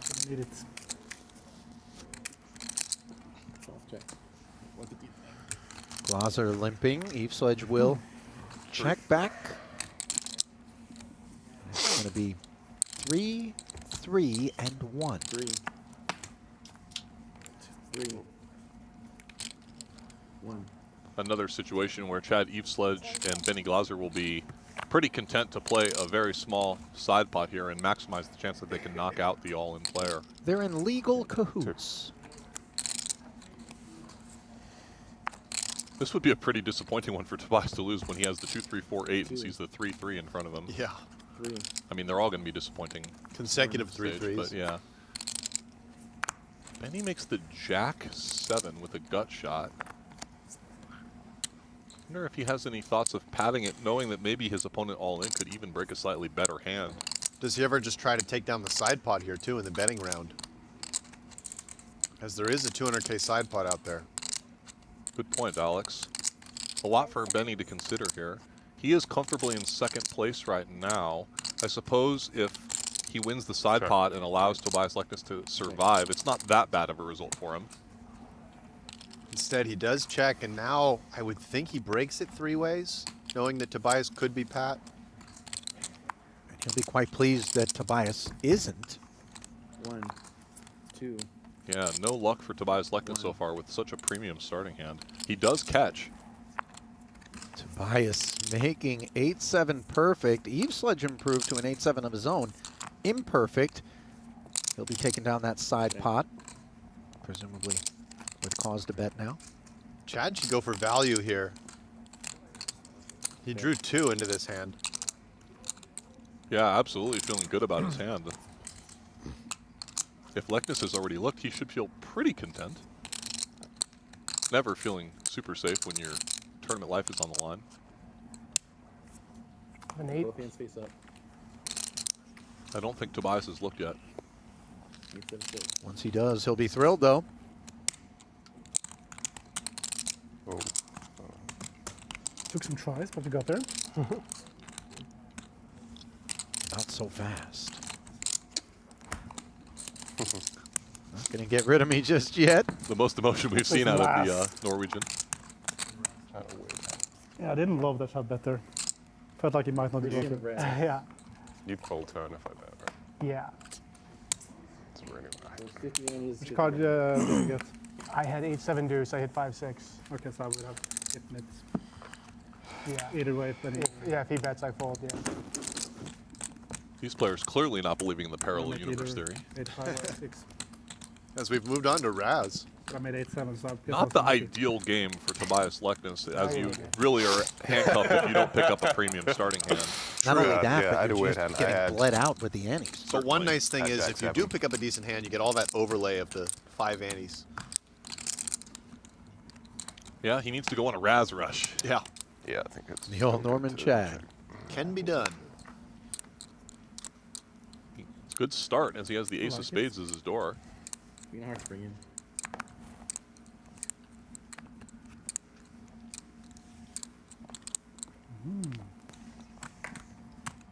Three-card 9 for Wells. Up he takes it. All in. And Leknes immediately finds one to go with. Timing couldn't be better. You can turn face up. Considerable 3-2 favorite from the jump here. Bluffing. Wow. Bold move over there. 2-9? 9-5 deuce. Yeah. Crazy, huh? Ace, lowest card in the deck. Hallelujah. I don't recommend. You've never seen player now. You never...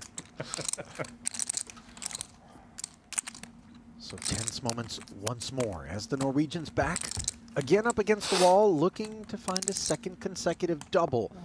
6 is for everybody. Pairing on fourth, disastrous. Both getting a 6, that's like... No, he's a fairly big dog, almost 2-1.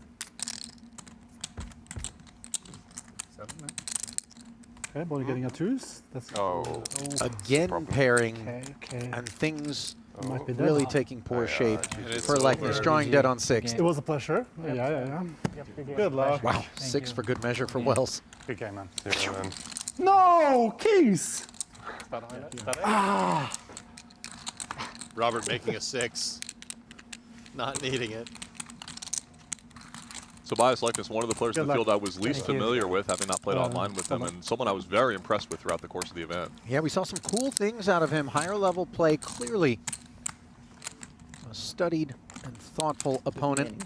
He sattied in for 5,000 online, so 300K representing a 60x on his satellite buy-in. Not something to scoff at whatsoever.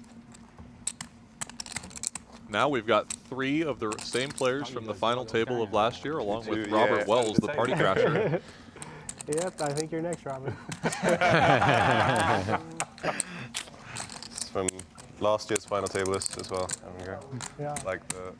Yeah. What place did you got 5th last Yeah. year? At least I improved on that. Thank Christ.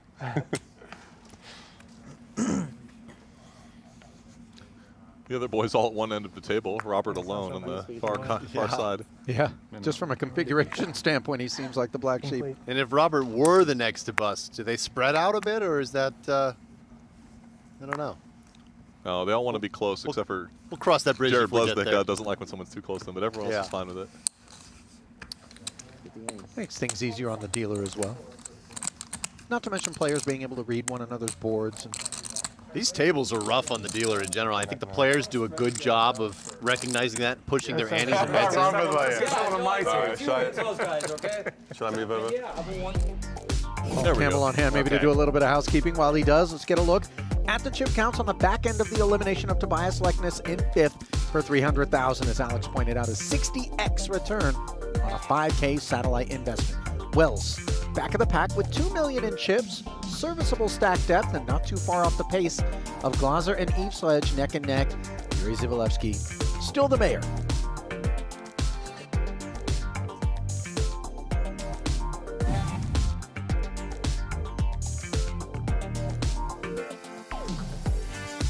$415,000 now. The next payday, a massive 155K, the separation if you can make the podium. And really, with these limits being so high, it's almost anybody's game. I mean, Yuri does have a decent chip lead here, but things can change in a hurry in mixed games and in limit poker. Yeah, you know, I described the 2 million as serviceable in front of Wells, but when you consider we're playing 150 and 300, you got a pot and a half down to the end in a stud round, maybe, and then it's curtains. One thing, we pointed this out on the previous day's stream, but now that the players are only four-handed, in some ways the stud games will play a little bit smaller. There's fewer antes in the middle for the players to fight over, and so ironically this game ends up playing a little bit smaller actually as you get to the shorter-handed play.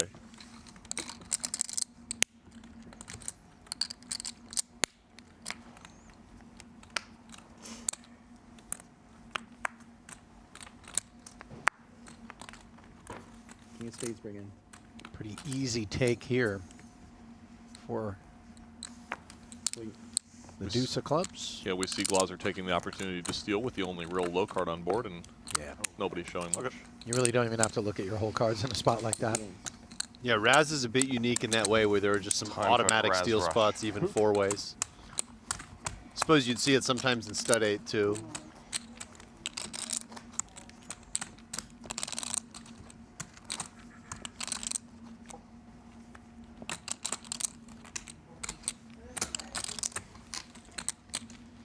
And refueling a bit.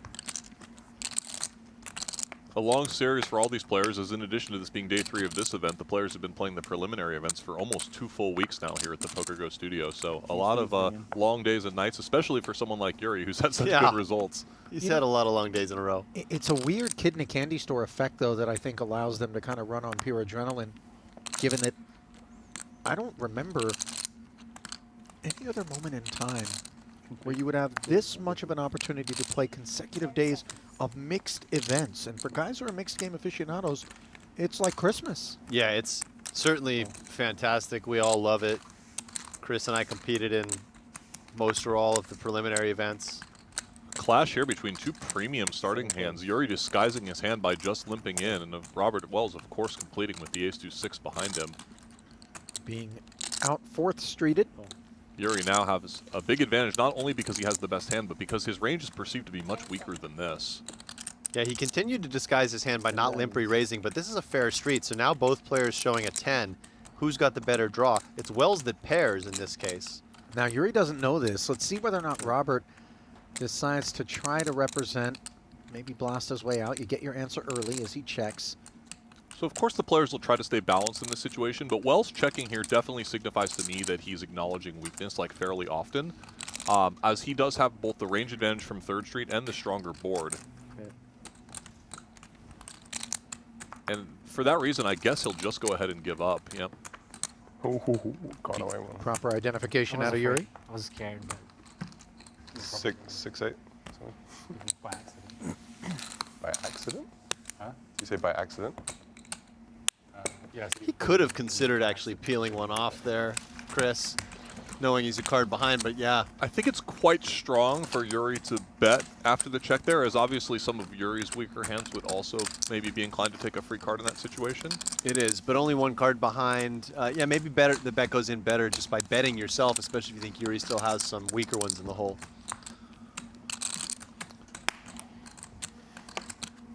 I guess he's likely to mostly either check fold or check raise after checking in that spot. And hearts bring in. Yuri gets another strong starting hand. And again, we see that consistent limping strategy with some low cards behind.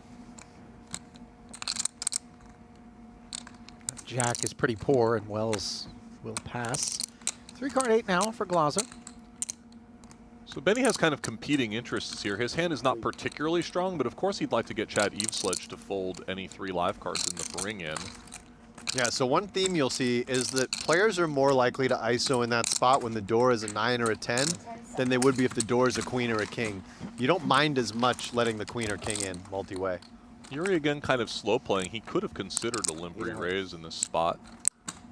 Yeah, he's being very balanced, just playing most of his range as a limp call and going for deception. I think he should be considering some limp raises as well if he's going to limp a lot of weaker hands and he thinks people are going to punish him light. Yeah, we'll see if that takes case at any point. Right now, his hand is relatively easy to play, as with these 2 good cards that he's caught, he's basically going to continue firing, I think, 100% of the time. A made 8 with a redraw to a 7, as Glaser is on an 87 draw now.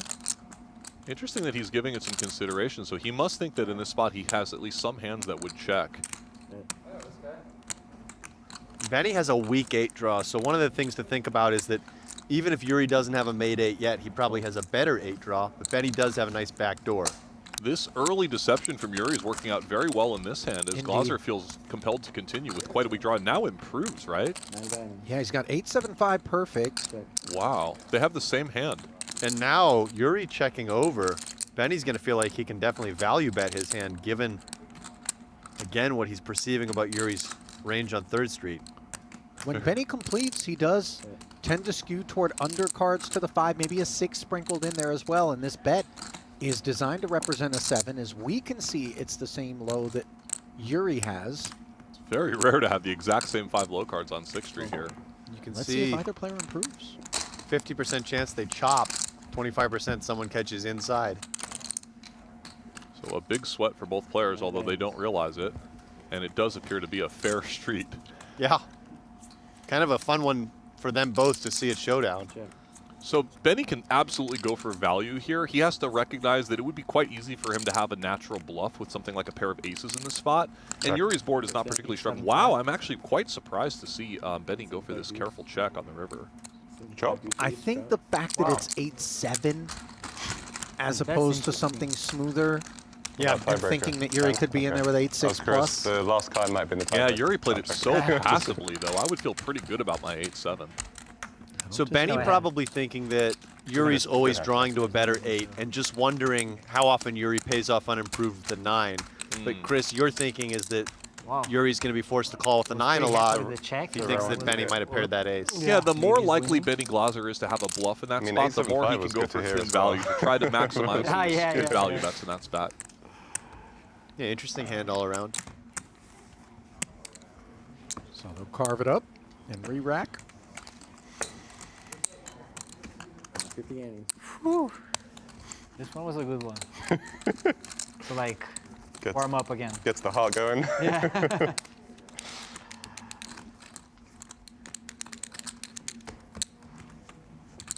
2 happy winners. Yeah. That's gonna rest.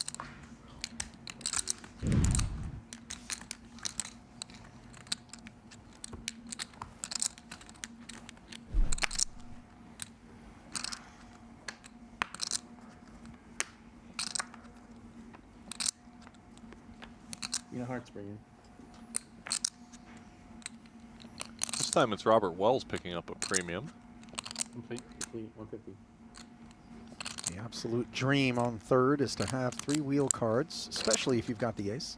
So interestingly, these pair of 3s blockers for Glaser are not that helpful here because it's less likely that his opponent has a 3 himself anyway, right? So he would much rather have a pair of 3s against a different kind of a door card.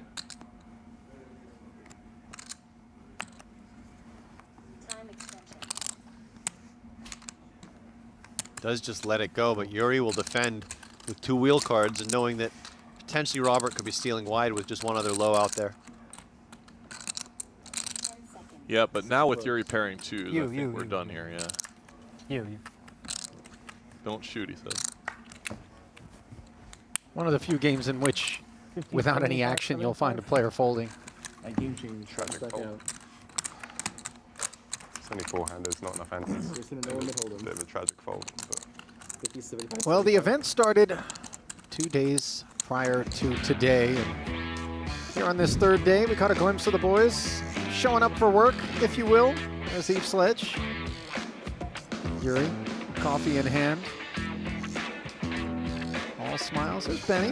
Looks like a little Powerade, maybe a homemade concoction. There's Wells. Wells actually looks ready to separate someone's head from their body with that gait on the way in. He's a teddy bear. Like the bear on his t-shirt here today.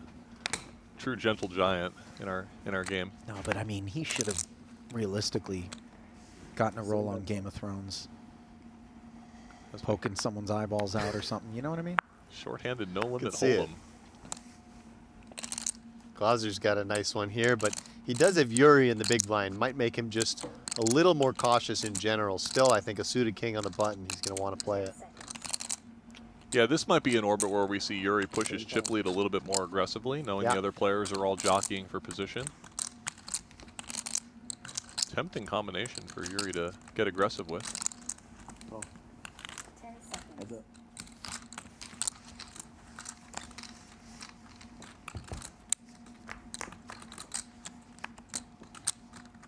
Five deuce board here in this first of the no limit hold'em games. So this is a board that the big blind can play some leads on. It's going to usually be better for the big blind than it will be for the opener.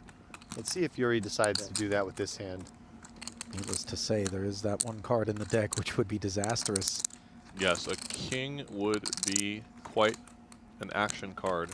Benny has a lot of reason to check back this middling hand, I think. No spade on board.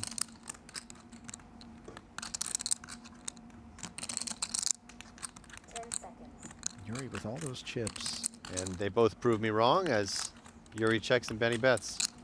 No more 75. predictions. 175 into 475. Of course, now Yuri maintains the option to maybe even consider a check raise.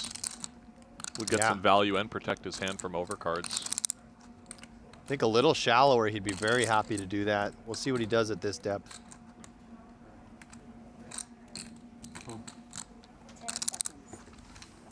King would really be disaster for Benny.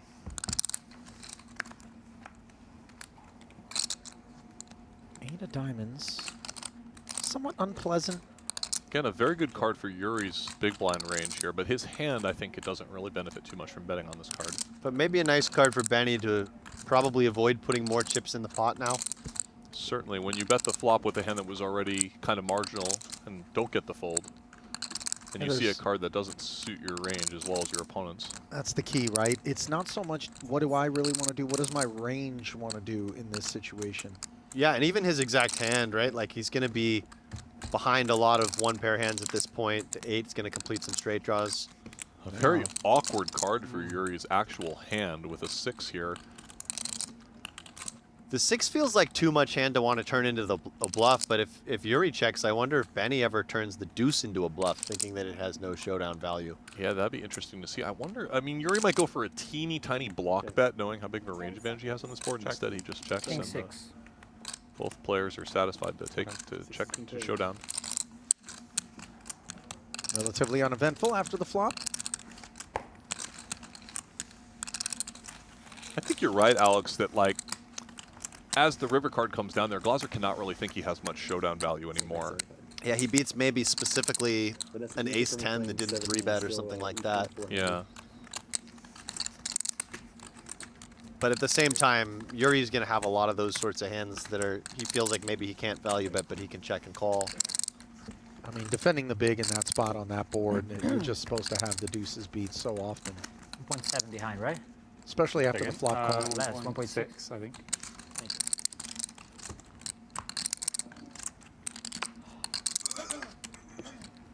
Yeah, this game is One that I would think Chad and Yuri are going to feel like they have an advantage over the other two in.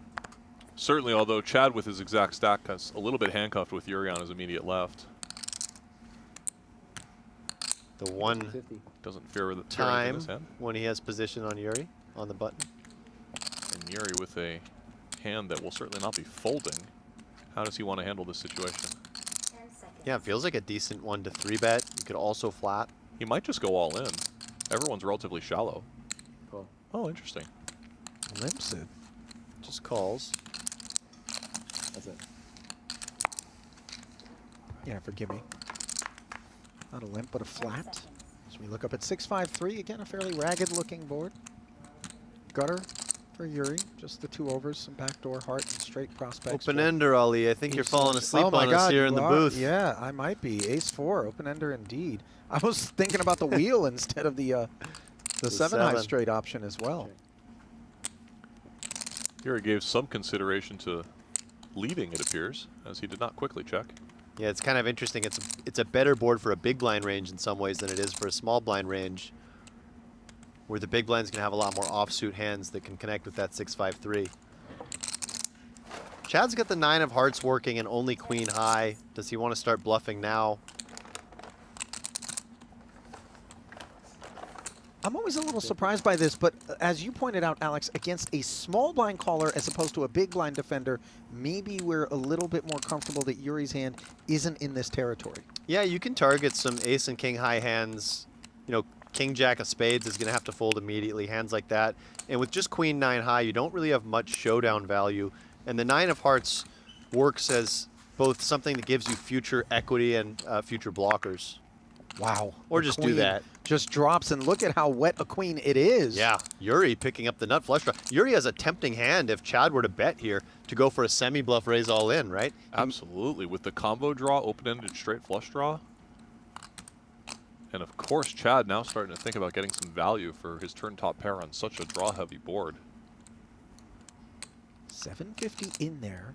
10 seconds. 1.7 effective.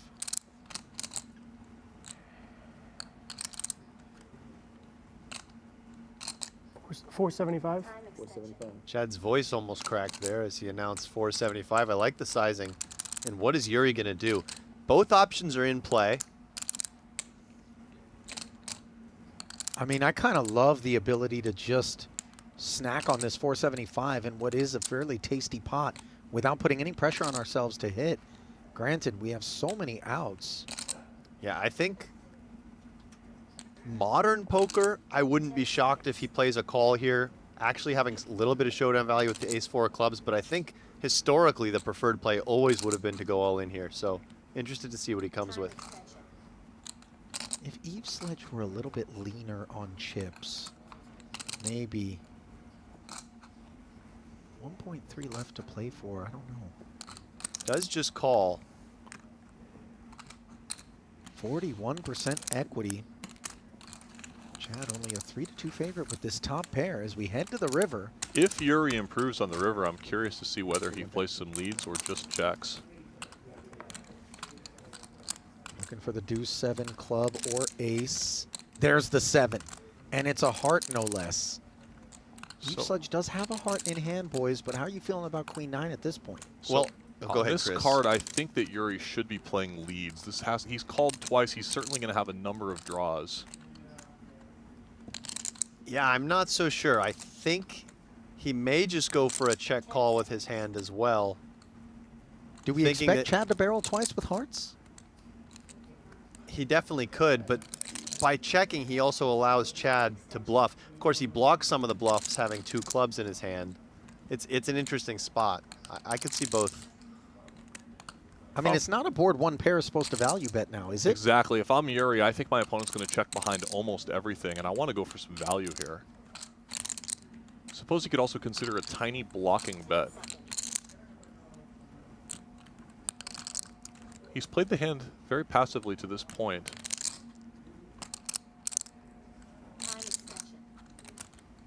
The 7 of hearts is also just a particularly interesting card, with both draws coming in. He does go for the lead, and he does go small, it looks like. 500,000. pretty is annoying brilliant. situation for Yeah. Chad Eveslage here. I mean, loathsome is this sizing against a queen if you're in Eveslage's spot. Obviously, the 9 of hearts, nice card in some ways, blocking both straights and flushes. I don't envy Chad in this situation. I would have a very hard time knowing what to do. Obviously, he's getting a great price, and obviously it's one of the worst cards he could have seen. I mean, I'm looking for a barf bag in that seat right now. Can we release the queen? Well, he can't really beat any value, right? I mean, it's certainly not a worse hand that's betting for value. So he really just has to ask himself where are the bluffs coming from and how often does he need to call given getting this good price. In theory, I'm sure he probably is supposed to call given such good pot odds. Well, walk us through those bluffs, Alex. Given a flat from the small, check call across flop and turn on this board development, what would make sense that Queen 9 beats? Well, like Chris kind of mentioned, the 7 of hearts is maybe just a very good card for Yuri's overall range compared to Chad's range. He's certainly going to have more straights than Chad has, although he did defend out of the small blind, which again throws a wrinkle into things versus if he defended out of the big blind. Yuri would likely have to turn one pair into a bluff in this line. He could have something like ace-3 of spades and just decide that his hand has, you know, that his range hits this card so well that he needs to go for a small bluff. Is ace-3 of spades sticking around on the turn? It's a good question, Ollie. Hard to say. He could have some sort of club combo that... Ace-4. He pays it. King deuce of clubs or something. Felt to me like bottom of value range there would have been a set of 7s, maybe? Thanks. Am I tripping? You're always looking for the silver lining when you're still in the tournament. In Chad's spot here, I would be thinking to myself, I would have probably been out of the tournament had Yuri check raised all in on the turn. I don't think he would have been able to get away from top pair. So, you know, he's got to kind of give himself that positive self-talk and try to find something to keep going. Easier said than done. And well, time to remind you guys that the biggest shows in poker are available here on Poker Go. A new season of high stakes and, of course, the National Heads Up Poker Championship are both streaming right now. Download the app and watch the legends go to work. Use promo code STREAM26 for $20 off a first year of an annual plan.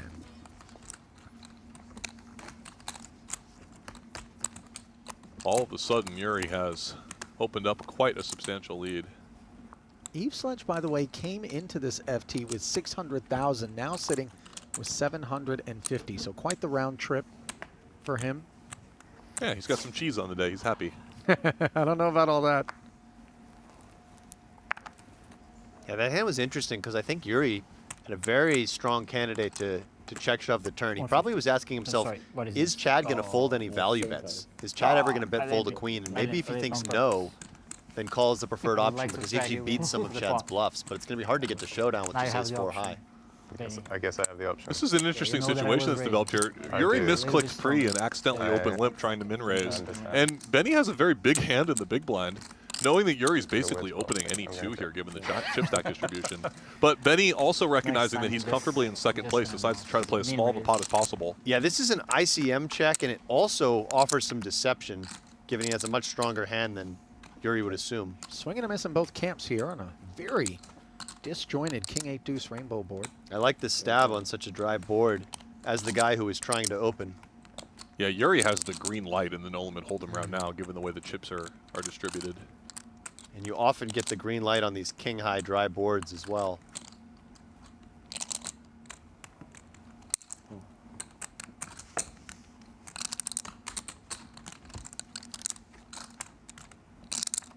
Ace Jack peels, picks up a Broadway gutty.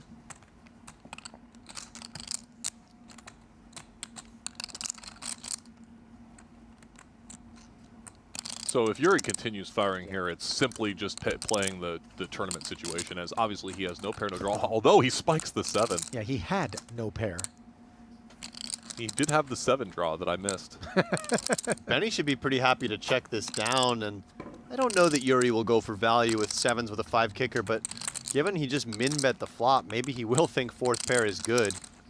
I would be surprised, as he should know that Benny's going to be very tentative in the spot with an 8 or even maybe some kings. I would agree. I think that there's just too many 8x in Benny's range. Wow, Oh. Benny is turning his hand into a bluff. My goodness, this was not anticipated.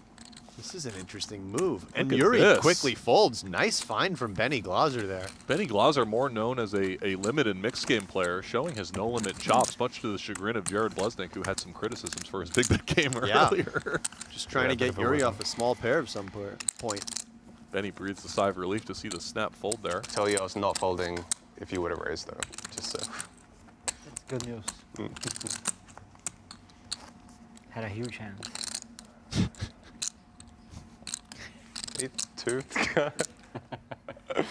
I would have called versus a raise, but versus a limp.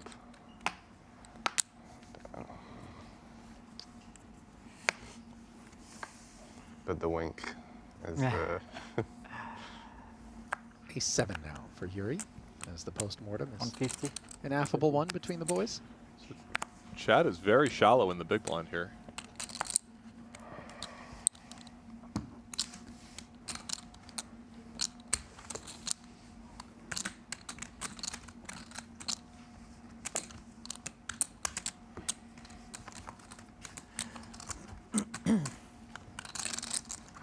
I gotta tell you, keeping an eye on everything that we have to soak up at our disposal here inside the commentary booth, which includes a stats tracker, the same screen that you guys are watching, and a log that kind of works our way through the production as it progresses. The YouTube chat also is open, and it is beginning to fill out with Brazilians, understandably. I can almost hear the chants, right? Yep. Vamos. I mean, I love those Brazilian rails at the WSB final tables. Go As ahead. Chad moving in with the ace-5 and Yuri quickly calling. Now, granted, ace-7 and ace-5 offsuit, you can see will chop a decent amount of the time, but right now it is advantage Yuri. And Eveslage, potentially on the chopping block here, was always in the on-deck circle. Blind versus blind, though. Defending champion all in and at risk. Happy to jam, come what may. Oh, wow. 10-9-8, the open ender for Sweaty. Yuri. He's thinking if he can catch bricks, he could potentially chop, but he's also got to worry about that open ender. Looking to ward off 6s, 7s, and jacks. It's a great Mission card. accomplished on the turn, as they will be chopping as it stands. Do you take the chop? No, I want the 5. Oh my Oh, God! wow. Good at you. What the? That was greedy and rewarded. What? That's outrageous. Those hands always play out that way. Chad. And then you, Somewhere Nick Would you Schulman take is the just chop? shaking his No. head. Never run like me. Yeah. This is That's amazing. a greedy man. That's why he's the defending champ. I mean, Yeah. Really. Let's check if it's correct. 600, right? yeah. Says, no, I want the 5, boom. Wow. Wow. Congratulations, Chad. Flop was 8-9. okay, average. Yeah. Turn was amazing. River. You're a player, dude. You've seen that run out every time. You don't ever run like Chad. Dude, he scammed me the hand before. What?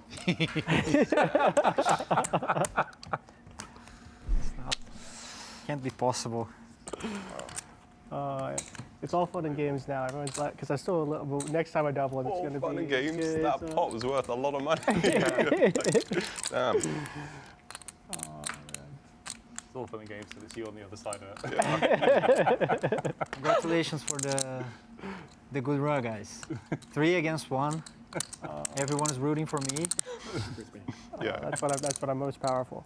Okay. Impressive, Chad. Impressive. Amazing. Nice to see the tension Hold on. broken there so by confident. He's outrageous. Eveslage. No, they, oh, what a man. Unbelievable. Quickly said he wouldn't take the chop, too. Yeah, and just bang. So yeah, that's why people think you run good. That was why he said. Is Mel's Wells here. thinking of jamming? Yeah, baby suited ace against an Eveslage open. Very reasonable play here. Chad opening off about 16 bigs, a little more.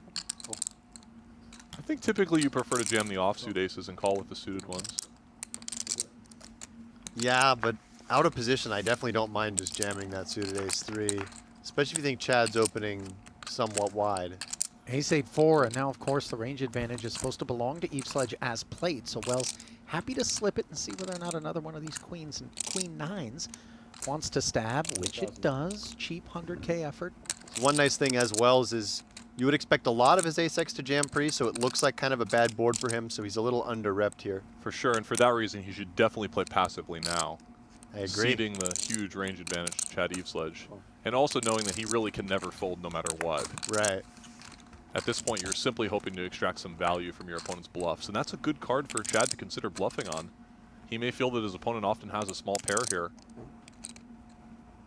Check. It's a very interesting situation where Chad understands that his opponent cannot really have any premium hands, and yet they're quite shallow.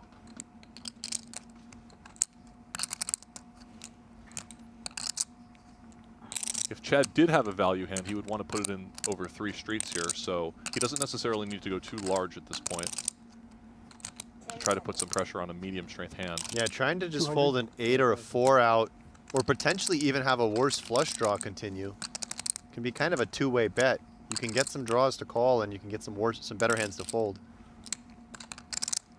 Of course, I can see the cards, but it definitely makes sense, I think, for Robert Wells to continue just calling. I agree, Chris. I don't think he wants to have very many raises on flop or turn on this board in this configuration. I would think the way Robert Wells typically plays, that Chad would have some alarm bells going off in his head here. He would not expect an 8 to get sticky, and now Chad finds some showdown value, so that may save him some chips. This should just go check-check, as Chad can now beat a few hands. And Checks down. Sure enough, We have aces. aces rolled over by Wells. Would have been interesting to see how Chad felt about that situation had the river bricked. Yeah, I tend to agree. How hard was he willing to go with that pot? Back down to 8 1/4. You're going to be fine, Chad. I promise. Very reassuring him. Losing a pot doesn't mean that run bad is suddenly sunk in.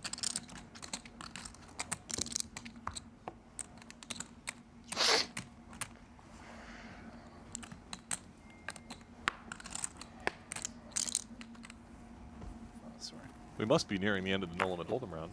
Yeah, it feels like we've been playing it forever. Yuri with an unfair ace-king on the button. Raise.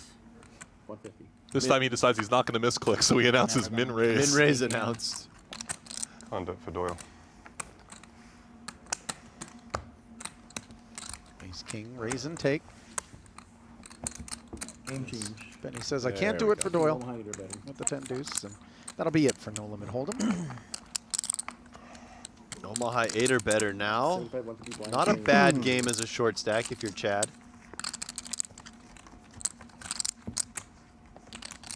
Certainly not. He's really only one scoop away from being right in contention. If he scoops one of the other players not named Yuri Dzivielevski, he overtakes them likely. Yeah, and can chop some pots and survive that way as well. As you see the rules of Omaha 8 or better. Yeah, In your head right now. What's going on in my head Yeah, right yeah. now? I don't even. There's literally not a thing. Your facial expressions were like. I lose control of them sometimes. You know. People to call. So this is a game where Yuri cannot push his chip advantage quite as much, as his opponents will be comfortable playing a lot of medium strength hands. But the ace will go way up in value for Yuri, as it's like one of those cards where his opponents almost need an ace to play a hand against him. Yeah, that blocker value just going up in ICM situations. It's a consistent theme you see across all games. Hold'em, PLO, Omaha 8 or better. It appears Glaser has a very weak one. Yeah, I was going to say, you know, normally he would be attacking Chad there pretty aggressively.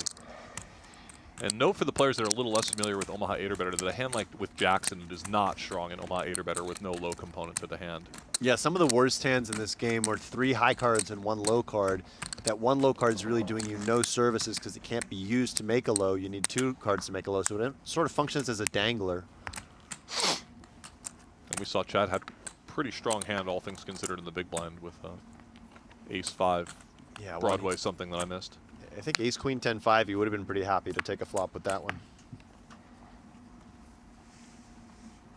But always nice to get a walk when you're short as well. Certainly. Surely Benny considers this his best game. He has had great success in Omaha events. Ace 3, 6 Jack with nut diamonds. Very much worthy of the raise out of the small from the short stacked Eveslage. Hearts, deuce 4. So Yuri knows his opponent has a pretty decent hand here, I would believe, but at the same time, equities do run somewhat close, and he's in position here.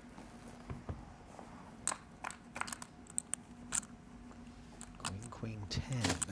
These high-only boards are very difficult to deal with, especially for Chad here, as obviously a lot of the value of his ace 3-6 goes way down, and now if he bets, he's effectively bluffing.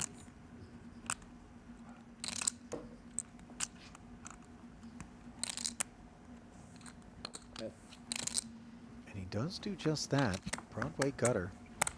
Good enough. Very happy to see Yuri quickly fold there. Absolutely. Especially with such a broad range as a big blind defender. That board, when you recognize that Chad's raise out of the small blind will almost always contain at a minimum 2 low cards, you can become pretty abusive on those textures. A very funny thing about Omaha 8 or better in these shallow stacked like tournament pressure situations is that if you're out of the hand and you see a short stack play, you want to see a high only board because you want there to be blood, right? And if you're in the hand, you're always rooting for low cards, and because you're thinking, okay, well, at least I can chop a decent amount of the time, if not potentially scoop the pot. So those high only boards are the very, very dangerous ones.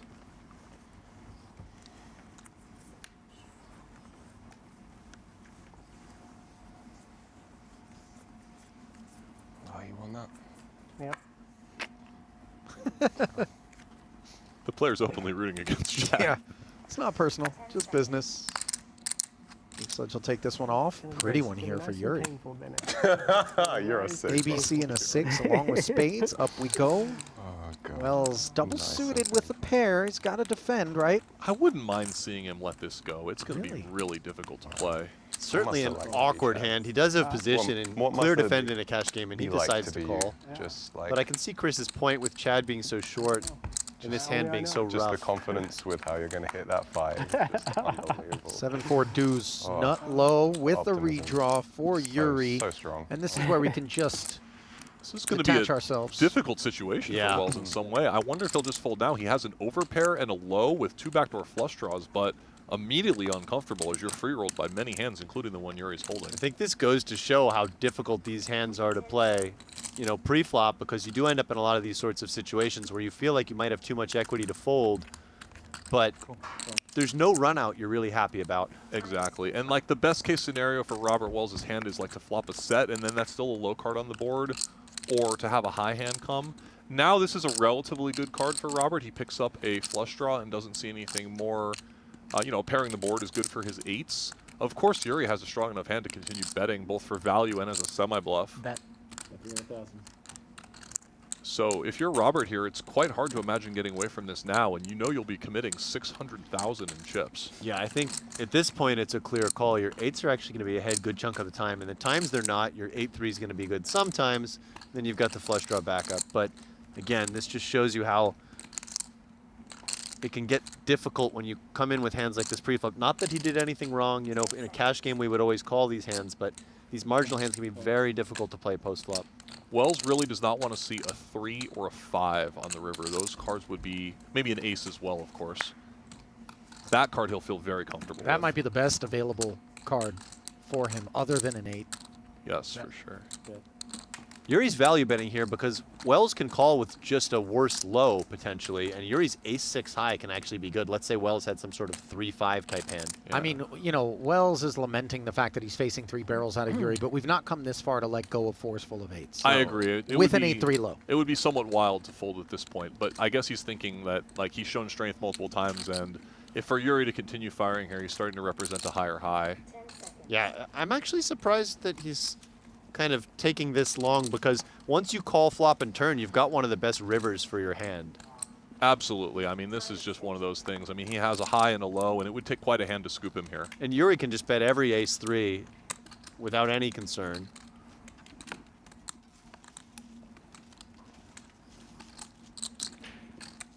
The biggest mistake you can make in split pot games like Omaha 8 or better is going deep into the hand and then making a bad fold. As you let the pot get significantly, you know, a very big pot, and now if you make a fold mistake, you've made a devastating decision. You Guys, need to I fold am early. shocked that he is tanking. Yeah, I know. He's really kind of talking himself out of this. He's kind of leveling himself here a little bit. I'm a bit surprised by this. he's got basically the best river he could catch with that hand. I mean, maybe he was trying to hit a heart, but... Come on, Rob, find it. It just seems so much more straightforward, in particular with an A3 low as well. And A6 high. Where's low eights for the high? I think the rest of the table is going to be a little surprised that Wells was on the struggle bus on the river. Yeah. I thought you had the deuce 5, 6, 7. I was thinking some, yeah, like the 4, 5, 6. So. Yeah. Not 4, 5, 6. Yeah, 7, 6, 5, 6, 7. So. Yeah. 8s you can never fold. Like. That's what I said. I thought I was making it much harder than it was. Yeah. That's just. So rolled me. Yeah. And me I was too. like, that's deuce 5, 6, 7. Yeah. Yeah, I was thinking it was good for the high. Yeah. I was like, maybe my A6 never wasn't good, and then became good. Yeah.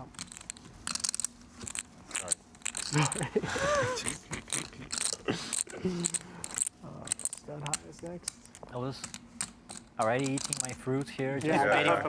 waiting for the scoop. Waiting for the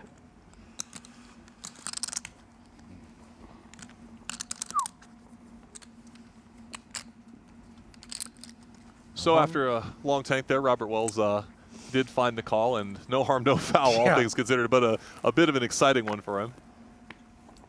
Chad said he felt slow rolled, uninvolved in the pot, but obviously rooting against Wells. Certainly. Deuce 5-8 king, along with some baby hearts. This time he does decide to let go of a marginal one out of position to a strong player, and sort of understandable. Glaser will take the walk.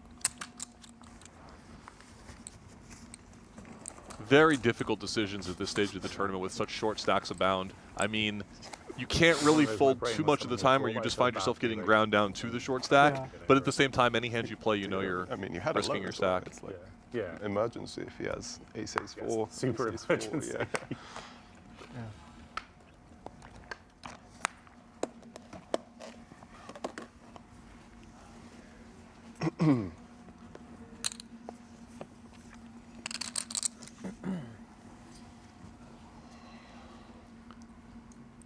Despite not having an ace, this is a pretty pleasant hand for Yuri to see. He knows he can open the widest at the table, and this hand has a lot of equity against anything. Double suited with 3 wheel cards. Up we go.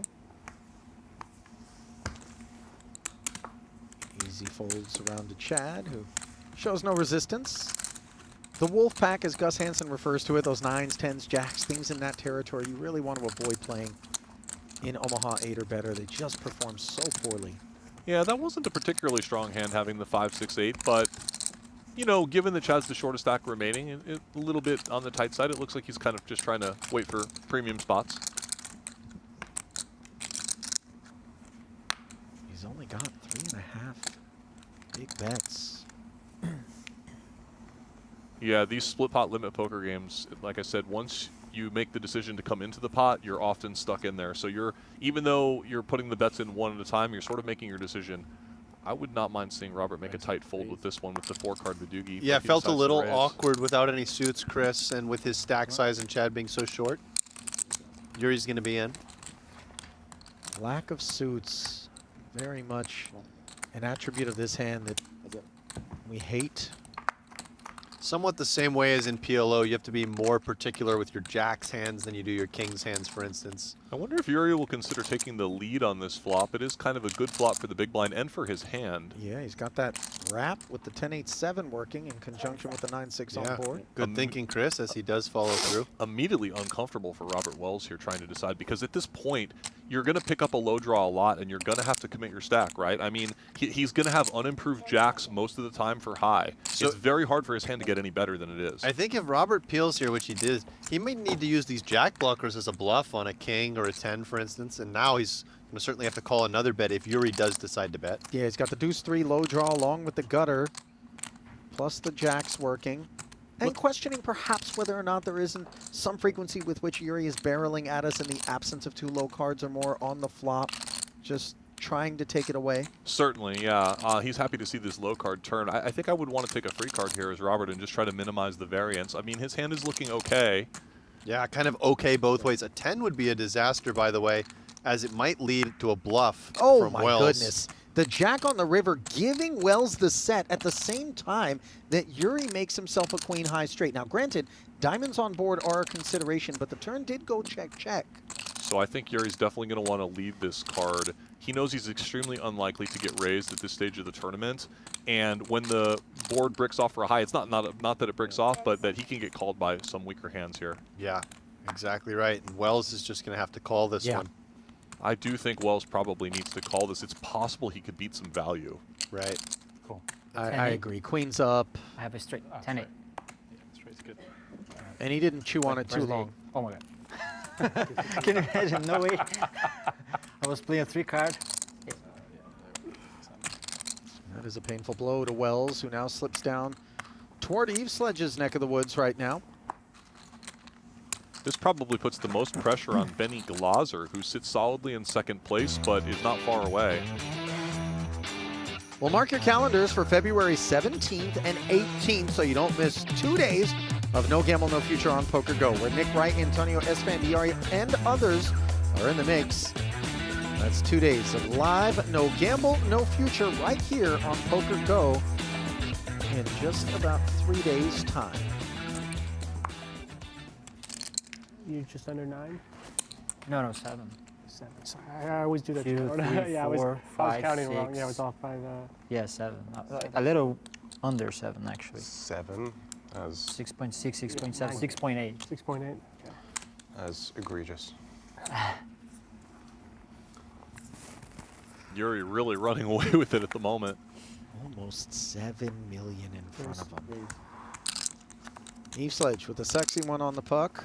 This is a great spot for Chad Eveslage, as he can put a lot of pressure on the fellow short stack in the big blind here, and does have a very strong starting hand. I don't blame Robert Wells for wanting to defend this one, of course. He needs to make chips as well, and beating Chad would be the best result. Exactly. That's the one guy he's most likely to want to go up against.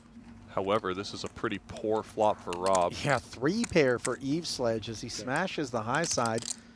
Wells with the backdoor deuce 4. Diamonds we can see are covered. I think Wells will feel compelled to call one here with backdoor low, backdoor flush, and middle pair, but the ace is obviously a very dangerous card. I think I might be inclined to let it go, knowing that I'm going to have to call on any low card turn, and the chance that it bricks out could be really devastating to my stack. It's again one of those situations where maybe you just get away early or not at all. Now the 4 of diamonds gives him queens up along with the 8 deuce low draw and flush draw. It's catastrophic. Really bad card for him as he's dominated on both the 2-pair front and the flush front. The only thing he has going for him is the live low draw. Yeah, the only good news is that his 8 low draw is actually live. Chad, I think, can certainly bet for value here, and he understands that they're so shallow now that he's just not getting away from it, no matter if he's beat. And I think Wells, he's either going to call or just put the rest in right now. I mean, he's too short to ever get away, and maybe he just puts it in. I think I would prefer to call, though, because there are some very bad rivers, right? Like if an you see ace. the king or the ace, maybe you can save some chips. But you might also think your 2-pair could be ahead right now against some of Chad's hands, and you're just pushing an equity edge. These are certainly the thoughts Rob has going through his mind. There's no way he's considering folding after seeing such a good turn card for his hand. So he's just thinking, what's the merit of waiting? And that is often a good thought, is just thinking about all the river cards that could come and what your plan is going to be. Does it make any sense to wait? Is there any hands that you could be scooping right now that you'd be happy to get it in against? Does just call. Get 1-time extension.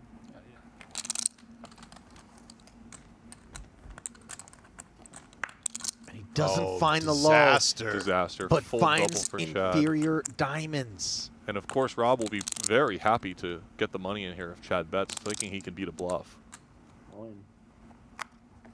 I don't know that I'm thrilled, but I know I can't fold is the issue. For sure. 225 on the last bet. Wow. 5, 6, 7, 8, 9. 975 total, correct? Tough one for Robert Wells. Very hard to think about how he could have gotten away from that. Maybe a tight flop fold. Of course, that's easy to say in retrospect, but difficult situation. What's the story here with this 225, guys? I mean, this is a limit game. Shouldn't it have been a 300K bet? That was all Chad had left. Oh, right, sorry. Wells actually covered him going into that one, not the other way around. Correct. And now Wells only has 200K remaining, and it's 75 of it's going to be in the small blind. Game change. You know, not to get too results oriented, but when we talk about, especially for those that are just learning mixed games, ways in which to prevent yourself from getting punished, being hyper-selective with your starting hands is so important, because if you're not as sound post-flop, and this is not necessarily an allegation or an indictment of Robert Wells, but we saw a couple of spots in which, you know, the sort of dominoes fall, you know, and the cascading series of poor events all spawn from you entering the pot to begin with questionable holdings. Yeah, there's definitely a compounding effect. When you look at this stuff in isolation, there's definitely a compounding effect to playing some of these more marginal hands. They can have some intangible benefits, but in isolation, there's a reason that, you know, starting hand ranges are generally kind of tight across all games if you ignore other factors like ICM. Yeah, I often refer to it metaphorically as wanting to avoid murky water, right? Yeah. Especially if you're not the strongest of swimmers. And again, this isn't in reference to Wells, but in general with mixed games, for those out there trying them on or early in their careers, make life easy on yourself by entering pots with hands that are strong enough to be durable and not in these very thin spots. Makes a lot of sense. You can get punished. So, stud high upon us. The bring-in is Benny. Tricky spot for Rob. He has no chips remaining, and he really just needs to try to win a hand any way he can. Don't fault him for going with these 3 live cards, he hopes. Dzivielevski completed with the king high. Glaser is going to hop aboard as well in the effort to get things down to 3-handed with those 3 players that were at the final table last time out. And Rob pairs his 4s right away, a welcome sight. Kind of a soft collusion type call from Benny here. Nothing wrong with it, of course, at all, but just hoping to get involved and work together. By the way, everyone paired on the street. Yeah. And Dzivielevski with the jacks way out in front of the boys here.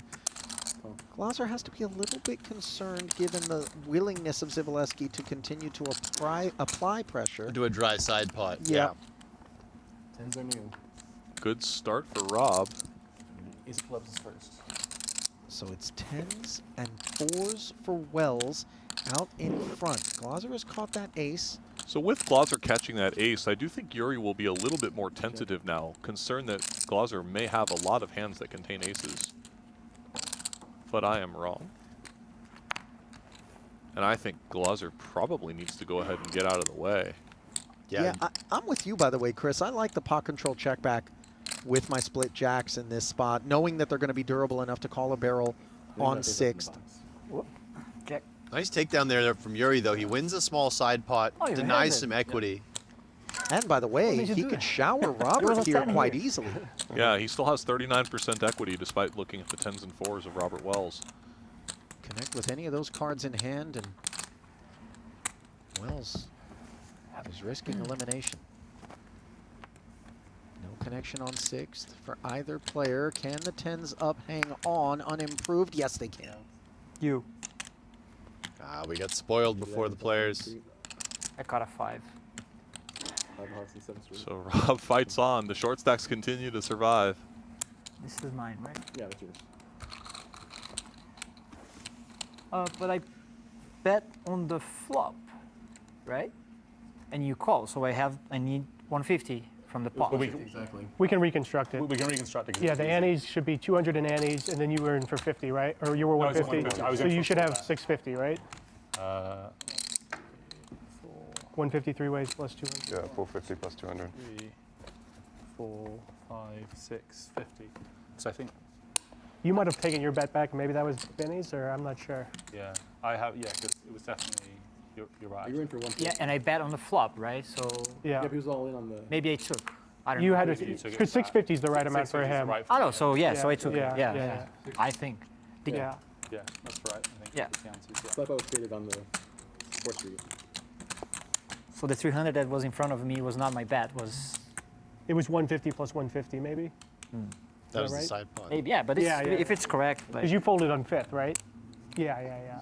Well, I don't know. No, that makes sense. Yeah. Because the side pot is 300K at that point.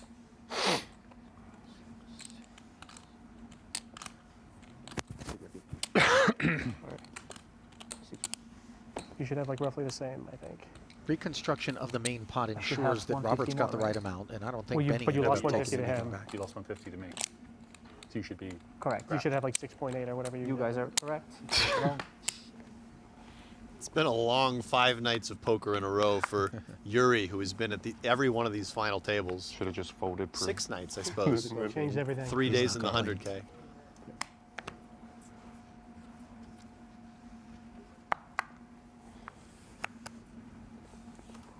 Normally not such a big deal to get the bring in, but every chip is precious for Robert Wells right now when he got the deuce of clubs. A really horrible hand to look at with the deuce 3-9 and a dead 9. Stud high is definitely a difficult game to play as the short stack. Getting anteed out. We're also playing a very high ante level with the 50K ante, 150, 300 betting. Yuri trying to take out his good buddy and keep the same players that made the final 5 last year could make the top 3 this year. Oh man, I can't believe I hit that 5. That was pretty nasty. That was very nice. And the way the narrative was constructed, it was like, I think why did I ask? Would you be okay with a chop? I think the viewers will enjoy that. Yeah. Just stay quiet. Say nothing, because I know the Otherwise, power. the river would have been different. Man. If you stay quiet, the river's different for sure. Exactly, Benny. Thank you. Benny You finally indoctrinated someone. Oh, look at Robert picking up split aces at a great time. Tasty. A welcome sight. Feigning weakness. Glaser is going to be very tempted with this king, queen, jack. Certainly. So there is a dead jack, and of course, he knows king high is never technically ahead of ace high. Could be a small equity favorite, but the dead jack not helping him. Yeah, Benny may be thinking, would Robert really open light into a king and a jack behind? But nevertheless, he decides to 2-bet him. And a lot of Benny's cards are dead in Chad Eveslage's hand as well. This is a great spot for Robert. I think I would just definitely play aggressively here with Rob. Instead. Yeah, you don't. No, he did. I think he verbally raised. You don't want to just call and give Benny a chance to get away if you pair exactly. your Like even if you make open aces, you want to get the money in now. Okay, so they are going to go ahead and get it all in, and the king, queen, jack is in a world of hurt against split aces. That's problematic. That's bad news. Aces 75% to 25. A 3-1 favorite. On his feet as Wells. Wow. Oh no. Well, actually, I mean, it's not the end of the world. Well, it's a bad start. Intercepts though. a queen. Is that a gutter? Yep. Now all of a sudden a 10 for Benny does Wells in. 2 pair, if Wells is unimproved, would do the trick as well. It's a no cross. That's a safe card. 4 diamonds on 7th Street for Benny. 10 of hearts. An ace, 2 or 3. Oh, he said a no across, but that was a lie. No across, 2 across. Not enough pips either way. Yeah. And Robert Wells doubles up to 1.1 million, so he's right back to a playable stack. He's just made a cookie out of crumbs. What is that from? That's Gladiator, isn't it? The movie, I think it's Gladiator. There's definitely a line in Rambles where he says something like that. The alligator blood is that. Alligator But I think there's one in Gladiator, I think.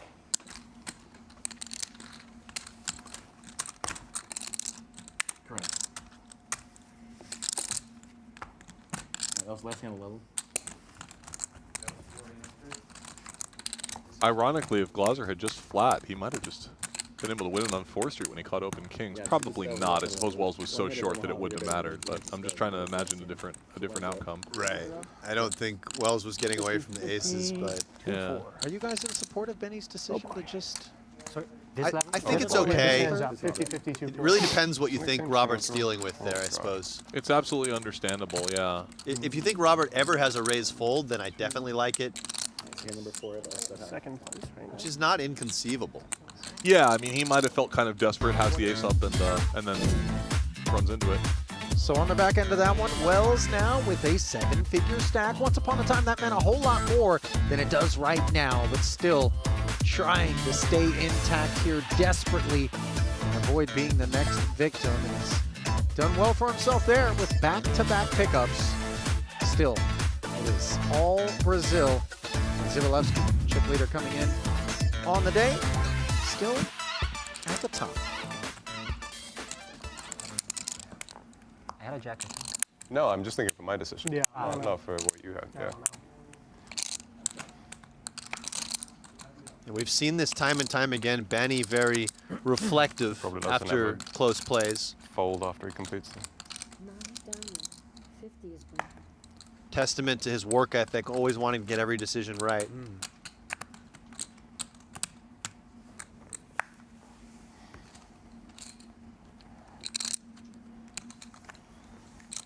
Complete. 200, right? Limits are up 2 and 400 now, so everyone but Yuri under 5 big bets. That's what I would consider the danger zone in a limit tournament typically. I would have been a little bit tempted with Chad's hand there, having a queen in the hole as an overcard to the worst case scenario of Benny having jacks. We see that Benny stole very light there. Yeah, maybe just playing carefully with this configuration. Certainly, every stud high pot is dangerous at this stack depth. I mean, everyone is so shallow now with 200 and 400,000 betting.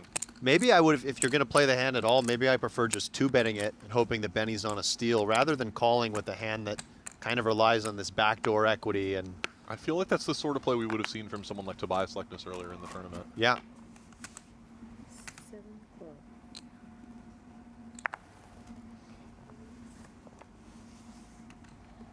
And note the stacks. Pretty even. Wells is the shortest stack. Complete. But still pretty close between those three, with only Yuri having huge separation. 3 Broadway cards he continues to accumulate as he completes and takes that one down. He is in elite company right now, is Robert Wells, the 54-year-old, whose only education listed on his bio, gentlemen, high school. And yet he is a quantitative investor, a background that very much lends itself to poker success. I would have taken the under on 54 years old. Absolutely. Yeah, it looks good. Yeah. I think it's a theme among poker players, honestly. I do think a lot of poker players look younger than their age. They're aging backwards. Then. Yeah. I think those that run Maybe good I'm just trying to make tend myself look feel better. younger. If Yeah. you run like dog shit, you Yeah. can really put some miles on the odometer. Maybe you're right. You've seen ghosts. Yuri Dzivielevski is actually 63, guys. Yeah, exactly. Yeah. Chad about to celebrate his 80th. A new strategy employed here. Chad limping last to act, seeing the chip leader in the bring-in. I like this a lot against Yuri. Just wants to realize some equity, not play a big one. Both players catch a spade on 4th here. I suppose if you limp in, you definitely feel obligated to bet when you catch the ace of spades. And Dzivielevski concedes. One thing to keep in mind if you are going to make these limps and the player in the bring-in has some low card like a deuce, is it does look a lot like you just have 3 disconnected overcards. So you should occasionally limp trap with a very big hand. You know, something like pocket queens comes to mind where maybe your opponent randomly has a 9, 10, or jack in the hole, and if they spike it on 4th Street, they're going to put a lot of money in thinking that you don't have such a good hand. Yeah, absolutely. You have to remember to try to balance out your play in that situation, as you'll mostly be weak. But it's fine to have, yeah, to have your limping range maybe be a little bit weaker than your raising range overall, but to also balance that limping range somewhat. And these are principles that can be applied across all the games. 3 of hearts going to bring it in. 2 aces. And going to be thrilled to have somebody attack. Let's see if anything's cooking. Dzivielevski with ace 8, 4, couple of hearts. This is very much a stud 8 kind of altercation, but what do you think about slow play? Yeah, I was going to say, so if Wells had something like pocket 6s, I think I would be more likely to fast play it. But this hand is just so strong, and Yuri's going to be opening so wide that I kind of like going for a slow pay here and hoping that Yuri barrels off a lot. But this is working right now as Yuri calls with just ace 8, 4, 3 overs to the 3. Absolutely. With Yuri having the ace of hearts in the hole, he feels compelled to continue, even knowing Wells is going to be on a very tight range here. And he's doing okay against split 3s if that's all Wells has. King of hearts, deuce of hearts, the 4th Street cards. Dzivielevski with 3 to the flush, 3 to a wheel. Of course, the aces. 200. Continuing. Just to confirm, it's a king of hearts, right? It's a Not king of diamond. hearts, yeah. 3 of hearts, king of hearts. This position is the worst. Like, I can't see if it's hearts or diamond. So it's definitely a bad street for Yuri's hand, but he does pick up a little equity with the 3-card wheel and 3-card flush. And certainly if he catches another heart, he'll be back in business here. Oh my goodness. Open kings and open deuces now on 5th Street. I think this is going to be all over should Wells barrel, which of course. Yeah, there's he nothing does. Wells can ever think about here other than putting his money in. And all of a sudden, Look who's back up to second place. Ooh, I had an ace of hearts. It well shows the 2 aces. No limit deuce. Big pickup for Robert. He was short stack just a moment ago. Now jumps into second place. Wow, the tournament, nobody will die in this thing. Yeah.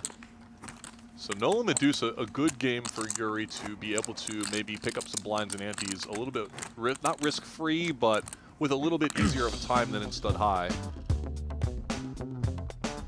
Well, if you enjoy playing poker, you're going to love Global Poker. Whether it's tournaments or ring games that tickle your fancy, they've got something for every type of player, and the action runs around the clock. Find your next game today at globalpoker.com.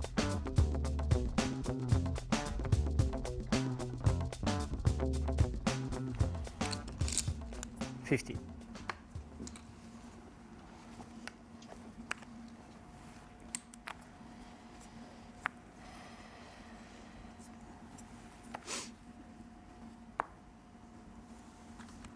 No limit single draw game that plays very different under ICM implications. Deuce 3, 6, and a Pat Jack. Raise 200. These ones are either Pat or draw 2, right? Or do we draw 1 to the 10-6 ever? I mean, obviously it depends on what ensues, but... Yeah, they kind of could have all 3 options. Okay. I'd often be playing this as a Pat, particularly if you face a call out of the blinds, and especially if you face a D2. Yeah, typically you don't want to throw away the Pat Jack when your underlying draw would be as weak as a 10 draw. Glaser fills that for the min-raise size he needs to defend and draw 2. Yeah, the improvement being so nominal between a Jack and a 10 that it is... This is a situation where normally Glaser can come out betting with at least some hands here, knowing his opponent will be patting a little bit light. But with only 1.1 million behind, Glaser's going to want to be very cautious here. And of course, he's mostly just going to miss when he's drawing 2. Every now and again, people produce some real monsters. Jack 10. Not clear on what Glaser drew to, or what he made, but Pair was a Jack. announced. Yeah. Yeah. Some type of pair. And then Yuri's going to have so many of these marginal Pat hands that are just very happy to check down.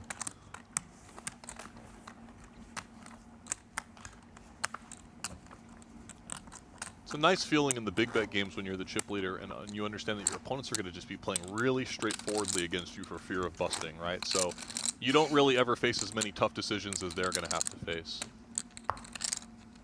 Yeah, now this is a game where everyone's kind of got a nice little reshove stack. True. With the extra big ante in there, so Yuri can't just go completely kamikaze. Right. On the other hand, if he just min raises to 200K, he can pick up what, 300K in the middle for every hand that he gets through. Very true. I feel as though No Limit Deuce, in particular in these tournament streets, is a game that has the promise of playing big, but actually plays rather small, absent coolers. Yeah, exactly. And we saw that, you know, Chad won that huge one against Aaron Katz on day 2, and that can happen. But on average, the pot size is probably smaller in this game than perhaps any of the games, really. Yeah. They both made an 8, by the way, in that particular pot that Alex is talking about, and it had a lot to do with Katz's demise shortly thereafter. Now here's Glaser in the small. Will he partake? Yeah, Chad drew 2 into an 85, didn't he, as Glaser moves in. Yeah, those are the ones that haunt you when it goes draw 1, 2, or pat 2, and suddenly something as strong as an 8 gets produced. Yeah. Of course, you don't remember all the times in which a player just gave chips to you in that Right. spot because... I mean, that's the beauty of drawing 2 is you're going to miss a lot, but sometimes when you make a hand, you make a really strong hand and you have some extra good implied odds.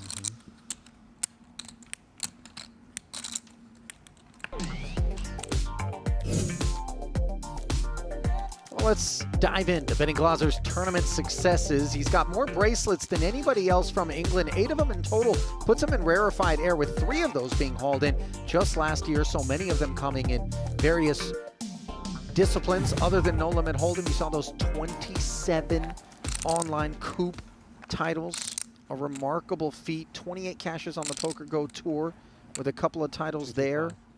At just 36, he is far from past his prime. Absolutely. Had success in every area that he's played. So Wells with a nervy open here with the 4-card 9. And very happy to get it through. Yeah, that additional 7 blocker making him feel a little better about it. Not to be glossed over with Benny, just to tie it up. I mean, just a massive amount of cash, just cold and hard. 10.5 million cobbled together across 24 live tournament wins. Yeah, not to mention all the online results. Certainly somebody who has been showing up consistently over the last couple decades. Loves the game, loves to travel, living out of a suitcase. You know, I confess, that's not for everybody. You know, that's a level of commitment and kind of nomadic life that I think most people couldn't handle, but Benny is absolutely just living the dream. Yeah, and he's been doing it for a long time. It's definitely something I've had periods where I did a lot of poker travel, but he's been doing it for years. I know Ari Engel is another guy who for a very long time was just traveling, playing a lot of these circuit stops, not really with one fixed location. I want to say Faraz Jaka Yes. was doing it as well. I think with a baby and with a wife and a baby, I think he was doing it and maybe still is traveling a lot. Now, do you put the baby in the carry-on or the check-in in that spot? Because obviously with the check-in, you don't have to worry about him until you land. Put him down with the cargo. You know, just, I mean, hopefully you make it, little buddy. Interesting decision for Robert Wells here in the big blind. Chris has no time for this, Ali. I'm playing no limit single draw over here, boys. Yeah, he's got his favorite game. He goes with fold. I would not have been aghast at an all-in. Planning. Really? Yeah, but if you get called, you're just out of the tournament, right? Oh, you can have a draw. I mean, you can have a draw one, but I mean, it's button versus big blind. I want my card back. The thing is, there's really no other option, right? I mean, the hand basically is either a fold or an all-in and pat. Or you can call Pat and just hope to not get bluffed, just thinking your pot odds are good enough. And I mean, you can, but that's not really the best result against a tough player, I think. Yeah. I mean, I think there are some spots to call Pat out of position, but yeah, I don't mind the fold just given the tournament dynamics, but I agree. Certainly an interesting predicament, just like the one we had with what to do with the baby. Yeah, which is unresolved, by the way. Chris didn't weigh in on that, and I suspect he won't. Chris had no opinion. I only know about no limit single draw, boys. Oh, I've played with you. You know about a lot more than just no limit single draw. Chad's also got the Pat Queen Jack, but yeah, I think this is cut a good off. fold. Yeah, and Yuri clear open. 200. Yuri could actually just move in with his hand into these stack sizes, but preferring to play small ball. And look at this. Ooh, this is actually a tricky spot, though, for Robert Wells because he does cover the other two remaining players at the table, and getting cold deck here would be a disaster. But nevertheless, it's a big hand. Well, yeah, if you were willing to move in with the Queen Jack, certainly we got to be willing to move in with the 10-8, right? Sure, but he covered Chad in that hand. It's a bit of a different scenario. Yeah, he does not cover Yuri. How has he played it? He's jammed it. Yeah, 20 big blinds into the chip leader. I'm pretty comfy jamming this in Yuri. Wow, he called with absolutely no hesitation here. A monumental moment. The 10-8 is going to Pat. He'll be very relieved that Yuri's on the draw, but he knows that draw is going to be smooth. Yuri just needs to find a 10 through 7, and it's going to be curtains for Wells. Otherwise, Wells is going to double into a level stack with the Brazilian. Keep them in the box. This could not be a bigger moment here. You want to... The 7 of diamonds. The 9. GG, Rob. Wow. Good game, Robert. See you, buddy. Always a pleasure, man. Yeah. Good game. Yuri. Very, very well played. Didn't make it painful.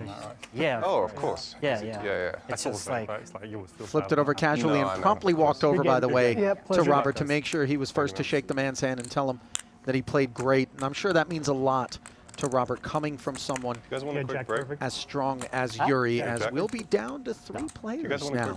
Robert collecting $415,000, improving upon his 800 and change.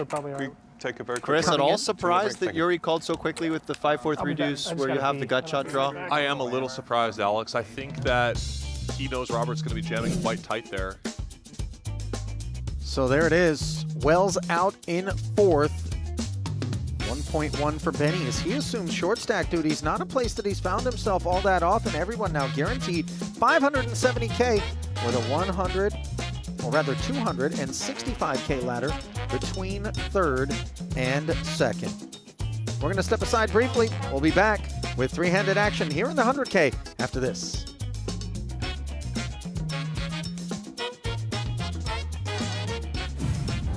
The most exclusive poker tournament in the world is back. National Heads Up Poker Championship. It's back. 64 players head-to-head, only one winner. The game's best and most entertaining players set to compete in a single elimination, bracket-style heads-up tournament. There's a lot of killers in this field. People can't run away from you. You have to play every single hand. This is my event. I was born for this. $25,000 buy-in, $500 grand to the winner. It's pretty simple. Win, you move on. Lose, you go home. You part ways with $25,000. It's the National Heads Up Poker Championship, and it all starts right now. How are the GTO kids gonna have an edge when I go like this?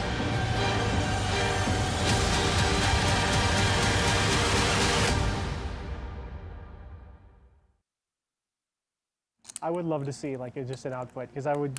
Welcome back to three-handed action now here in the Super High Roller Bowl Mixed Games where the gridlock has been broken by what during that brief break the three of us considered a little bit of a surprising decision from Yuri Dzivielevski to call off 1.8 million more and draw to 5-4-3-2, but he did end up making a 9 against the Pat 10-8, and just look at the results, 8.5 million playing 1-9 and 1. So I think what I just heard Yuri say is that he knew he was going to call, so he wanted to call quickly and confidently with the hopes that Robert might incorrectly break some type of hand. But I am a little surprised by the call, just given that he had that, what we call a gut shot in single draw, where if he hits a 6, he doesn't win. It was a pair. The last one was a 7, pair. 3. Given we thought perhaps Robert would be skewed more towards Pat hands, Chris, but you know, nonetheless a close decision, and now Yuri has just an absolutely commanding lead. Absolutely, and one other thing I'm surprised about is the 3 players that made the Final 5 last year have done it. They've all made the podium. We have the same 3 players in the Final 3 this year. Quite an accomplishment for all of them. The cream rising, just to tie a bow on that pot that brought us to three-handed. It's not as though Yuri had a hand that he could have padded. That would be outrageous. He had the queen 5, right? He didn't have a convertible, really. That's what I mean. So that all of it was very surprising, but in the end, it was very profitable. You're running World Series, and Yuri's run this series. Pretty outrageous itself. Yuri looking for his 4th straight top 2 finish. Just an unprecedented run.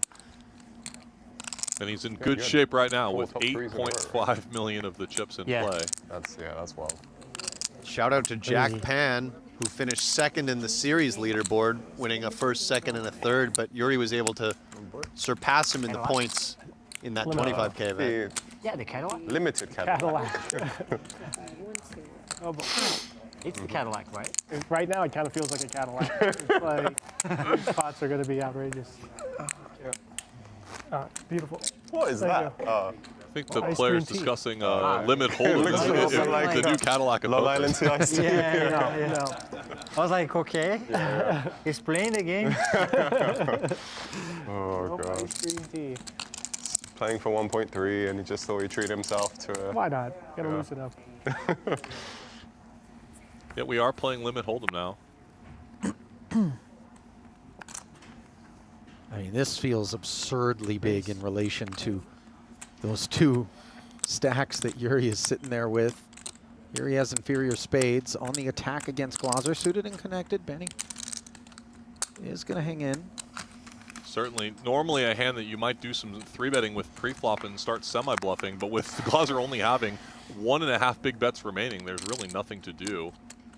No spades on board. Yuri binks the 7, middle pair, comfortably going to be able to follow through. Tough decision for Glaser whether he can peel here. I know he has nothing right now, but Yuri Dzivielevski's range is so wide here that you might think that your pair draw is worth enough here.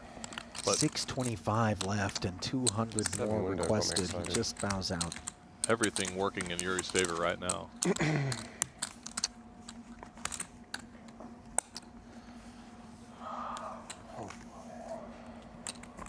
What's the astronomical feature where it has its own gravitational pull? Everything just gets sucked in. Is that a white dwarf or a black hole? A black hole, maybe? Is he the Brazilian black hole of poker? All the chips just hurrying towards him of late. Glaser down to just 1.5 big bets now, but certainly happy to have laddered up to this position. We know the man's a big star, that's for sure. And here he is with pocket 8s. So Chad has to be very cautious here looking at Benny Glaser's stack. Yeah, I mean, the game for Chad very much is just, as we've seen him employ before, snatch this massive pay ladder between 3rd and 2nd by forcing Glaser to, you know, either double or get out of here. And Chad's done a good job all tournament of really just kind of avoiding trouble spots and picking his positions. He's also run well in some key pots, as you have to do in a tournament. But calling a shot with that 5, saying, "Nah, I don't want the chop." Certainly a memorable one.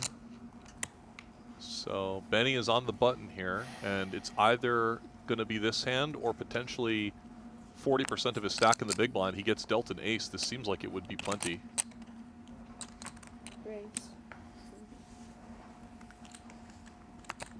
Yuri going to try to bust the Brit with 9 high. And this is where the luck of a tournament really comes down, right? We're very shallow stack now. The players have done well to make it to this point. And we all know that at this point it's about getting dealt cards and winning the all-ins. What are you rooting for? I'm rooting for you. Oh my God, but you said that, like, the runs combined, not very good, right? Yeah, I feel like that. It's going to be Benny then. Yeah. Well, it's supposed to be Benny more often than it is Yuri, but based on what we've seen, that 8-9 feels like the better hand from a momentum standpoint. Not so on a 10-trade deuce board, however. Glaser improving to a pair, still on the hunt for a snowman or Nina is Yuri. Believe me, I'm trying. Glaser all in, anti-sweating. And on the turn, it is a clean deuce. Not feeling good.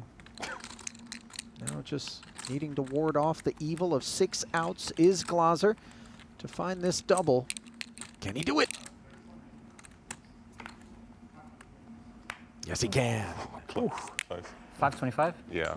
It's not a sight that we've seen all too often of late, boys. Yeah. Yuri's chips heading in the wrong direction. Just a flesh wound as he still maintains by far the healthy stack here.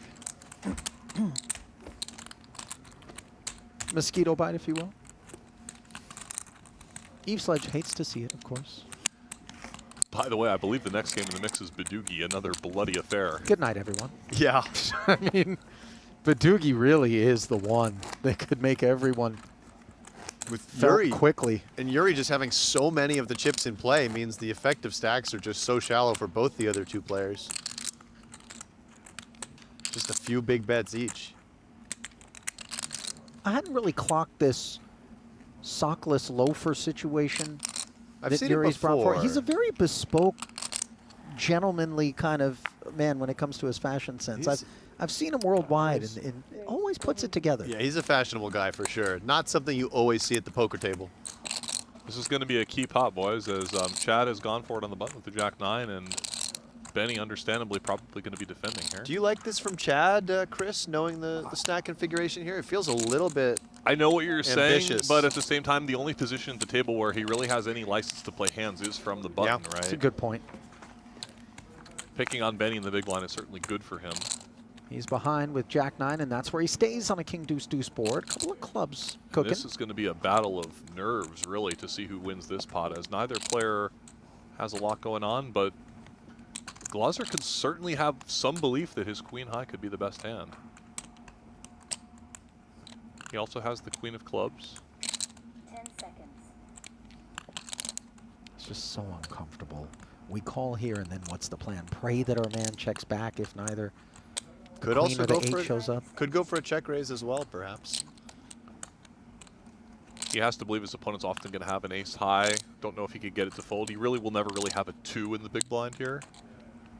Kind of a king or nothing. I oddly really like that check raise more than I do kind of flat and be adrift under the assumption Chad comes off the throttle.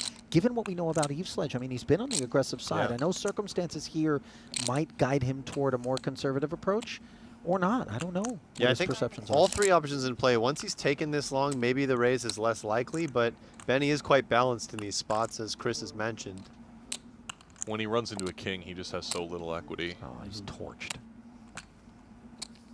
I think calling and daring his opponent to fire another shell has some merit. I don't blame him for folding. No, nor do I. And let's face it, Eveslage isn't in an any 2 setup on the button. For sure not. As Alex suggested, maybe the Jack-9 was a little too loose, but, you know, So that worked might out be too nicely. tight. Such an awkward stack there. Doth the bell toll upon Benny Glaser. The only other way Benny could have approached that situation is to throw the steering wheel out the window and 3-bet pre-flop and just say, like, I don't think you have a better hand than me often enough. I mean, how does Queen High play? Well, I mean, remember, it isn't in any 2 range. Yeah, the problem with that is you're going to be behind the opening range, and I think the pot's getting so big that both players are going to feel kind of committed to showing down. So I think he played it fine. Yeah, no, that's true. Yeah, sometimes that 3-bet, which you know isn't going to clear the opener, creates that fly paper pot odds effect. Yeah, and if down you're the streets. If you're Yuri, of course you're opening this one, but you can open so wide here. Chad already doesn't love This this. is a with very ace-2 offsuit. uncomfortable hand to pick up, as a lot of the value of an ace in the big blind in shorthanded limit hold'em is in getting to showdown with ace high. Right. I wouldn't have hated just folding for that very reason, I'm with Chris. you, man. I think I'm looking over at 750 in the big pay ladder, and even though it reads nitty, just take it, Yuri. Yeah. He could maybe just say, I'm only going to continue on ace-high flops. Okay, that's fair. Queen high flop instead, where the 8 has connected with the Brazilian. Interestingly, a little bit not pleasant for Yuri either, as he understands his opponent will be defending pretty tightly. Yeah, this is one weird spot where Chad's range pre-flop is actually stronger than Yuri's range when it goes raise call, I believe. Board pairing queen on the turn now. Nevertheless, based on what Alex just said, apologies, Chris, the ace high, you know, maybe seen to have some showdown value worth hunting here. Possible. I just was thinking that Chad would not lead in this situation. Doesn't really make a lot of sense to risk 400K if he thinks his hand is already good. Yeah, I don't think he's going to be firing bullets in this hunt, but rather hoping that he can get some more check back out of Yuri. Yuri could decide to bet for value and take a free showdown, or he could decide to check again and bet on safe rivers. He opts for the latter, and that qualifies as a safe river. And this is going to become awkward for Chad, because as played, it certainly looks like a man who might just be trying to snatch one. Yeah, absolutely. This is a situation in which, you know, Chad has to believe that ace high can be the best hand quite often here. So there is the value bet. And We just don't expect a better ace to be barreling. Agreed, and also Yuri certainly would not miss a value bet here if he just randomly rivered a 6, I think. But he may bet a 10 before the river, so Chad's got to be wondering how many 8x and 6x does he have, and then what weaker hands would have bet before the river, perhaps. Yeah, he also needs Yuri to have not taken a stab at it already with something like Jack High that would have flopped a gutter, or turned King High into a bluff. Understandable tank.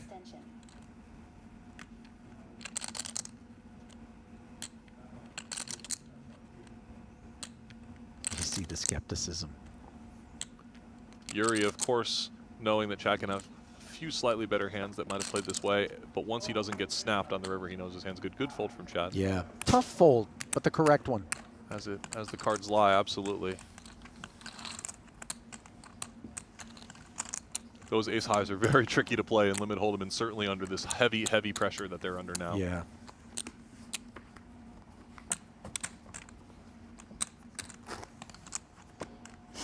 So ultimately, it was just the additional 200K investment pre. Did narrow the gap somewhat between himself and Glaser, but still able to try to outlast Benny in this war of attrition at the back of the pack, worth oh so much in terms of prize differential. Yuri continuing to just flop pairs whenever he opens pre-flop is also making things a whole lot easier for himself. Benny picks up another ace on the button, which is obviously plenty of hand here given his shallow So stack. this is 400, you have 250 behind, right? And Yuri may have the exact same situation where he knows he's not getting in with the best hand, but wanting to finally take the knockout blow. A blow that Chad is praying eventually will land. So in comes the gratuitous 3-bet here. Let's get the rest of it in, says Benny, and it's going to be a 3-2 favorite for Glaser with this a6 against the 10-5. Yuri happy to see he has live cards, is not dominated. Yeah.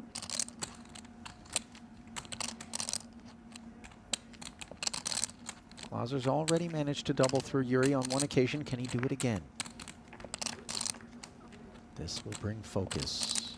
And he rates even more so to pull it off a second time on a Jack 3-deuce board.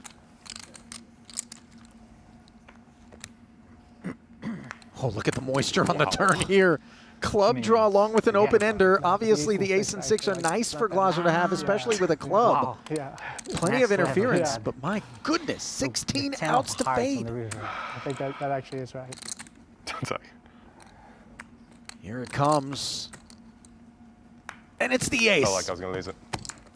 Game, man. Yuri makes the wheel. Glaser dispatched. He did not go quietly, gentlemen. Fought as hard as one can. But in the end, the Brazilian doing away with the Brit, who will walk away with $570,000, an impressive haul, and an impressive performance by Benny. Absolutely, and what a final two, Ollie. Pretty well this thing. We've got the defending champion against the guy who's just final two'd the last 4 events. Yep, and Yuri finishing 3rd in this very event last year as well. Yeah. So with that elimination, let's get a look at the lay of the land as Chad Eveslage looks to pull off not the impossible, but most certainly the improbable, especially given where we are in the rotation. We're going to step aside ever so briefly. Keep it tuned in, though. A winner could come your way in a hurry. Want to play online poker for free? With Play Poker Go, you get the thrill of authentic poker anytime, anywhere. From quick casual games to action-packed tournaments, Play Poker Go lets you compete against real players around the globe, all for free. No bots, no gimmicks, just pure poker fun. Hone your skills and enjoy the poker experience you love. Explore Play Poker Go on web, iOS, and Android. Deal yourself in now.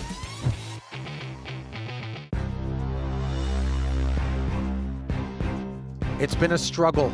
Blood, sweat, tears, heartbreak, all of the above in the crock pot as we've cooked our way down to the reduction that is heads-up play here in the Super High Roller Bowl Mixed Games. Ali Najad, Alex Livingston, and Chris Fitch looking to coronate either Chad Eveslage, last year's champion, or the Brazilian who has absolutely melted his way through fields at the back end of a PGT series and now in this 100K and has the lion's share of the chips. The record, 12-4 for Eveslage when he's heads up, an impressive one without question. Will it be enough, though, to tackle Yuri and that mountain of chips, which is looking for the 1.3 million, the ring, and all of the honor? 835K locked up as Chad secured that 265K pay ladder upon the departure of Benny Glaser, but has his work cut out for him, gentlemen. He really does. Yuri has most of the chips in play. Chad was very happy to outlast Benny, and now he needs to go to work, and it'll be in heads-up Badoogie. 3-card 9 for Eveslage here. Unclear what Dzivielevski's got. Oh, wow. A 3-card 5. Chad playing it as a draw 2 to the deuce 5. Yeah, a bit of a contrast in styles, as I think Yuri would be more inclined to keep that 9. He's done well for himself, by the way, to pitch the 9. And did Yuri just make a 5 doogie on the first draw? I think no, it's just a my 3-card bad. 4. Whew. Still a hand that Chad's hand is in terrible shape against. He can't even find the best possible card for a 3-card, an ace, and be ahead. So he's going to have to produce a Badoogie here or somehow bluff his way out of this one, which seems very improbable. Yeah. Heads-up Badoogie plays very large because there are just very few hands that you end up folding pre-flop at any point. So you're going to get involved in the hands, and you just need to find a way to win them. Check. Yuri still with a 3-card 4. Eveslage has not managed to buy a card.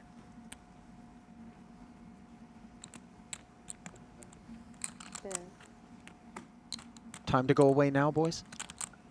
It's a close decision. He knows that Yuri can have a lot of weak draw 1s that have played this way so far. Yeah, Yuri, you know, given it's a heads-up battle, could be on a lot of 8 draws, 9 draws, that sort of thing. Chad's got to decide if he thinks he has enough equity with the 5 deuce. There are no ICM considerations at this point now that they're heads up, so it's just a cash game question, basically. Yeah, they're just playing super shallow stacked heads-up Badoogie for 500,000 American dollars. Yeah. No big deal. Looks like he is going to fold. He also has the option to draw at the 3-card 10, which I think is probably not the best option. He's better off folding or drawing 2. I like the muck, guys. Yeah. Yeah, seems very reasonable. Some of the time he improves to a better 3-card, it's still not going to be good. And in this case, he was drawing dead unless he made a Badoogie. Go all in, stay all night. Visit BlueChew.com to stay stronger for longer. Why do you guys look at me like that whenever I read these things? What's the deal? Is it because you think I'm going to deviate and something crazy is going to come out of my mouth? Just waiting to see what you say Exactly. next. It's exactly to see what's going to happen. The last time you used the word penis, so I just I wasn't sure if you're going to go back there or. Oh, it's come to this, boys. It's also come to this for Chad here, as he is thinking the next hand he plays will certainly be. This will qualify. All in, and he has a fine one here on the button. Yep. Oh, and Yuri yeah. continues to just get hit over the head with the deck, and will be thrilled to get his money in here. Another 3-card 5. Up we go. Eveslage going to make the call. Knows that Yuri's either going to be pat or drawing 1 as a 3-better pre, and of course that's bad news when we're drawing 2. Yuri has played excellent throughout the streaming tables, but he has been hit over the head with the deck. I was going to say, take nothing away from the man's talents, but not too many people would have had a tough time with the card distribution. He's and enjoying he makes a 6. I mean, just drills it, boys, and no improvement here for Eveslage. And facing a pat, Eveslage probably has to draw 2 here. Oh, and Eveslage just decides to stick it in. I mean, if he figures the money's going in regardless across this next street and this one or here and now. I like a draw 2, and so does he.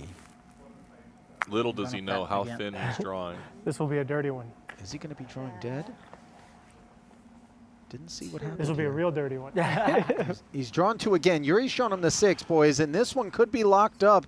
In all likelihood, that'll be the case. And the GG's immediate. Thank you.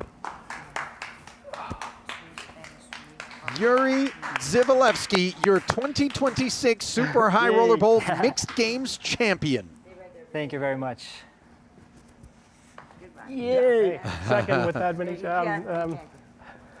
$1.3 million for his efforts, of course. Nothing wrong with the result for Chad Eveslage. He'll take home $835K, managing to outlast Benny Glaser. Played a great game, did Chad? Absolutely. A really incredible final table, all things considered. I'll tell you what, this man has just put the mixed games world on notice across the better part of the last week or two. Crown him champ, boys. Yuri Dzivielevski, who does it not just in the Super High Roller No Limit Hold'em streets, but now in the Super High Roller Mixed Game 1s as well. What a showing from Yuri across the entire preliminary series, and taking down the defending champion, Chad. What a absolutely outstanding performance. Final thoughts, Chris? Final thoughts, I'm just excited to see these great players. We had a mixture of longtime live pros, super experienced online mixed game players, and Yuri Dzivielevski stands tall amongst them all. Well, I got to say, the three of us certainly enjoyed being here in the booth, and we hope that all of you enjoyed soaking up this mixed games coverage. Thank you. We hope to see more of it as time goes on, and that the game will grow in popularity, because it really is a good time. Thank you very much. Obrigado, he says. And with that, the 2026 Super High Roller Bowl Mixed Games draws to a close. It's been real, but now it's done. On behalf of our entire crew here in Vegas and my partners Chris Fitch and Alex Livingston, this is Ali Nishad saying good night, and we'll see you next time.